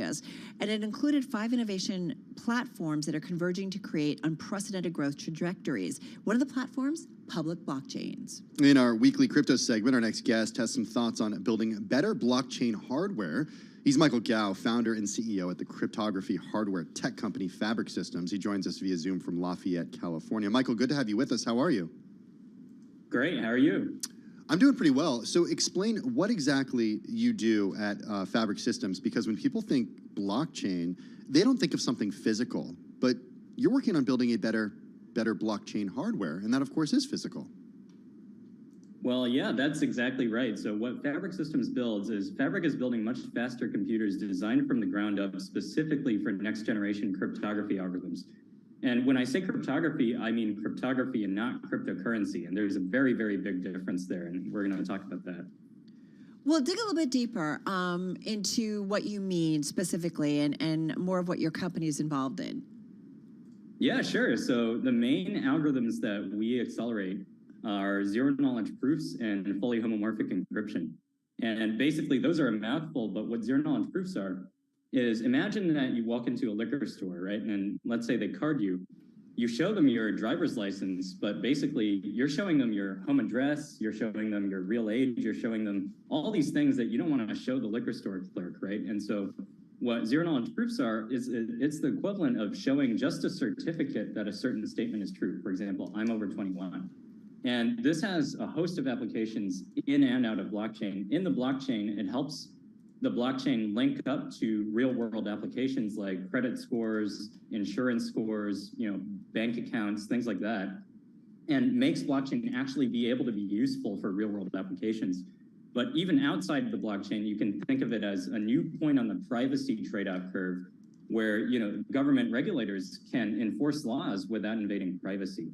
And so it's this really exciting set of algorithms that cryptographers have developed really, really recently and have just gotten practical enough to the point where people can deploy them. Where are you seeing this technology deployed right now? Right now, it's on the verge. So, it's not really anywhere right now. And the main reason is that it's just not fast enough. So in order to prove, for example, that your credit score is at least 750 or something like that, you would have to wait 12 seconds on a really, really powerful Intel processor. So that's why we're building, much faster computers specifically for these. It's interesting too, and I think we lump everything together when I mean blockchain with anything and everything crypto. There are distinctions to be made because I do think about the impact of the FTX fallout and coming undone, and Sam Bankman-Fried too. What impact that has had on you as you move forward on the work that you're doing? It's actually a tremendously positive impact. The thing I always say to people is that crypto is a problem for regulators. Cryptography is a solution. So for example, all these centralized exchanges in the supposedly decentralized finance world, like FTX, all these exchanges that were essentially taking people's money, promising them an interest rate and not being able to pay it. It's a classic Ponzi scheme, right? And that has nothing to do with cryptography.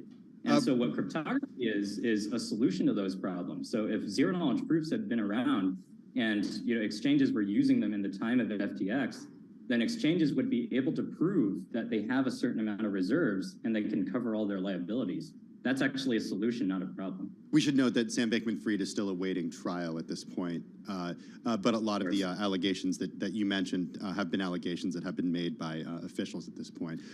Go ahead, Carol. No, go ahead. Michael, I was wondering about the hardware here, because when we think about hardware that's using crypto, we think about hardware from like the big, huge names, right? NVIDIA.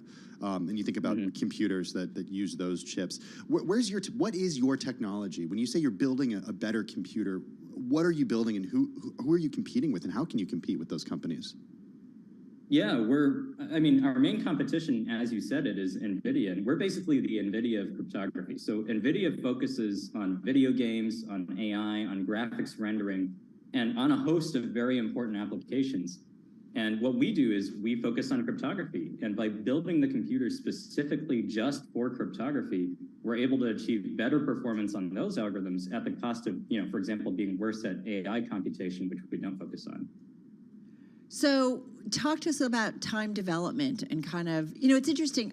Let me go back for a second, because I think when all of this was starting, this was like pre-pandemic, blockchain made a lot of sense to me, because I just think about that there's a lot of documents or transactions. There are things that we could cut out middlemen, middle people, if you will, that it makes a lot of sense. But it feels like there hasn't been as much momentum. Has there not been? Yeah, so the problem with the blockchain as it stands is there are all these unfulfilled promises that were promises made at the outset. When I got into Bitcoin back in 2011, we were all talking about this, that, one day we would cut out the middlemen and, financial transactions and credit cards and all these things. And there just wasn't the technology from the cryptography perspective to make that happen. So for example, Bitcoin can process a couple transactions per second. Visa can process 100,000 transactions per second. And only by using these next generation cryptography tools like zero knowledge proofs can we actually use the blockchain and actually hit those transaction throughputs, to name just one example, right? But even in the traditional finance industry, if you think about margin engines and under-collateralized lending and all these different things, you can't run those on a smart contract right now. The computational limit is just too low.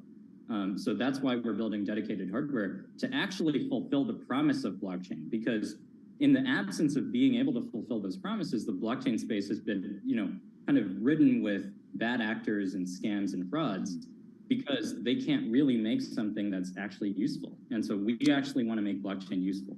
Hey, Michael, you're joining us from California. What does your supply chain look like? Where is it? Where do you get components? Yeah, so we have a really, really great relationship with a major semiconductor fabricator in Taiwan. I'm sure you can think of which one that is. Does it start with a T?